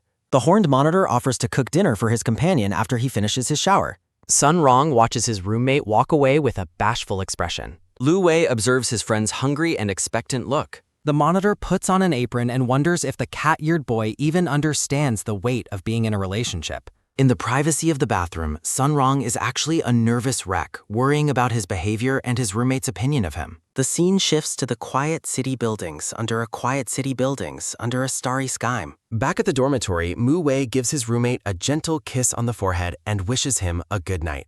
The pair lies silently in bed together, both wide awake and deeply flushed. Bai Li stares into the darkness and wonders if his friend finds him unattractive since he didn't try to do anything more. Mu Wei lies perfectly still, listening to his friend's breathing and trying to convince himself that they are both fast asleep. A night of restless, unspoken tension. The gold-haired boy regrets failing to act during such a perfect opportunity earlier that day. He sleeps peacefully, unaware of turmoil. A lion boy reflects in solitude. As he watches his roommate sleep, he finds himself hesitating to reach out and touch him. Chibi Lion Boy is hopelessly flustered. Despite his doubts, he finds himself drawn closer to the silver-haired boy's face. The silver-haired boy starts to wake. As he opens his eyes, he is confused to find the bed beside him completely empty. He looks toward the bathroom door where the light is still shining through. Mu Wei hides in the bathroom, staring at his disheveled and blushing reflection while trying to compose himself. On a bright morning, Bai Li suggests drying the quilts in the sun while his roommate offers to help. Shared chores bring a peaceful morning. A soft gaze full of affection. Gentle proximity during a quiet moment. The rabbit boy reacts with surprise as he feels a strange, itchy sensation on the back of his neck. He turns around to ask what just touched his ear, looking genuinely curious. Bai Li questions his friend's odd behavior while the gold-haired boy claims to just have a slight headache. Awkwardness lingers in the morning air. The gold-haired boy announces he is heading out and makes a hasty exit to avoid further questioning. As his roommate leaves, the silver-haired boy pouts and realizes he is definitely being avoided. The horned monitor reflects on how carnivores often have a more pronounced behavioral cycle during this time of year. In a desperate moment, the chibi cat-eared boy clings to his roommate and begs for help with his discomfort. Lu Wei considers this unexpected turn of events to be an incredible stroke of luck for their relationship. Silken hair flows in the moonlight. The monitor towers over his companion on the bed, questioning if this is truly what he wants help with. He warns that they need to be clear about the situation to avoid any future misunderstandings or regrets. Lu Wei checks one last time if his friend is mentally prepared for the next step, receiving an eager confirmation. A blinding moment of shared caution. Tangled sheets after a long night. A lingering touch between the pair. A tender moment of post-confession affection. They share a quiet look as they reflect on the weight of the words they just exchanged. The cat-eared boys sheepishly suggest that they can continue their conversation tomorrow morning. Lu Wei reacts with a playful remark about his roommate's sudden change in attitude. A sudden, persistent beep-beep sounding occurs as the alarm clock strikes 7 in the morning. The roommates share a stiff and awkward morning greeting as they sit up in their separate beds. Mu Wei stares intently at his friend, realizing that the current tension between them is unsustainable. A long yawn after sleepless night. A sudden, sharp gasp sounding occurs as the gold-haired boy is caught off guard by his roommate's appearance. The rabbit boy looks on with a confused expression. Mu Wei quickly announces he is heading to the shower, fleeing the room as Chibi Bai Li complains about being ignored. A sudden, loud bam sounding occurs 3 times as a hand knocks urgently on the door. The pair opens the door to find a silver-haired boy with lynx ears who asks why they came to see him. The visitor looks frantic as he blurts out an incredibly personal detail about his night spent with Xiaofei. Mortified by the loud confession, his friends immediately scold him for shouting such private things in public. The silver-haired boy notices a curious detail and wonders what it means. The gold-haired boy and his visitor share an awkward look after realizing they've said too much. A chibi monitor explains that spring break exists specifically to help certain animals navigate their seasonal cycles in private. The lynx-eared boy complains about his unreliable parents leaving him alone while they went off on a honeymoon. The gold-haired catboy reflects on his past loneliness and the simple joy of finding a supportive friend while he finishes the dishes. A bright, genuine smile from the cat-eared boy. The silver-haired lynx boy is caught in a moment of sudden, heavy swallow sounding. Chibi Shenglong is overwhelmed by a wave of regret as he admits to making a significant mistake in his behavior. The silver-haired visitor comments on a sudden, alluring scent, while the rabbit boy watches the scene with a confused expression. Mu Wei gazes toward his roommate with a look of quiet, brooding affection. Bai Li is startled by his friend's frantic questions until a sudden, loud bang sounding occurs as the gold-haired lion boy kicks open the door to intervene. The lynx-eared boy slumps against the door in a state of self-loathing, asking Mu Wei for romantic guidance since he believes his friend has more experience. Shenglong looks on with a skeptical gaze, questioning if his 2 friends have truly committed to their relationship yet. Mu Wei aggressively silences his guest's intrusive questions while Bai Li makes a polite excuse to leave the room. A quiet moment of reflection on the changing of the seasons. The silver-haired rabbit boy is left deeply flustered and blushing by the intense conversation he just witnessed. Bai Li wonders how to approach his roommate about these sensitive instincts as he hears shouting coming from his friend's room. Inside the room, the monitor provides a massage for a sore Sun Rong, while Bai Li wonders if they are simply suffering from sports-related injuries. A sudden sharp slop sounding occurs as the cat-eared boy silences his companion, while the monitor asks if Bai Li is familiar with the carnivore cycle. Sun Rong makes a bold assumption about his friend's intimate progress with Mu Wei, leaving the rabbit boy mortified. The pair playfully ushers their embarrassed friend back toward his own dormitory to deal with his relationship. Half an hour passes in a quiet, floral-scented blur. Standing outside his room, Bai Li reflects on the surprisingly fast pace of everyone's relationship development, a face flushed with sudden, intense realization. The rabbit boy trembles with nerves at the door just as his gold-haired roommate begins to emerge. Mu Wei looks irritated as he faces his friend, while the lynx-eared boy inside continues to shout insults at his lack of progress. A shared moment of stunned, silent observation. Bai Li finds a moment of humor in the loud chaos, his gaze softening as he looks at the lion boy. The gold-haired roommate is visibly distressed by the ongoing situation. Shenglong is caught in a moment of self-discovery just as a sudden, quick slide sounding occurs when the door is thrown open. The visitor is stunned to find his friends waiting right on the other side of the door.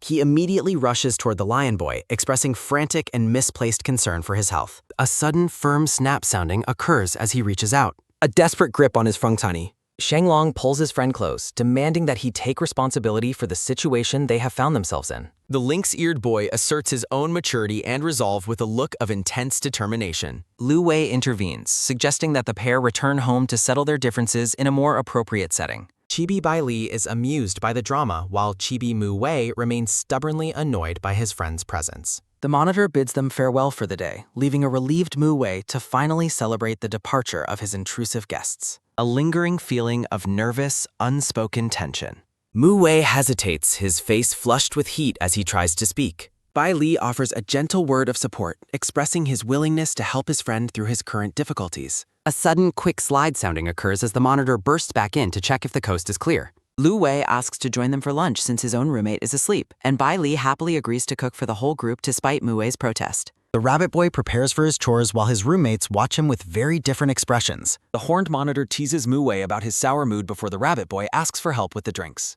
The lion boy's annoyance vanishes instantly as he happily agrees to help his roommate. Lu Wei observes the sudden and total shift in his friend's demeanor.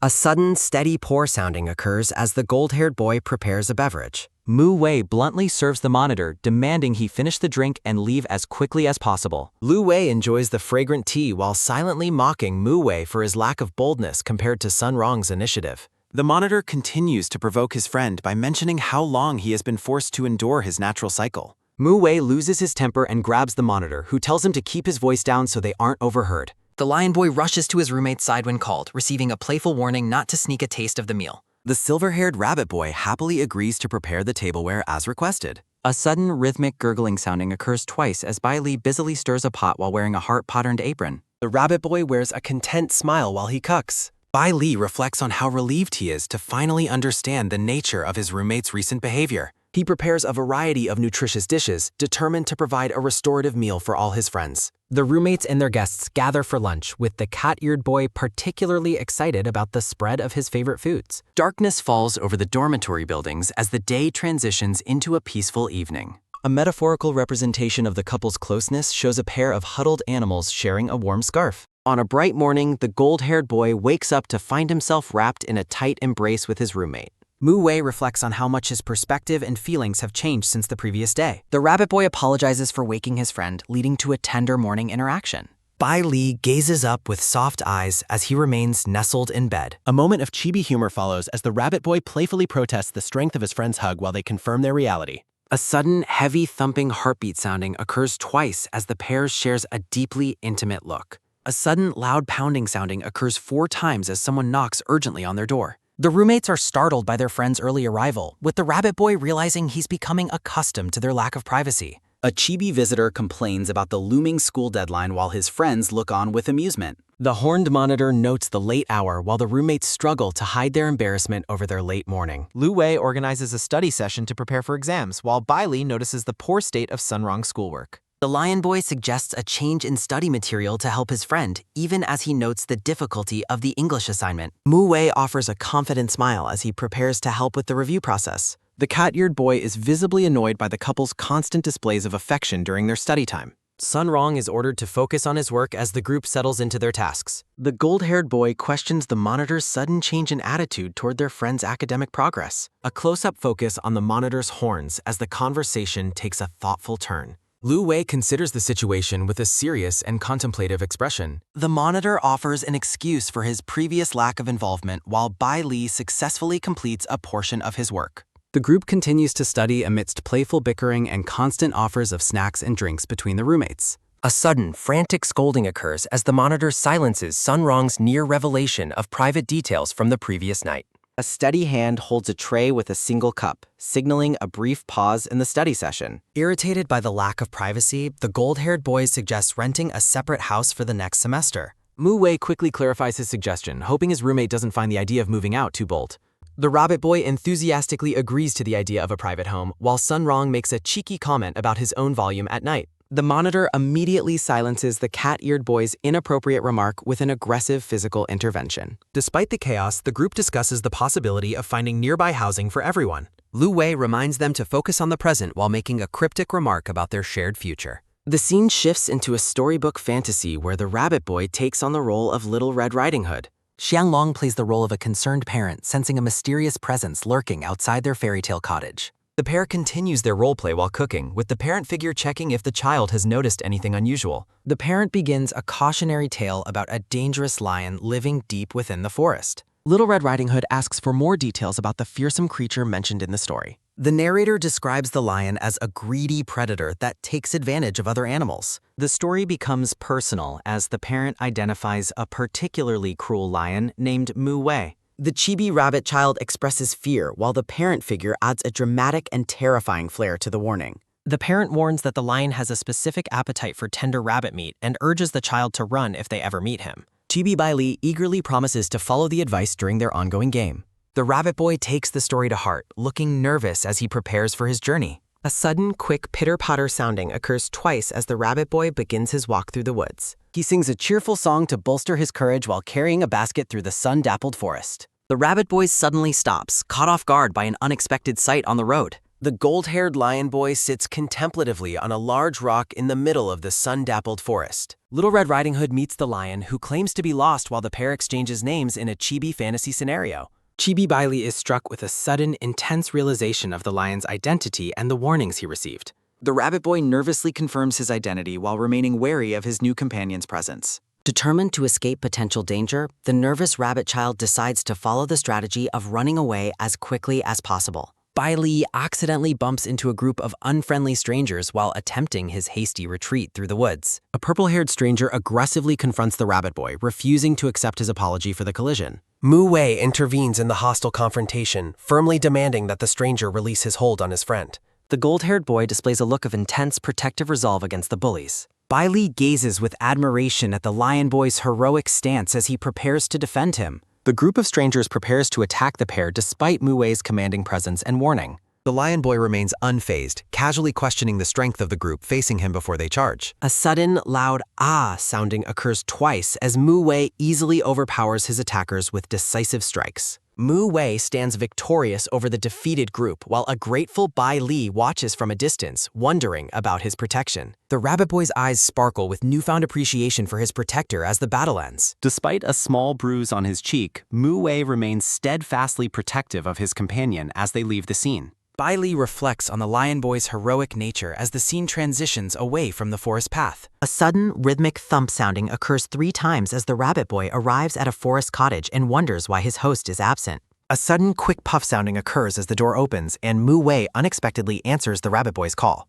The pair shares a polite and apologetic greeting in their chibi forms as they meet at the threshold. Mu Wei explains his presence at the monitor's home and suggests they enjoy a meal together while Lu Wei is out. A beautifully decorated chocolate cake topped with fresh strawberries serves as the center of their meal. The rabbit boy offers a healthy salad while noting the surprising gentleness of the lion's presence. The storyteller's voice continues to warn of the lion's hidden cruelty despite his handsome and upright appearance. The table is filled with an array of delicious treats and a single fresh carrot for their lunch. A warm and friendly atmosphere develops as the roommates enjoy their shared meal together in the cottage. Mu Wei questions the common preference for meat over nutritious vegetables with a bright and sincere smile. The gold-haired boy claims to be a vegetarian while happily accepting a slice of Bai Li's homemade cake to try. Mu Wei enthusiastically enjoys the dessert, giving an approving thumbs up while still chewing. Bai Li is overjoyed by his friend's positive reaction to his baking. The pair continues to share various treats and healthy snacks in a moment of pure chibi happiness. The rabbit boy expresses his gratitude for the earlier rescue, while Mu Wei suggests they become more casual with each other.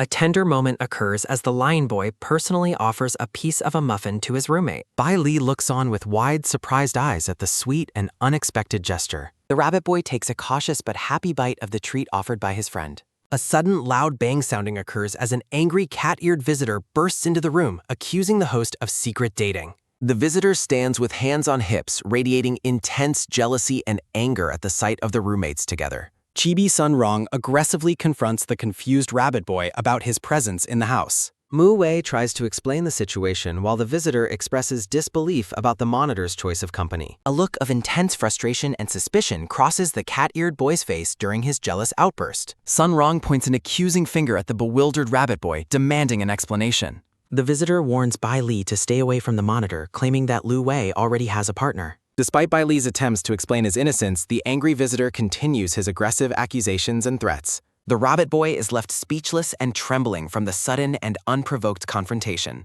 Chibi Sun Rong continues his jealous tirade, accusing Bai Li of intentionally seducing the monitor. The overwhelming situation and the harsh accusations bring the sensitive rabbit boy to the verge of tears. A calm voice from behind attempts to clear up the growing misunderstanding and tension in the room. Mu Wei stands tall behind his roommate, clarifying to the intruder that Bai Li's presence was his own request. The rabbit boy is stunned by Mu Wei's confession of affection and his direct involvement in arranging their meeting. The scene shifts as the gold-haired boy walks alone through the quiet, sunlit forest path. A beautiful forest path shows Mu Wei watching Bai Li play with a squirrel. A sudden realization strikes as the gold-haired boy admits his feelings. Love strikes the gold-haired lion boy. Mu Wei laments his bad luck since the parent figure Sheng Long has always disliked him. The family prepares for their day. Domestic chores begin outside the cottage. A secret admirer watches from afar. The lion boy studies romantic strategies. The lynx-eared parent offers praise while the child waters the plants. Sheng Long grows suspicious, noticing the persistent stalker lurking nearby once again. The parent figure aggressively confronts and insults the hidden gold-haired intruder. A brief and dismissive agreement passes between the parent and child. The rabbit child waves a cheerful farewell and asks for a quick return. The guardian approaches the lion boy and demands an immediate explanation. Sheng Long reveals he's known about the stalking while Mu Wei finally discovers the rabbit boy's name. The parent warns the lion to stay away while Mu Wei remains defiant. The protector issues a final warning to stay away from the rabbit child. The lynx-eared guardian leaves the scene. The gold-haired boy expresses his deep frustration after the confrontation. The parent urges the child inside, but the rabbit boy hesitates due to unfinished chores. The rabbit boy worries about watering the remaining flowers in the garden. The parent figure forces the child inside and orders him to stop watering the plants. The parent figure watches with intent. The gold-haired boy curses his poor luck while watching the cottage from the woods. Mu Wei questions his own heart's desire for someone from a rival family. The horned antelope roommate is introduced as a love expert.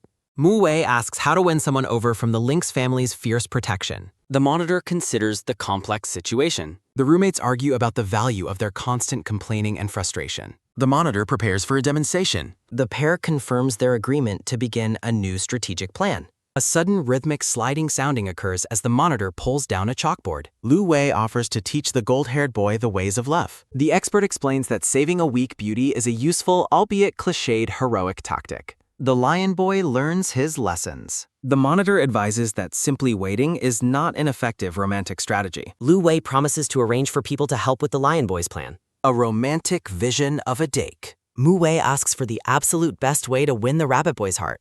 The monitor suggests adopting a vegetarian diet to better match the rabbit's lifestyle. Mu Wei realizes the plan while Lu Wei manipulates puppet figures like a mastermind. Mu Wei decides that the right time to act has finally arrived. The rabbit boy asks for clarification on what was previously said. Mu Wei's gaze remains intensely focused. Mu Wei confesses his love and explains that the monitor helped arrange their meeting. The rabbit boy realizes the monitor left them alone to facilitate the confession. The rabbit boy expresses deep insecurity, feeling that he is not a good fit. Mu Wei pleads for a chance to prove his devotion and pursue a relationship. The gold-haired boy promises to become a protector and a vegetarian for his love. Bai Li processes the heartfelt confession. Mu Wei promises to spend every day supporting his companion's hobbies and lifestyle. The rabbit boy is deeply moved. The lion boy awaits a response. He gently takes his companion's hands. The pair remains in silent shock.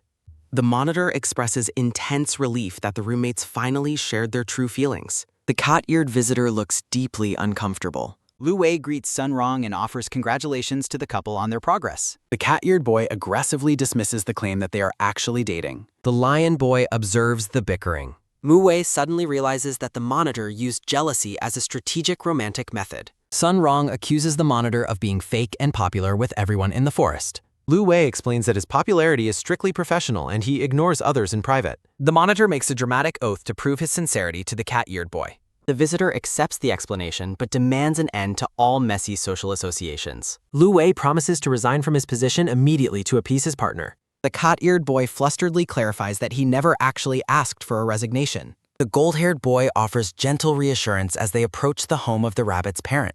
The pair discusses the potential disapproval of the fierce lynx guardian. Shang Long answers the door and sternly questions why they stayed out for so long. Bai Li honestly confesses the duration of his time spent with the lion boy. The lynx guardian expresses intense disdain and insults the character of the visitor. The rabbit boy protective stands between the pair and rejects the harsh insults. Mu Wei offers to accept any lesson or punishment if he ever treats his love poorly. Bai Li declares his deep and mutual affection for his protector to the guardian. The pair shares a joyful embrace. The lynx-eared guardian is left completely devastated by the rabbit child's sudden independence. Shanglong laments his perceived defeat and humiliation at the hands of the intruder. An orange-haired neighbor attempts to comfort the guardian, reminding him that the boy is an adult. Peng Fei suggests that the guardian should consider moving in with her instead. The neighbor's gaze remains intensely focused. The guardian is led away reluctantly by the neighbor while muttering his disapproval. The pair watches them leave while hoping for eventual peace and acceptance. The story concludes with lasting happiness. Mu Wei feels intimidated by the fierce presence of the rabbit's elderly parents during dinner. Bai Li asks for space for his guest while the mother encourages him to eat.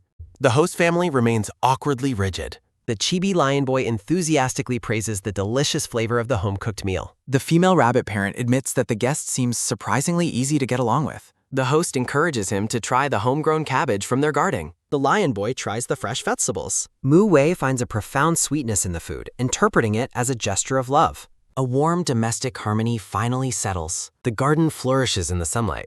The new partners work the soil. The elderly rabbit parent challenges the boy to finish picking the cabbage before sunset. The parent figure questions the rabbit boy's decision to commit to a life with a lion. The inquiry about the nature of their relationship continues over a cold drink. Bai Li confirms that he has thought carefully and is resolute in his choice. A gentle hand offers silent support. The silver-haired Bai Li assures his parent that Mu Wei treats him with kindness and that he trusts him completely. The silver-haired mother sends her child to bring water, and a quick, rhythmic topping sounding occurs as he rushes out to the garden with lemonade. Mu Wei expresses his exhaustion and relief after a hard day's work in the sun. The older rabbit parent and the gold-haired boy finish their chores in the cabbage field. The silver-haired mother wipes the sweat from her husband's brow while the child praises Mu Wei's hard work. A delicate blue floral pattern marks a shift in the scene. Mu Wei observes that the small clothing provided might be difficult to fasten over his physique. The silver-haired boy presents a set of dark pajamas for his companion to wear for the night.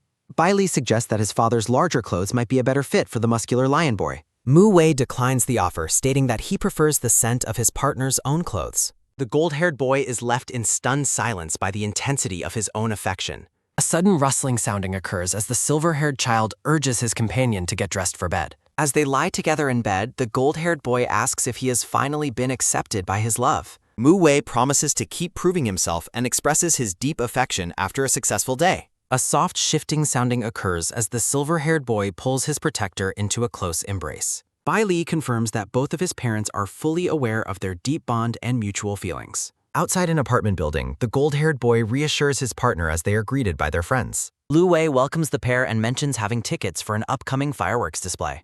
The group discusses their plans and how Sun Rong's mother provided the tickets after a recent visit.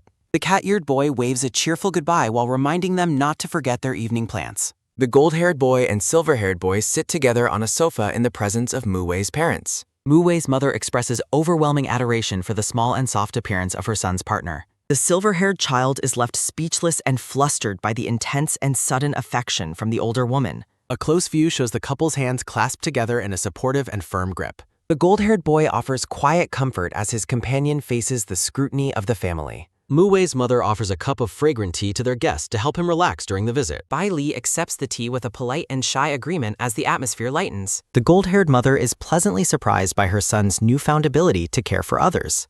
She admits that she has been aware of their relationship for a long time and was waiting for this meeting. The silver-haired boy is visibly shocked by the revelation that their secret was known from the start.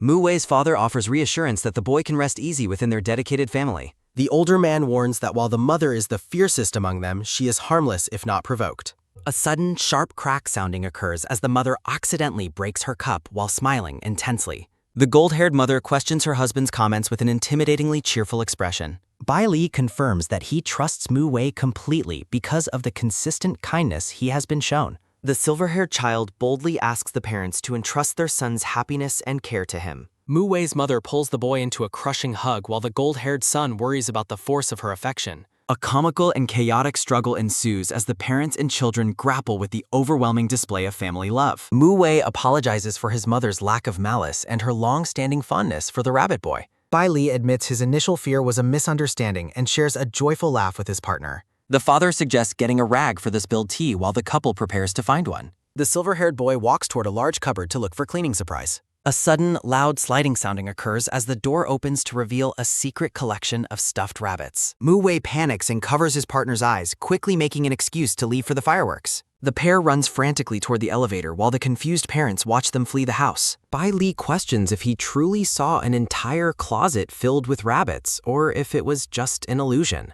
The scene shifts to a peaceful beach as the sun sets over the calm ocean waves. A small crab scuttles across the sand near the water's edge in the fading light. Mu Wei watches the creature with a look of concern, noting how much it would hurt to be pinched. The silver-haired boy shows a small crab to his gold-haired companion. Bai Li declares that they will eat the crab soon while holding a bucket on the beach. Mu Wei agrees with a smile as Lu Wei takes a photo of the ocean nearby. The cat-eared boy stands with his arms wide, admiring the vast ocean view at sunset. Sun Rong smiles brightly while wearing a blue shirt patterned with white ducks. Lu Wei shouts at his partner to stay away from his fishing rod because he is scaring the fish. The monitor asks rhetorically who he thinks is the intended recipient of his catch. The cat-eared boy proudly catches a whole fish in his mouth. Sun Rong excitedly calls out to Lu Wei to look at his successful catch. Lu Wei praises his companion as the best, but the cat-eared boy panics as he drops the fish. Bai Li announces that the grilled seafood is finally ready for the group to enjoy. The silver-haired boy laughs while teasing his companions about being two big cats. The silver-haired boy offers to grill more fish for the group. The group sits together on the beach and admires the beauty of the night stars. Mu Wei presents a star-shaped charm to his partner, who is delighted by the gift. The gold-haired boy offers to put the new accessory on for his companion. Mu Wei compliments Bai Li as the most beautiful star, while the silver-haired boy offers a shy thanks. Lu Wei watches the couple's romantic moment with a silent, contemplative expression. Mu Wei tells the monitor that he made sure to prepare his gift in advance this time. Sun Rong points at the sky and asks if the stars look like the squid in his mouth. The cat-eared boy looks at his partner with starry eyes while continuing to eat.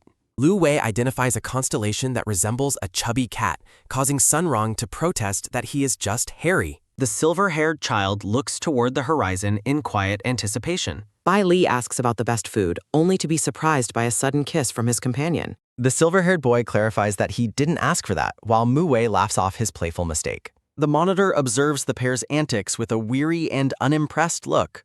The group discusses heading to the hotel to prepare for the upcoming fireworks display at 9 o'clock. Lu Wei mentions the hotel booking as Sun Rong complains about his intense hunger. Shanglong appears with a calm expression alongside a surprised orange-haired woman. The friends carry their luggage toward the hotel while Peng Fei watches them with confusion. The Lynx guardian boldly requests a couple room, leaving his neighbor flustered while the receptionist agrees. Sun Rong enthusiastically demands a couple room for himself and Lu Wei as well. The monitor pats his partner's head and confirms their shared desire for the row. Bai Li and Mu Wei are left in stunned silence by their friends' bold declarations. Mu Wei clears his throat and sheepishly requests a couple room for himself and his partner too. The hotel staff offers a compliment to the couples and suggests the rooftop as the best viewing spot for the fireworks. Bai Li rushes onto the rooftop to admire the great view while noting the cold night air. Mu Wei wraps a blanket around his partner and asks if he feels any worse.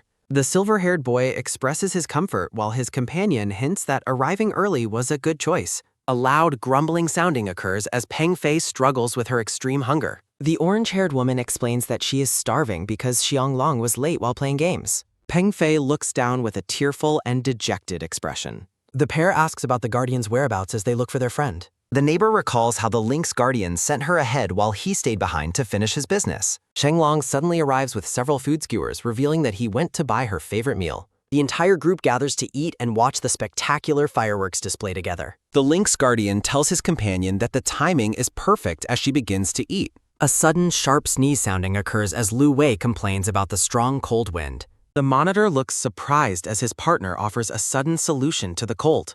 Sun Rong offers his large, fluffy tail as a warm substitute for more clothes, which Lu Wei gratefully accepts. As the sky erupts in brilliant colors, the silver-haired boy exclaims how beautiful the display is, while his gold-haired companion softly agrees. The silver-haired child playfully notes that these fireworks are slightly inferior to the ones from their confession night, prompting the gold-haired boy to promise they will return every year to see them together. The silver-haired boy joyfully envisions them attending until they are old grandpas, while the cat-eared boy nearby loudly corrects him that there will be 6 of them growing old together. A cheerful thought from the cat-eared boy declares he will stay young forever. The scene shifts to a snowy landscape as the group of friends arrives at a large airport, marking the beginning of a new chapter. The cat-eared boy gazes at the wintry surroundings and asks his silver-haired companion if this is where his aunt lives, noting how much the area differs from their home. The silver-haired boy confirms the location, reminiscing about his childhood visit and mentioning a younger cousin who should be in high school by now. The gold-haired boy asks if the cousin is as cute as his partner, but the silver-haired child describes him as a rabbit who doesn't look like a rabbit at all. Silver-haired child shares a joyful laugh. Detail of toggle buttons on winter cart. The gold-haired boy looks visibly uneasy and breaks into a cold sweat while deep in thought. Bare branches reach toward wintry sky. The friends walk through a snowy town square decorated with intricate ice sculptures of animals and treats. The cat-eared boy asks the Lynx Guardian if the giant ice cream sculpture is also sweet, and the tall man tells him he can try it. The cat-eared boy impulsively licks the frozen treat and is startled by a sudden, sharp intake of breath as his tongue immediately freezes to it, frantically calling for the green-haired boy to save him. Cat-eared boy's tongue remains frozen. The group arrives at a tall house, and the Lynx Guardian announces their arrival while the gold-haired boy looks on with a nervous expression. The gold-haired boy admits his intense anxiety about meeting his partner's family, as the silver-haired child gives a gentle, reassuring pull on his sleeve to comfort him. The gold-haired boy's imagination runs wild with thoughts of the locals never having seen a big lion before. Small children peer over the blanket. Children swarm the startled gold-haired boy. A silver-haired rabbit woman opens the door and reacts with shock at the sight of the group. The woman apologizes for the children's lack of restraint and marvels at the gold-haired boy's height, wondering if all Arctic rabbits are so tall. The silver-haired child warmly greets his aunt, who remarks on how much he has grown, while he politely compliments her enduring beauty. The aunt points out their house number among the many Arctic rabbit homes and instructs them to go play with Bai Ling while she prepares dinner. The cat-eared boy and monitor offer to help in the kitchen as the couple heads upstairs, while the gold-haired boy's mind fills with images of terrifyingly muscular rabbits. The silver-haired boy announces their arrival as he opens the door to Bai Ling's room, while his companion continues to fear the appearance of a monstrously strong rabbit. Couple enters the quiet blue bedroom. The silver-haired child reaches for the light switch, but the gold-haired boy panics and tries to stop him, fearing his cute image of rabbits will be destroyed by fangs or muscles. A narrative note questions if the gold-haired boy still remembers he is a lion, calling him the weakest in history due to the power of love. Gold-haired boy fearfully covers his eyes. A silver-haired boy sitting in bed yawns and sleepily welcomes his brother to the room. The gold-haired boy is hit with a wave of relief and shouts that the boy isn't scary at all. The sleepy silver-haired boy answers with a simple agreement. The sleepy boy lets out a small yelp as he accidentally tumbles out of bed. Dazed silver-haired boy sits on floor. The silver-haired boy asks his younger brother if he is okay after his fall as a clock on the wall ticks quietly. Brothers share a gentle rabbit greeting. The silver-haired child wonders if Bai Ling is saying hello, as a note clarifies that touching ears is how rabbits greet one another. Bai Ling offers a peaceful smile. The younger boy hops up with a quick pitter-patter of footsteps and leads them toward the door. Gold-haired boy's thoughts swirl in confusion. Younger boy walks down the hallway. The silver-haired child observes that his younger brother is just as reckless as he was when they were little. The group gathers around a large table filled with food, and the gold-haired boy kindly offers a piece of seafood to his partner. The aunt explains that the children were out picking moss early in the morning and slept until the afternoon, urging everyone to taste the fresh meal.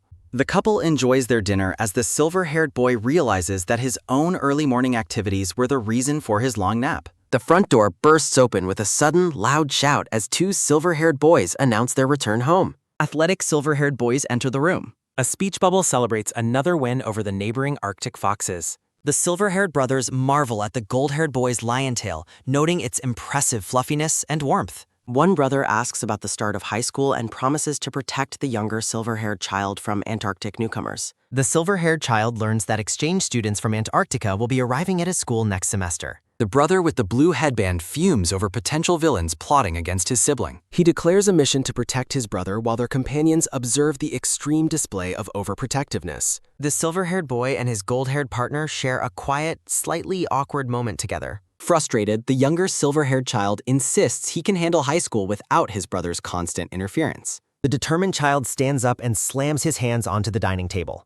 A sudden, sharp crack sounding occurs as the table begins to splinter under his touch. The table shatters completely, leaving the friends paralyzed with shock while the brothers remain unbothered. The brothers wail in dramatic despair after being rejected, while the silver-haired aunt looks on. The aunt berates her sons for the broken furniture as the silver-haired boy explains his brother's deceptive strength. The angry aunt prepares to clean up the mess as the younger silver-haired boy stands by sheepishly. A peaceful, snow-covered village sits quietly under a wintry sky. The group enjoys a day of skiing and snowboarding as the younger child waves a cheerful goodbye. The silver-haired child wears a look of quiet, newfound determination. Detail of adorable rabbit-themed slippers on the floor. A sudden, loud thud sounding occurs as the child loses his footing and tumbles onto the tiles. A narrative map outlines the exchange program designed to connect high schoolers from the North and South Poles. At an Antarctic airport, emotional students bid farewell to their leader as he prepares for his journey. Zhang Ye, the winged boss of Antarctic High, scolds his crying followers for acting like he's dying. His subordinates enthusiastically predict that he will easily dominate the losers at the North Pole. The group continues to heap praise on their leader's combat prowess and inevitable victory. Zhang Ye adopts an arrogant smirk, viewing his upcoming exchange as a fun opportunity to become a boss elsewhere. A single, delicate snowflake drifts onto his dark jacket. A teacher with glasses holds a flag and announces that the exchange team is ready for departure. Zhang Ye waves to his cheering crowd as he anticipates his arrival at the North Pole. Detail of the dark-haired boy's outfit and a distinctive feather necklace. A large banner at the school warmly welcomes the incoming Antarctic exchange students. The teacher takes attendance while local students whisper in fear about Zhang Ye's intimidating appearance and wings. Zhang Ye is pleased by the fearful reactions, but his thoughts are interrupted by a sudden surprise. The silver-haired child walks through the school grounds accompanied by his two protective brothers. The brothers fuss over his first night on campus while the child laments that their presence prevents him from making friends. One brother shouts about the dangers of being small and getting bullied. The silver-haired child erupts in frustration, vowing to work hard on his own this semester. He walks away with a firm resolve to prove he no longer needs their constant protection. The child's hand grips the strap of his backpack as he marches forward. A sudden, heavy bump sounding occurs as he accidentally collides with the winged boy. The silver-haired child recoils in shock, a bright red mark appearing on his forehead. Zhang Ye looks down in confusion, wondering where the little rabbit came from. The brothers instantly swarm the winged boy with hostile glares, demanding to know if he's looking for trouble. Zhang Ye relishes the provocation, seeing it as the perfect chance to establish his prestige on the first day. The winged boss clenches his fist, ready to unleash a lesson on his new rivals. The silver-haired child shouts for them to stop and tries to push his way between them. A sudden, powerful thud sounding occurs as the child's shove sends Zhang Ye flying backward. The teacher calls out for the team to move on as Zhang Ye sits dazed, wondering if the child used a weapon. The child offers a panicked apology for his brother's behavior while they continued to scowl. The two boys lock eyes in a moment of silent, mutual realization. The silver-haired child is moved by Zhang Ye's apparent generosity for asking his name instead of retaliating. He introduces himself as Bai Ling and expresses his pure joy at finally meeting an Antarctic exchange student. The dark-haired boy breaks into a cold sweat while deep in thought as he lets out a quiet sigh. The silver-haired child asks for the exchange student's name, and Zhang Ye introduces himself as the man who will dominate the North Pole. Teacher Hanmu, an Arctic fox, aggressively grabs Zhang Ye by the hood and warns him to assemble properly since he is the only student in the batch to worry about. Zhang Ye demands to be released, insisting he can go by himself as his small bird avatar chirps in frustration while Bai Ling watches. The silver-haired child's brothers point out that Zhang Ye looks dangerous and warn their sibling to stay away from that kind of person. The silver-haired child smiles and thinks that Zhang Ye might actually be a good guy worth befriending. Detail of a pink backpack strap. As the silver-haired child walks to class, he hopes to be placed in the same room as Zhang Ye, while his overprotective brothers wail in despair behind him. In a bustling classroom, a brown-haired girl with cat ears spots Bai Ling and greets him warmly. The girl asks if he finished the heavy homework load, and Bai Ling casually responds that it wasn't too much for him. The cat-eared girl is left speechless by his academic prowess and then gossipingly mentions that an exchange student from Antarctica will be joining their class. A sudden, sharp shout for silence occurs as the teacher enters the classroom and everyone settles down. Zhang Ye stands tall with his dark wings and feather necklace. Teacher Hanmu introduces the new transfer student who has joined their class at the beginning of the semester. Zhang Ye officially introduces himself as an exchange student from Antarctica. The students whisper that he looks intimidating and hard to mess with, while Bai Ling reacts with surprise and joy. A look of starry-eyed wonder fills Bai Ling's face. Zhang Ye recognizes the rabbit from the gate and becomes deeply embarrassed, recalling how the rabbit witnessed his embarrassing confrontation with the teacher. While the other students cower from Zhang Ye's supposedly threatening aura, Bai Ling remains completely oblivious and cheerful. The cat-eared girl pokes Bai Ling and asks if the new student is threatening him or if he did something to provoke him. Bai Ling offers a cheerful, innocent smile. A character makes a quick, sudden head turn sounding. Zhang Ye glares toward his seat as a playful heart-shaped arrow points at him. Detail of the school uniform's tan sweater rest. The teacher instructs Zhang Ye to sit next to Bai Ling, while the winged boy wonders why the rabbit is smiling so brightly and if he is being mocked. Zhang Ye approaches his new seat, convinced the rabbit is laughing at him, waiting to look good while he tries to maintain his cool. Bai Ling celebrates that they will be table mates from now on, but Zhang Ye responds with a cold, dismissive grunt. The teacher begins the lesson by announcing they will be discussing the content of Chapter 10. Zhang Ye finds the curriculum slow since he finished it last semester, noting that he is actually a top student, while Bai Ling asks if he is struggling with the rhythm. Close-up of their desks. Bai Ling offers to lend his previous notes if the teacher is going too fast, which Zhang Ye takes as a direct insult to his intelligence. Zhang Ye curtly rejects the offer. Suspicion and annoyance flicker in Zhang Ye's eyes. Zhang Ye notices Bai Ling's name tag and questions if he is truly an Arctic rabbit since he is so much shorter than the typical members of his kind. Bai Ling looks up and says Zhang Ye's name. Zhang Ye declares that the morning's mishap was just an accident and that things are never over, while Bai Ling happily agrees that he doesn't want their meeting to end so hastily. Zhang Ye feels provoked as a narrative note points out that the two boys are completely failing to communicate on the same wavelength. Bai Ling leans in and whispers that he has something to tell Zhang Ye. A sudden, sharp crack sounding occurs as the teacher hits Bai Ling with a piece of chalk and scolds him for whispering in class. A sudden, clear bell-ringing sounding occurs as Bai Ling invites Zhang Ye to go to the cafeteria together while holding a wrapped gift. Zhang Ye is surprised to see a carefully prepared lunchbox as Bai Ling enthusiastically asks if he made it himself. Zhang Ye is impressed by the rabbit's cooking skills and the cute box, concluding that Bai Ling is a genuinely good guy. As he eats, Zhang Ye tells himself not to give gifts in return but notes the high quality of the lunchbox and warns against wasting too much money. Lu Ju, a tall polar bear student and fellow club member, makes his appearance. Bai Ling spots Lu Ju and enthusiastically waves him into the room to join them. Bai Ling introduces Lu Ju and Zhang Ye to each other and invites Zhang Ye to join their evening exercise session for the upcoming school physical exam. Zhang Ye stares in silent confusion at the invitation. Zhang Ye's bird avatar smirks as he plots to use the exercise session to show off his majesty and deliver a blow to his arrogant new classmates. Bai Ling and Lu Ju cheer at Zhang Ye's agreement, while the winged boy maintains a smug, confident expression.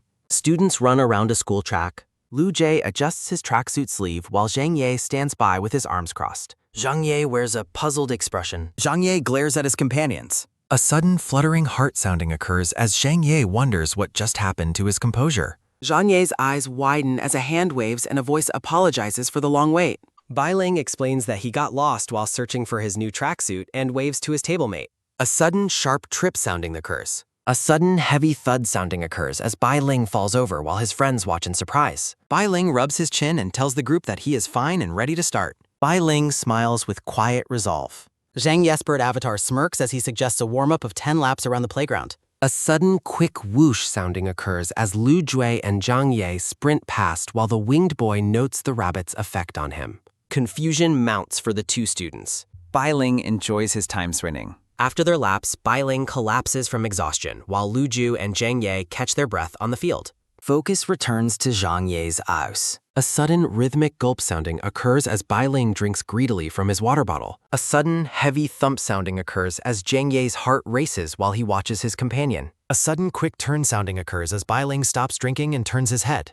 Bai Ling offers his water and asks if Zhang Ye would like a drink as well. Zhang Ye takes the bottle while his bird avatar notes that the rabbit actually has good taste. A sudden, long gulp sounding occurs as Zhang Ye drinks the water and declares that it now belongs to him. Nearby girls gossip that the exchange student looks fierce for stealing water, catching Zhang Ye's attention. A sudden, sharp glare sounding occurs as Zhang Ye demands to know what they are talking about. The girls flee in terror as Zhang Ye prides himself on his boss-like majesty despite the rabbit's distracting presence. Detail of Zhang Ye's crossed arms. Zhang Ye is startled by a sudden, light tug sounding on his sleeve and wonders what is happening. Close-up of Zhang Ye sticks. Students gossip about the handsome and cute appearance of a new Antarctic exchange student named Chen Ke. Zhang Ye recognizes the newcomer as another person sent from his home region to communicate with them. Chen Ke offers a gentle gaze. Chen Ke politely tells the girls he is looking for someone and begins walking towards Zhang Ye and Bai Ling. A sudden, firm block sounding occurs as Zhang Ye steps in front of Bai Ling and asks the newcomer what he is doing. A sudden, quick walk sounding occurs as the other student moves past the winged boy. Zhang Ye is enraged and demands to know how the newcomer dares to ignore him.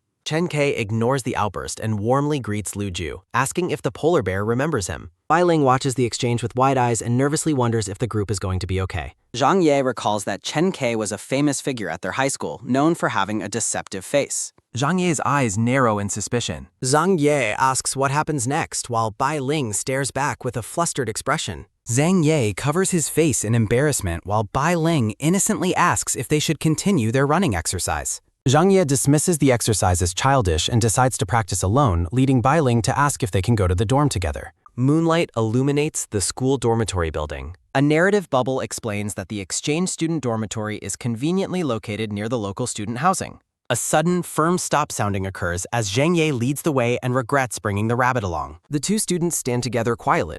Bai Ling is startled by the skull sign on the door, while Chibi Zhang Ye thinks the rabbit must be scared. A sudden, sharp click sounding occurs as the winged boy turns the door handle. Zhang Ye leads the way inside. Chibi Bai Ling reacts with starry-eye amazement. A tidy and well-organized school dormitory room. Zhang Ye complains about the oppressive heat and begins to undress while Bai Ling looks around their shared space with interest. Zhang Ye stands shirtless with his large black wings fully extended. Curiosity sparkles in the boy's eye. Bai Ling reflects on how he often shared baths with his brothers but finds himself suddenly too embarrassed to look at Zhang Ye. Intense, flustered energy radiates from the rabbit boy.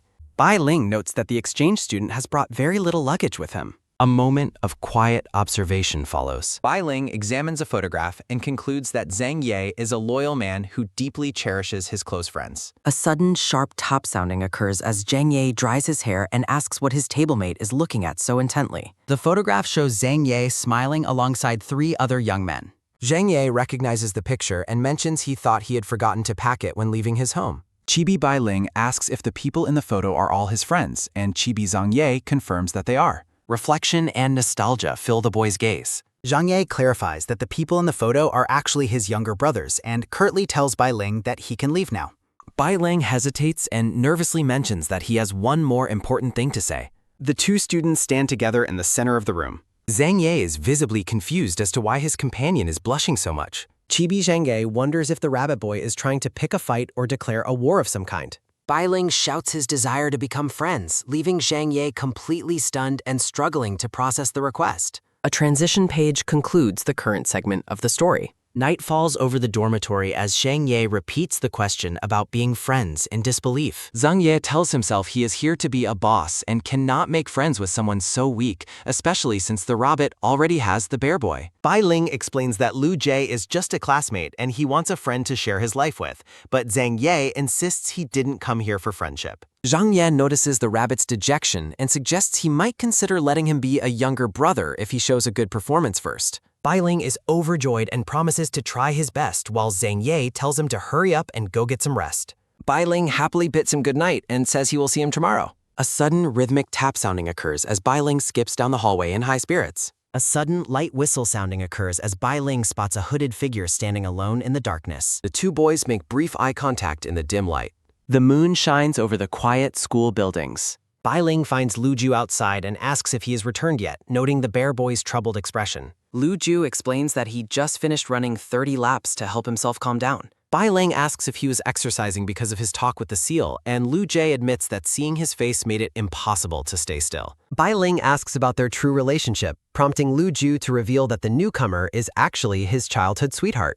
The scenery shifts as a distant memory begins to surface. A narrative note indicates the scene has shifted to 12 years in the past. A young Lu Ju focuses intently on building an elaborate block castle while other children watch him with admiration. A sudden, loud crash sounding occurs as a young Bai Ling accidentally topples the blocks, causing the owner to cry out for the teacher in distress. The teacher comforts the sobbing child, while a tearful young Bai Ling insists that he didn't break the toy on purpose. Young Lu Jue watches the scene unfold with a quiet, curious expression. A young boy in a white hooded onesie watches the interaction from a distance. The teacher introduces the new student, Chen K, and encourages all the children to welcome him and get along. The other children gather around Chen K, asking why he is as white as a snowball and why their tails are different colors. Young Lu Jue approaches Chen K and asks if the person who moved next door last week is his. Young Chen K offers a polite greeting to his new neighbor. Young Lu Ju waves happily from the railing of his home. Focused gaze of a young child.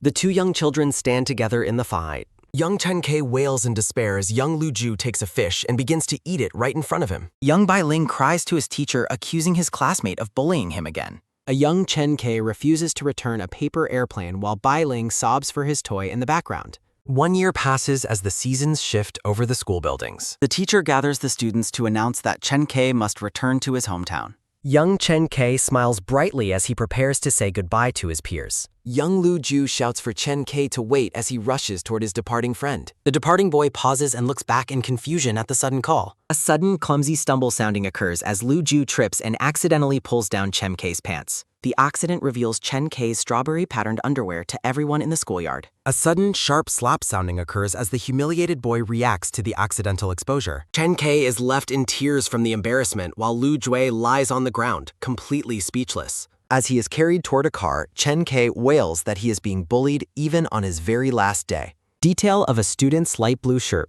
Back in the present, Lu Jue sits under the moonlight and reflects on how much Chen K has changed since they were children. Bai Ling leans in and curiously asks what the two exchange students discussed earlier on the playground. Lu Ju begins to recount the events that took place just an hour ago. The memory returns to the playground as the two students stand face to face in the dim light. Blue Joe demands to know who the newcomer is and what business he has with them. The black-haired boy looks surprised and asks if Lu Ju is truly ruthless enough to have forgotten him already. Chen K closes the distance between them and reminds the bear boy that their relationship was quite good in kindergarten. Lu Jie is stunned into silence by the close proximity and the unexpected claim. Recognition finally begins to dawn as Lu Ju asks if his companion is truly Chen K. Lu Ju notes the drastic change in his old friend's hair color and his entire physique. Chen K explains that seals naturally change coat colors as they mature, and reveals he spent years exercising intensely to lose his childhood weight. Chen K offers a polite greeting as classmates and asks for Lu Chu's guidance in the future. Focus on the texture of a student's white hoodie. The newcomer turns and walks away into the night, leaving a lingering impression on his former neighbor. Chen K privately vows to pay Lu Ju back for all the bullying he endured during their kindergarten years. In the present, Lu Zhou touches his chest and wonders why his heart is racing so fast after their encounter.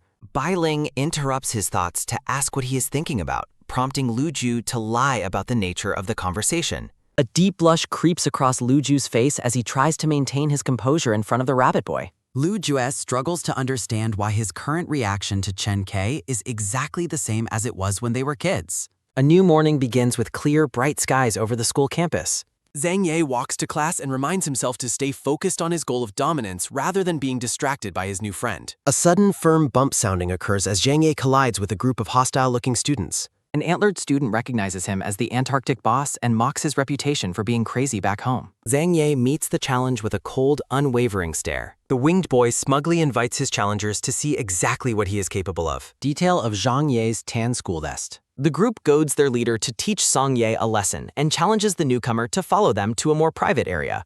Zhang Ye smirks, deciding that these local bullies will make the perfect first test for his authority at the new school. A sudden series of heavy thud soundings occurs as Zhang Ye swiftly dismantles the entire group behind the school building. The winged boy stands victoriously over his defeated opponents as they struggle to get up. Zhang Ye demands that they spread the word that this territory now belongs to him. The bullies flee in terror while Chibi Zhang Ye celebrates his successful debut as the school's new, undisputed boss. Zhang Ye walks away from the scene with a triumphant and rhythmic stride. A sudden, loud growl sounding occurs as Zhang Ye's stomach rumbles, proving that even bosses get hungry after a big fight. Feeling famished, he spots a convenience store and decides to head inside to grab some breakfast. Zhang Ye stops in his tracks as he spots a familiar face waiting at the counter. Bai Ling greets him with a cheerful wave and asks if he is there to do some early morning shopping as well. Zhang Ye looks annoyed as Bai Ling follows him through the hallway. Chibi Zhang Ye feels overwhelmed by the rabbit boy's pure and blinding energy. The school day continues as the two students walk together through the building. Bai Ling stops and looks up in surprise at a familiar voice. Lu Jie and Chen Kei stand together near a window. Chen Kei asks the rabbit boy if they were classmates back in kindergarten. Chen Kei offers his old acquaintance a friendly and polite smile. Bai Ling admits that he remembers him but simply failed to recognize him yesterday. Bai Ling greets Chen Kei warmly and mentions which class he and Zhang Ye are in, while Chen Kei notes he is in the class right next door. Bai Ling happily asks if the two childhood friends have become close again.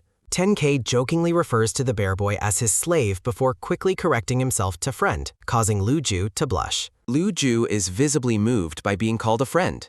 Bai Ling expresses his joy that they haven't lost touch like so many other childhood friends. Zhang Ye watches the group interaction, feeling that something about the situation is very strange. The two childhood friends stand close together in the hallway. As the lunch bell rings, Chen Kei suggests they all eat together, and Lu Jue agrees. Bai Ling asks the bear boy more curious questions about their old school. Zhang Ye finds the rabbit boy's constant chatter to be incredibly exhausting. A bull-eared student watches the group from a distance, wondering how they all get along. Bai Ling cheerfully claims he and Zhang Ye are already friends, which the winged boy immediately and loudly denies. Bai Ling insists on the promise made, but Zhang Ye clarifies he only said he would consider it while the bull-eared girl watches the argument. A sudden, sharp slap sounding occurs as the teacher strikes the board to get everyone's attention. The long-haired teacher, Mr. Han, announces the arrival of a new deputy head teacher to the class. Detail of the teacher's formal black blazer. A sudden, rhythmic tap sounding occurs as a man in glasses walks into the classroom. Zhang Ye is horrified to realize the noisy man from his past is now his superior at the school. Lin Chuan introduces himself as the leading teacher from Antarctica and their new deputy head. Close look at the new instructor's crisp white shirt and tie. Mr. Han politely welcomes Lin Chuan and asks for his professional advice in the future. Lin Chuan returns the polite gesture, asking Mr. Han for his guidance as well. The new teacher vows to fulfill his duties and be responsible for all his students. Lin Chuan adds that he will specifically manage the Antarctic students well, shooting a pointed and challenging look at Zhang Ye. The school bell rings once more, signaling the start of the lunch period. Bai Ling reminds Zhang Ye of their plans to eat with Lu Ju and notices his friend's special lunchbox. Zhang Ye skeptically asks if the group really wants him to join then. Zhang Ye tries to maintain a cold and detached expression. Bai Ling waves enthusiastically to catch the attention of the others. Lu Jie and Chen Kei wait for the others to arrive. The scene shifts to the bright and busy atmosphere of the school cafeteria. Zhang Ye opens his container, revealing a lunch he prepared himself. The lunchbox is filled with shrimp, broccoli, and carefully prepared rolls. The group of four sits together at a long table to begin their meal. Chen Kei mocks Zhang Ye's appearance while admitting surprise at his cooking skills, provoking a defensive response from the winged boy. Chen Kei smiles warmly at the bear boy sitting right beside him. Lu Ju watches his childhood friend with a quiet and thoughtful expression. A sudden series of quick clink soundings occurs as Chen Kei steals a piece of meat from Lu Jue's tray as a petty act of revenge. A sudden, sharp top sounding occurs as someone reacts to the theft. Focus on a hand resting firmly on the white table. Bai Ling and Lu Ju watch the playful interaction between their new tablemates. Chibi Chen Kei celebrates his small victory with a playful and mocking face. Lu Ju eats his meal politely. A close look at a blue eye. Chen Ke encourages Lu Ju to eat as much as he wants, while the chibi bear boy wonders if his friend has lost his mind. Bai Ling observes that the group is finally learning how friends should interact with one another. The winged boy continues eating while his rabbit-eared companion watches him closely. Zhang Ye looks up in sudden shock. Bai Ling holds out a piece of greens and asks if the winged boy wants a taste. Zhang Ye complains about the cafeteria's terrible food as he hurriedly eats from his own container. Bai Ling asks Lu Ju how good the food is and expresses a desire to try some for himself, startling the dark-haired boy. Lu Jue takes a tentative bite. Stars of delight shine in eyes. The dark-haired boy's expression turns joyful. Texture of a brown school vest.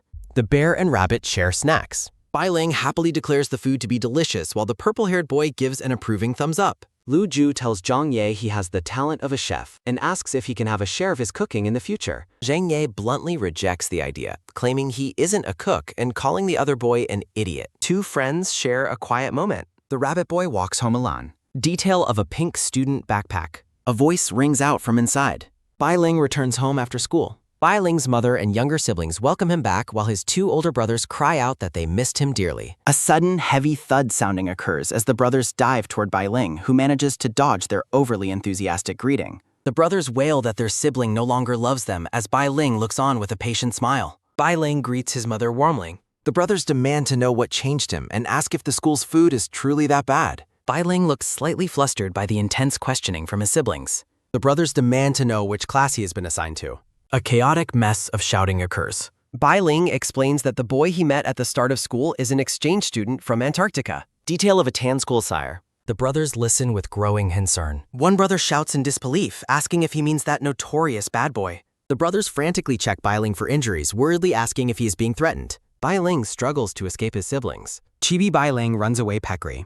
A diagram illustrates that while most Arctic rabbits are tall, Bai Ling is uniquely thin and small. The brothers worry that because Bai Ling is so cute and weak, someone will surely bully him. Determined brothers prepare for a fight. On Monday at the canteen, the 4 students gather around a table for lunch. Zhang Ye sits in deep thought while the others continue their lively conversation behind him. Lu Jue looks at the lunchboxes in confusion and asks what the two are doing. Chen Ke presents a specially prepared lunch to Lu Ju and encourages him to try it. Lu Jia asks for confirmation, and Chen Ke happily agrees. A sudden light shove sounding occurs as Bai Ling pushes his lunch toward the winged boy. Bai Ling smiles brightly at her. Bai Ling offers his homemade food, and Zhang Ye agrees to try it solely because of the rabbit boy's sincerity. Lu Ju is horrified to realize that the dish he made is supposed to be sweet and sour pork ribs but tastes entirely different. Lu Jue gulps down water as Chen Ke suspiciously asks if he is planning some sort of culinary revenge. A hand holds a glass of water while the winged boy quietly denies needing anything.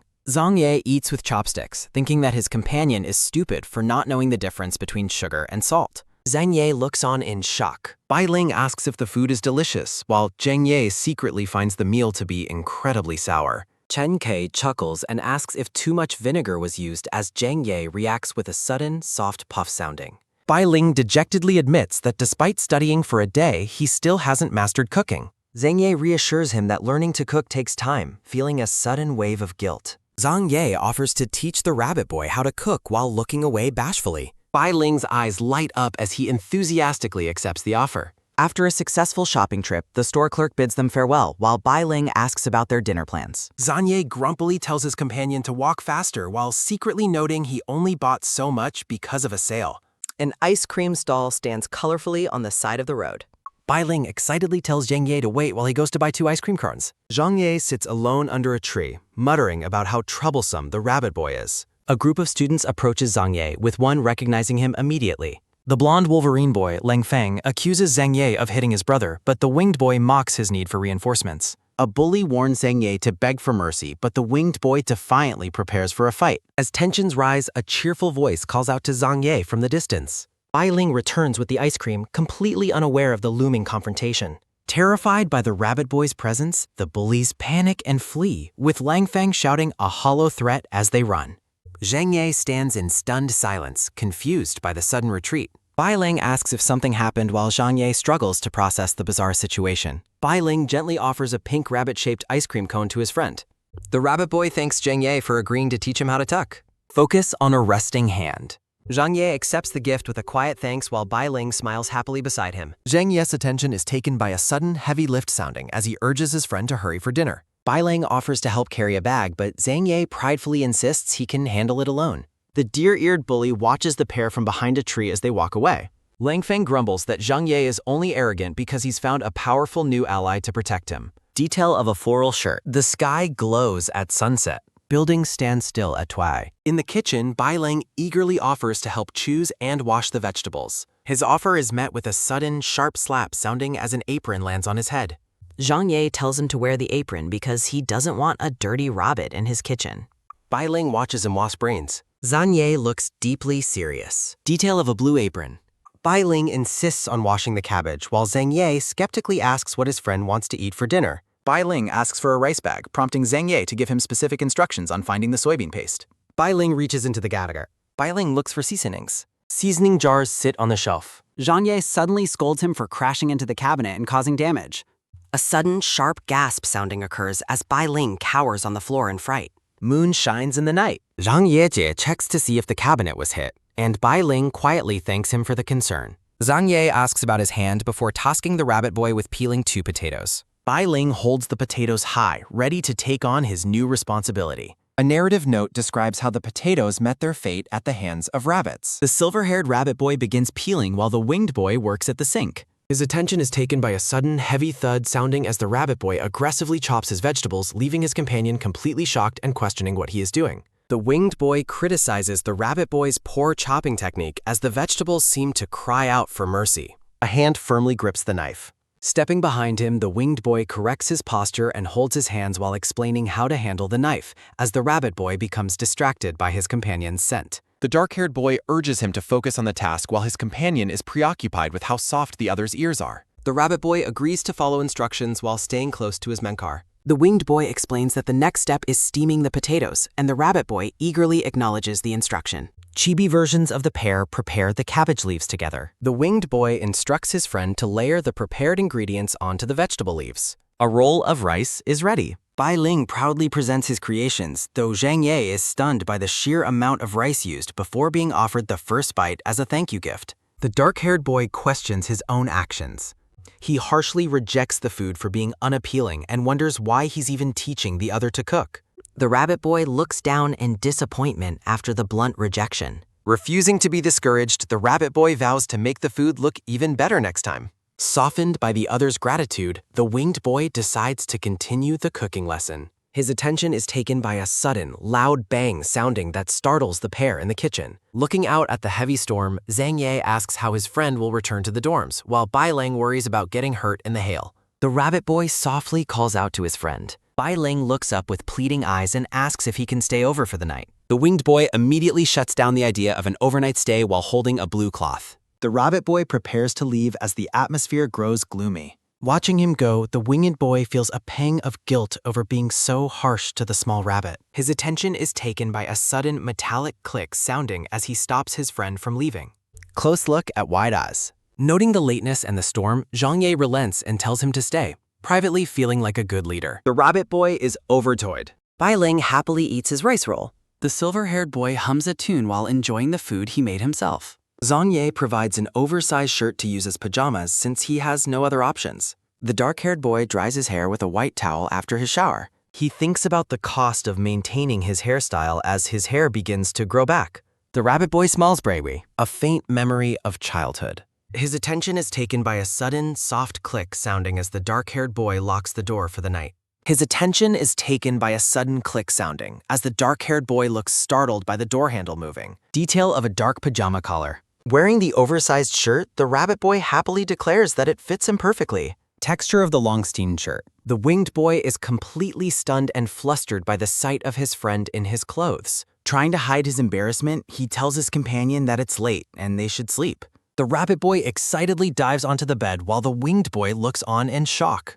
Zhang Ye considers driving his companion out while Bai Ling joyfully celebrates the novelty of sleeping in a friend's bed. The dark-haired boy watches his companion with a complex and intense expression. His attention is taken by a sudden, quick snap sounding as he turns off the light and grumpily denies being friends. Under the moonlight, Bai Ling admits he's too excited to sleep, prompting Zhang Ye to threaten him into silence. As they settle in, the rabbit boy wishes him goodnight while the winged boy notices his friend's pleasant scent. Staring into the dark-haired boy reflects on the unfamiliar feelings he is experiencing. As a child, the winged boy desperately demands the return of his grandparents' home. A group of bullies looms over him, threatening to break his legs if he ever returns. Other children mock the Stealer Bird, claiming he deserves to be homeless. Zhang Ye vows to become powerful enough to never be bullied again.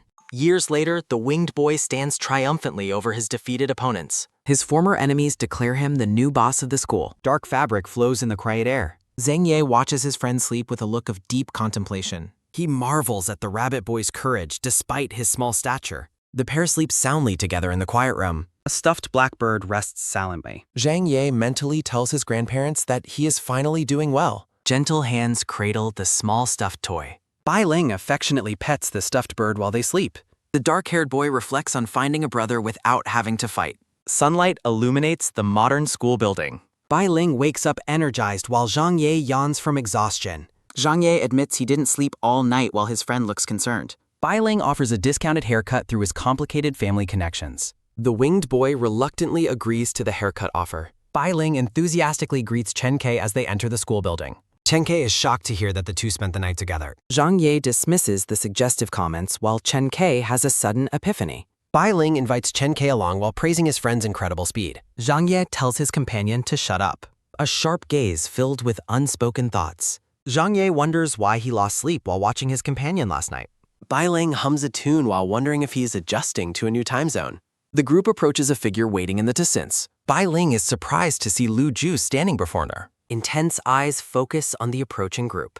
A hand reaches out in a sudden motion. Lu Jue looks on with a stern expression. Separating the pair, Lu Ju asks why the rabbit boy wants a new follower so badly. Chen Ke reacts with confusion to the sudden tension between the boys. Zhang Ye shouts in anger as Lu Jue leaves without a clear explanation. His attention is taken by a sudden, low growling sounding as Bai Ling admits he's hungry. Zhang Ye pridefully offers a rice ball he claims was an accidental extra. Bai Ling beams with joy while thanking his incredibly nice friend. A grumpy face hides a softer heart. Chen Ke watches the pair as birds fly over the school campus. Zhang Ye shows off his new haircut while surrounded by his classmates. A lunchbox holds sparkling rice balls.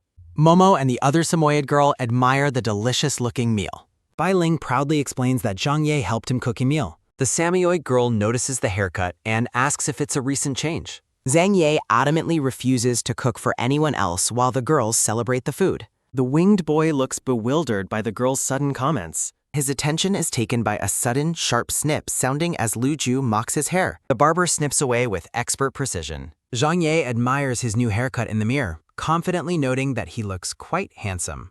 His attention is taken by a sudden heavy slam sounding as Zhang Ye demands someone repeat themselves, while New Feifei argues that he's only acting fierce because he doesn't want to share the food. The two begin brawling as the bullhorned girl accuses him of plucking her hair, while the chibi versions of the group try to stop the chaos so they can finally eat. Momo and the other Samoyed girl watch the fight, commenting on Zhang Ye's fierce nature and surprising approachability. The bullhorned girl tries to lead her friend away from the disgraceful scene, but the silver-haired girl cries out about how hungry she still is. The winged boy huffs and looks away from the others.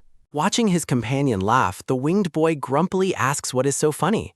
The rabbit boy encourages his friend not to be angry, explaining that their classmate is simply very straightforward. The dark-haired boy asks about their relationship, leading his companion to explain they were schoolmates in the past and are now in the same class. A hand rests thoughtfully on a chin. The dark-haired boy wonders if their meeting is fate before reminding himself he is there to dominate, not to make friends. The rabbit boy smiles happily while his companion enjoys a meal. An imposing student named Li Kunhang arrives with a group of followers seeking out Zhang Ye. Other students recognize the newcomer as a notorious fighter who dropped out, while Zhang Ye mockingly asks if he's looking for his father. The newcomer explains that he came back to return the entertainment Zhang Ye provided for his younger brother. The winged boy grins, stating that a fight is exactly what he wished for. A hand clenches into a tight fist. A pair of eyes narrows with intense determination. The rabbit boy worries about the newcomer's power, but Zhang Ye dismisses the concern, claiming he isn't afraid of a mere biker. Fabric rustles during a sudden movement. The winged boy sees this as a chance to boost his companion's prestige, while the rabbit boy decides to follow him and watch. The group walks out onto the school's outdoor court.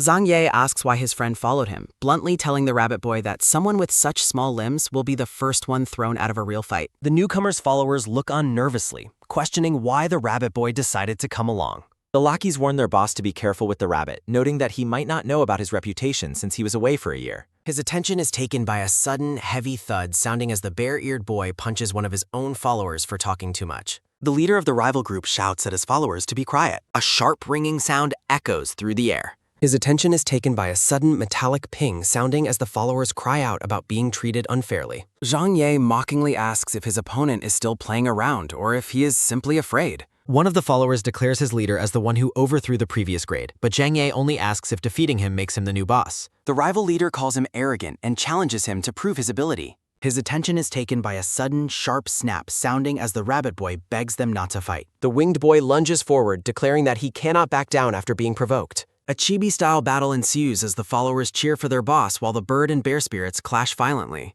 The rabbit boy watches the intense struggle, deeply concerned about whether his friend can defeat such a large opponent. One of the rivals suggests helping their leader, believing that they can take down Zhang Yi if they fight together. A follower lets out a wicked laugh while planning his next move. A voice commands the rivals to stay where they are. The rabbit blocks their path, vowing to prevent anyone from interfering in the fight. The rival follower looks on with an expression of grim determination. The silver-haired boy adopts a surprisingly fierce expression. The rabbit boy asks what they are staring at, causing the rivals to cough nervously. Sweat beads on a worrying face. One follower claims they can't interfere because their boss values fairness, using it as an excuse to avoid fighting the rabbit. The others quickly agree, feeling relieved that they have a reason not to engage. The rabbit boy watches the two combatants from a distance, still questioning if it's right for them to fight. Peeking from behind a tree, the two girls worry about whether the boys will be badly injured. A narrative note explains that if Shang-Ye loses, both he and his friend will be subjected to bullying. The bullhorned girl watches the scene with a heavy, serious gaze. Chibi Momo panics while new Feifei suggests finding a teacher to prevent her friend from fainting.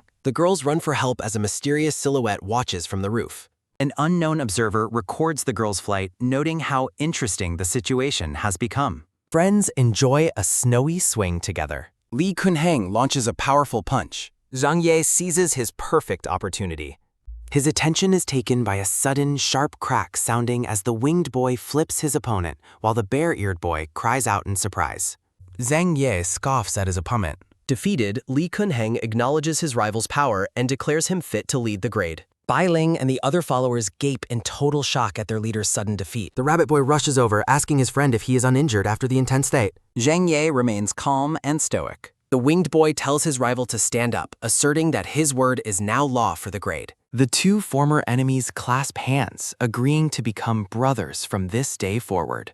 The rival followers realize they have a new, untouchable force to fear, while the narrator notes the trio has gained new subordinates. Three warriors stand united and proud. A stern teacher watches the students. Bai Ling sprints through campus, blaming his over-attentive brothers for making him late to class. A group of bullies demands a protection fee, but the rabbit boy tells them to move before he misses his lessons. His attention is taken by a sudden, heavy thud sounding as Bai Ling charges right through the bullies. The rabbit boy offers a panicked apology while the bullies pile up and complain about their broken legs. Visiting the hospital, Bai Ling warns the injured bullies never to mess with a rabbit again. In an office, Han Bing remarks on their shared destiny while Teacher Lin dismisses their meeting as a simple school arrangement. The silver-haired teacher stands up slowly. Leaning in close, Han Bing suggests that their previous accident makes their reunion more than just luck. An inner voice tells Han Bing to respect himself as Lin Chuan reacts with visible embarrassment. A hand reaches out to touch. A week ago, Lin Chuan sat alone at the bar under the dim blue lights. The teacher drinks his worries away. Over the phone, a voice tells Lin Chuan he is old enough to start a family while he continues drinking. A pensive man stares into pause. Han Bing recognizes the teacher at the bar, calling out to him with a surprised smile. Lin Chuan looks up in conhesion. Apologizing for the intrusion, Han Bing introduces himself as a fellow teacher from the same school. The two teachers exchange polite greetings. Han Bing asks his colleague what is weighing so heavily on his mind. Lin Chuan attributes his mood to a simple case of jet lag after arriving at the North Pole. Seizing the moment, the silver-haired man offers to share a few drinks with his new acquaintance. Lin Chuan offers a quiet thanks. Two glasses clink in the dark. Han Bing watches over Teacher Lin after the man passes out at the bar. A soft voice whispers a name. Sunlight wakes the sleeping teacher up. A voice asks if Lin Chuan is finally awake as his eyes snap open in shock. Han Bing lies beside him, resting his head on his hand with a knowing smirk. Skin meets white sheets in morning. Lin Chuan demands to know what happened, only for Han Bing to claim the teacher was the one who took the initiative. Red faces hide many unspoken words. Lin Chuan shouts that everything was just an accident, while Han Bing watches his panic with amusement. His attention is taken by a sudden, soft chuckle sounding. Han Bing hovers over Lin Chuan, playfully telling him not to give up so easily. Momo and Yu Feifei burst into the office, urgently reporting that Zhang Ye and the recently returned Li Kunheng have started a fight. A sudden realization strikes the teachers, expressed through a surprised silence. The scene shifts outside to the school's court where the aftermath of the conflict remains visible. Bai Ling and another student look on in alarm as they realize the teachers have already discovered the brawl. Zhang Ye scowls at the arrival of the staff, annoyed that they got wind of the situation so quickly. Lin Chuan aggressively grabs Zhang Ye by his shirt, demanding to know if the boy has gotten into trouble once again. Lin Chuan continues his scolding, asking if Zhang Ye has any sense of virtue left. A dark feathered wing is gripped tightly during the confrontation. Chibi Zhang Ye fumes over the insult to his character, while Bai Ling steps forward to insist that Zhang Ye did nothing wrong this time. Li Kunheng interjects to take the blame, explaining that he was the one looking for a fight and Zhang Ye only acted in self-defense. Han Bing looks down at Li Kunheng with a stern gaze, asking if he understands the consequences of fighting immediately upon his return to school. Li Kunhang shrugs nonchalantly, noting that the worst they can do is suspend him again. Chibi versions of the group react with a mix of triumph and professional exhaustion from the teachers. Han Bing orders everyone to the academic affairs office while Li Kunhang formally acknowledges Zhang Ye's dominance over the grade. Watching the exchange, the deer-horned boy and his companions feel like they are witnessing a gang leader's handover ceremony. Zhang Ye remains focused, his expression hardened by the day's events. The classmates cheer for their new, powerful boss, noting his legendary reputation. Zhang Ye watches his fickle classmates, internally comparing them to grass that simply sways wherever the wind blows. Bai Ling watches with a quiet, observant look. His attention is taken by a sudden, sharp ringing sound as the school bell echoes from the main building. Bai Ling waves enthusiastically to Zhang Ye, reminding him that the prep bell is ringing and they need to get to class. As the group walks, the students marvel at how Zhang Ye managed to become friends with someone as notable as Bai Ling. The deer-horned boy asks about Bai Ling's true strength, catching Zhang Yi's interest. The cat-eared boy explains that while they haven't met him personally, rumors suggest Bai Ling is a legendary figure among the third-grade students. Zhang Ye looks at the rabbit boy with suspicion, wondering if his seemingly harmless exterior is hiding a secret weapon or fighting skill. A pair of eyes narrows as Zhang Ye continues to analyze his new companion. Zhang Ye studies Bai Ling's non-aggressive appearance, trying to reconcile it with the rumors of his power. Bai Ling smiles brightly and urges Zhang Ye to hurry, warning him that Teacher Lin will scold them if they are late for his class. Zhang Ye looks away, feeling conflicted and unsure if such a small rabbit could really know how to fight. Chibi Zhang Ye decides to find a chance to test the rabbit's abilities for himself. Zhang Ye suddenly realizes which teacher is waiting for them and yells for Bai Ling to wait. In the classroom, Lin Chuan stands at the chalkboard and begins to lecture on attributive clauses. Zhang Ye sits at his desk with a bored, pensive expression while Bai Ling listens attentively beside him. Close-up of Bai Ling's gentle face as Zhang Ye continues to ponder if the rumors of the rabbit's evil nature are true. Zhang Ye suggests that they practice together after school for the upcoming physical test, hoping to provoke the rabbit's true self. Bai Ling beams with joy, happy to spend more time with his friend. A chibi crow represents Zhang Ye's inner thoughts, celebrating that the first step of his plan has been achieved. The scene shifts to the school's outdoor running track as the sun begins to set. Zhang Ye arrives for practice but is visibly annoyed to see that a crowd has gathered to watch them. The cat-eared boy and a silver-haired student greet Zhang Ye with a wave. The cat-eared boy teases Zhang Ye, promising that they won't interfere with his date with Bai Ling. Chibi versions of the rivals argue about who gets to guard the little rabbit. As tensions rise between the two groups, Bai Ling steps in to remind everyone that they should all be friends. Zhang Ye huffs and closes his eyes, dismissively questioning who these people think they are friends with. His attention is taken by a sudden, soft rustle as Zhang Ye decides to use the others as a distraction while he tests the rabbit. Bai Ling and the other students engage in friendly conversation, seemingly oblivious to Zhang Ye's schemes. Zhang Ye impatiently asks the rabbit if they are still planning to practice. Chibi versions of the duo prepare to run on the track. Zhang Ye and Bai Ling take their positions at the starting line, ready for their race to begin. Zhang Ye encourages the little bunny to keep up with the pace. The two students walk side by side as they head toward the training area. His attention is taken by a sudden, sharp run, sounding as the pair begins their sprint. Chibi Bai Ling trips and falls flat on his face, letting out an embarrassed, "Oops." Laughing off the mistake, the rabbit boy explains that his nerves caused the sudden tumble. Zhang Ye facepalms in utter disbelief at his companion's lack of coordination. The winged boy continues his run, leaving the rabbit behind. Looking back, Zhang Ye realizes their pace is far too slow for an actual workout. Chibi Zhang Ye questions if the rabbit boy has any reflexes or responsiveness at all. Two other students watch from a distance as Zhang Ye continues his training. The bare-eared boy tells his companion that their boss has finally sent a signal. His attention is taken by a sudden, loud shout sounding as a warning to be careful. A basketball flies through the air and strikes the unsuspecting rabbit boy directly in the face. Dazed and dizzy, Bai Ling collapses as a voice confirms the ball successfully hit its target. The bare-eared boy and his friend rush over, wondering why the rabbit didn't dodge such a slow ball. Zhang Ye covers his mouth and laughs, mocking the rabbit for being too slow to react. A chibi crow represents Zhang Ye's inner satisfaction at proving the rabbit boy is harmless. A large red stamp declares a pass on the test of the rabbit's perceived lack of reflexes. The pair moves toward the school's equipment storage area to find new training tools. Zhang Ye decides there must be a secret to the miraculous rabbit and prepares to test his strength. Reaching into a storage bin, the winged boy selects a length of rope. Zhang Ye suggests using the jump rope to build up the rabbit's leg strings. The winged boy watches his companion with a silent, calculating expression. Bai Ling somehow manages to tie himself up in the rope, much to Zhang Ye's total shock. Chibi Zhang Ye facepalms as the rabbit boy tearfully explains he just jumped twice and got tangled. The winged boy stares blankly, wondering if it's even worth measuring the rabbit's strength anymore. Bai Ling looks up with innocent, tear-filled eyes. Zhang Ye concludes that the rumors of the rabbit's power were nothing more than false myths. Taking pity on the boy, Zhang Ye tells him to stay still while he unties the knots. The winged boy decides he likes the idea of having a weak little brother to protect and cover. Chibi versions of the group appear above a larger panel of one student pinning another to the court. The focus returns to the closed double doors of the school's equipment room. Bai Ling vows to show his rivals the results of his training and end the bullying once and for all. A hand grips a heavy dumbbell, preparing for a display of physical power. Beaming with pride, the rabbit boy notes that these 10-kilogram weights are perfect for his workout. Bai Ling asserts that he can actually be quite strong as he lifts the weight. The rabbit boy's eyes shimmer with a starry, determined light. Li Kunheng lifts massive weights with ease, causing Chibi Bai Ling to feel shown off and angry. A dark shadow falls over the rabbit boy as he grows increasingly moody.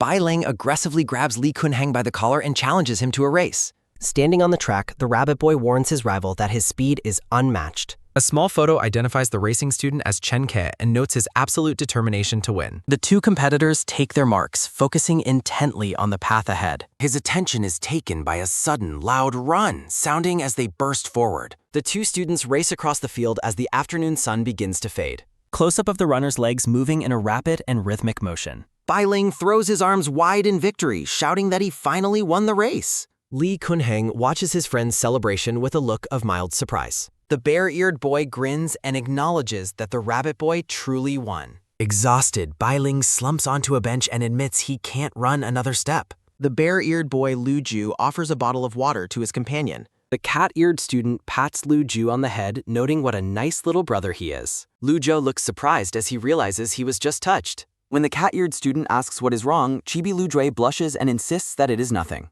A boy with wolf ears waves from the running track, asking Lu Ju if he is going for a run. The cat-eared student tells Chen Ke to look and cheers for them not to lose so ugly. Standing at the starting line, Chen Ke tells everyone to get ready. His attention is taken by a sudden, sharp start, sounding as Lu Ju zips ahead, prompting Chen Ke to yell for him to run slowly. Lu Jie races ahead, determined not to lose while Chen Ke is watching him. Chen Ke chases after him, asking if Lu Ju is being pursued by wolves and telling him to wait. Holding his water bottle, Chen Ke realizes that Lu Ju was deliberately throwing the previous race just to humiliate him. While Lu Ju sits on a bench, Chen Ke approaches and announces that he is back. His attention is taken by a sudden, quick stand-up sounding as Chen Ke rises. Chen Ke yells at Lu Ju, accusing him of lying. His attention is taken by a sudden, loud, careful sounding as Chen Ke trips and falls toward Lu Ju. Chen Ke pins Lu Jue to the ground and demands to know why he lied about being slow, while Lu Jue is distracted by how soft Chen Ke feels. Chen Ke screams that the stinky bear lied to him, though Lu Ju privately thinks Chen Ke looks cute when he is angry. Close-up of Chen Ke's frustrated this. Lu Jie remains pin calm. Chibi Chen Ke complains that the stinky bear is too odd. Chen Ke stands over the fallen Lu Jue. Declaring he will never train with him again, Chen Ke walks off while Lu Ju tries to get him to listen. Zhang Ye watches the two argue as they walk down the track. Zhang Ye asks the group about it. Bai Ling looks up at Zhang Ye and asks about the jump herb. Zhang Ye confirms he found it as he selects a rope from the bin. His attention is taken by a sudden, loud clatter sounding as the equipment is moved. Zhang Ye and Bai Ling walk together as they exit the school's equipment room. Zhang Ye announces that training is over for the day, while Bai Ling notices that it has started to snow. Bai Ling excitedly asks if he can continue to learn how to cook in Zhang Ye's dormitory today. Zhang Ye tells the little bunny not to push himself, but refuses to take him back despite Bai Ling's pleas. A silver-haired student calls out to Bai Ling, who happily greets his senior and asks if he is there to exercise. A profile identifies the silver-haired boy as Shi Ji, the Arctic wolf and the second-year boss. Bai Ling introduces Shazi as his senior from his old school, but Shazi and Zhang Yi only exchange a cold greeting. Zhang Ye tells Bai Ling to hurry up if he wants to cook, so the rabbit boy waves goodbye to his senior. A companion tells Shiji that the new first-year boss who defeated Li Kunheng is from Antarctica, though Shiji dismisses the exchange students as unskilled. Shiji wonders how he will take the boss position now that Zhang Ye and Bai Ling are friends, recalling memories of him and Bai Ling as children. As they walk through the snow after school on Friday, Bai Ling invites Zhang Ye to his house to play over the weekend. Zhang Ye refuses, internally noting he only wants to see North Pole scenery and wouldn't be with the rabbit otherwise. His attention is taken by a sudden, loud honk sounding as Zhang Ye yells a warning and grabs Bai Ling's hand to pull him away from a truck. His attention is taken by a sudden, sharp whoosh sounding as the pair avoids the vehicle. Zhang Ye uses his large black wings to shield the rabbit boy from the elements.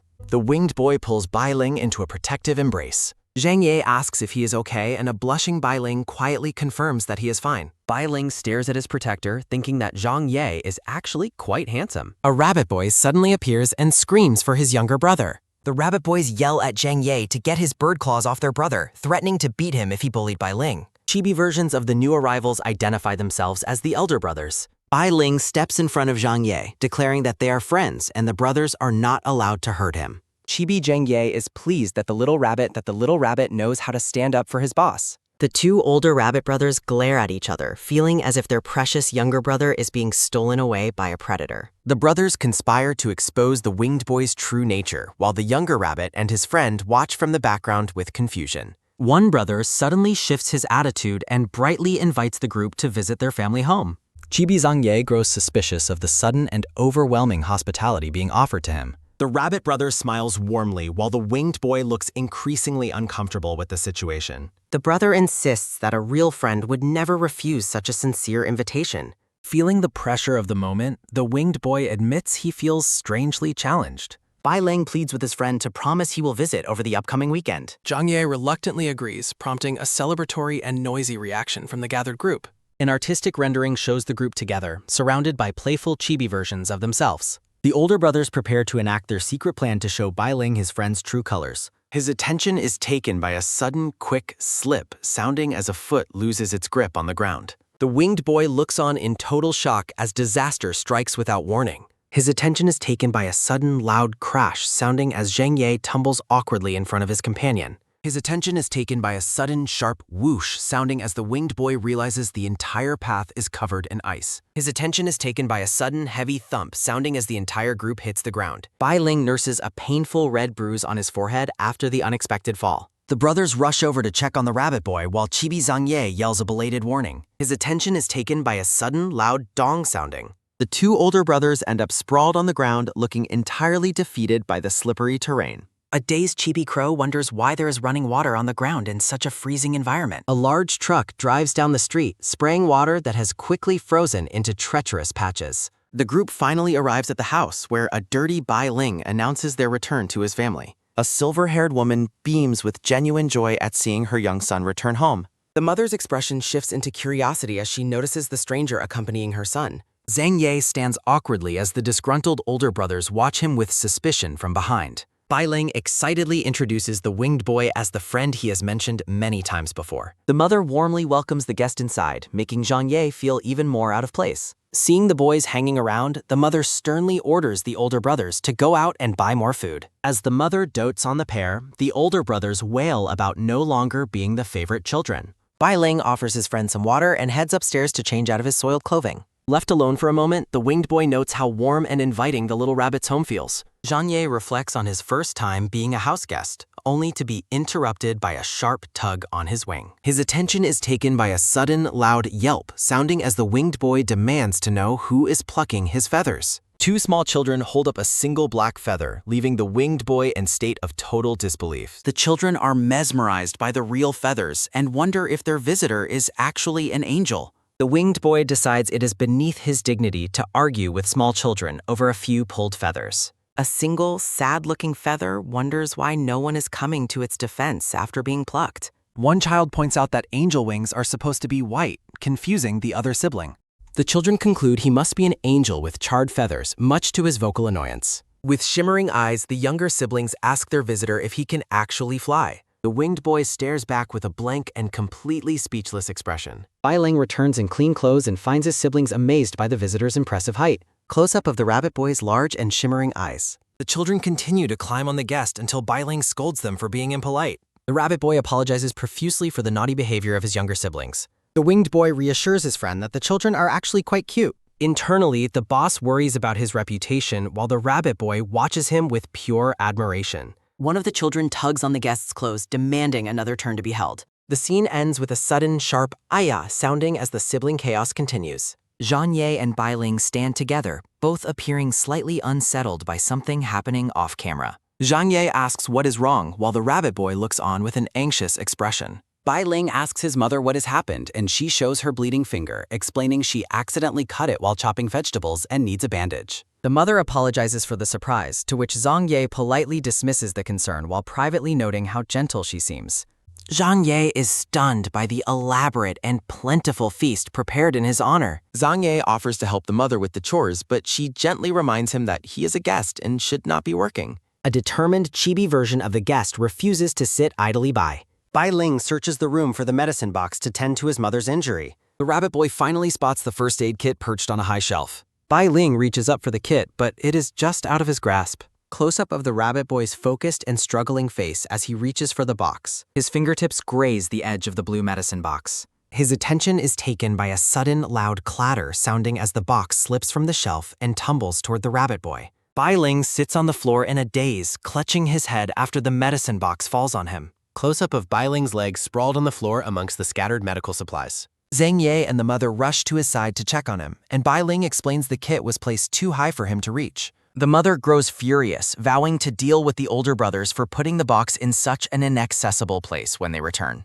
Bai Ling manages a weak smile and insists that he is all right despite the mishap. The rabbit boy diligently searches through the spilled supplies for a bandage. Bai Ling gently takes his mother's hand to bandage her small wound first. Zhang Ye stands back, watching the tender interaction between the mother and son. The winged boy's expression softens as he watches his friend's family. Chibi Bai Ling cheerfully remarks that his minor bump will surely heal on its own very soon. Chibi Zhang Ye is taken aback by the mother's intense and commanding personality. The older brothers finally return home, looking completely drained from their shopping trip. Two younger siblings sit on the floor, quietly playing with colorful building blocks.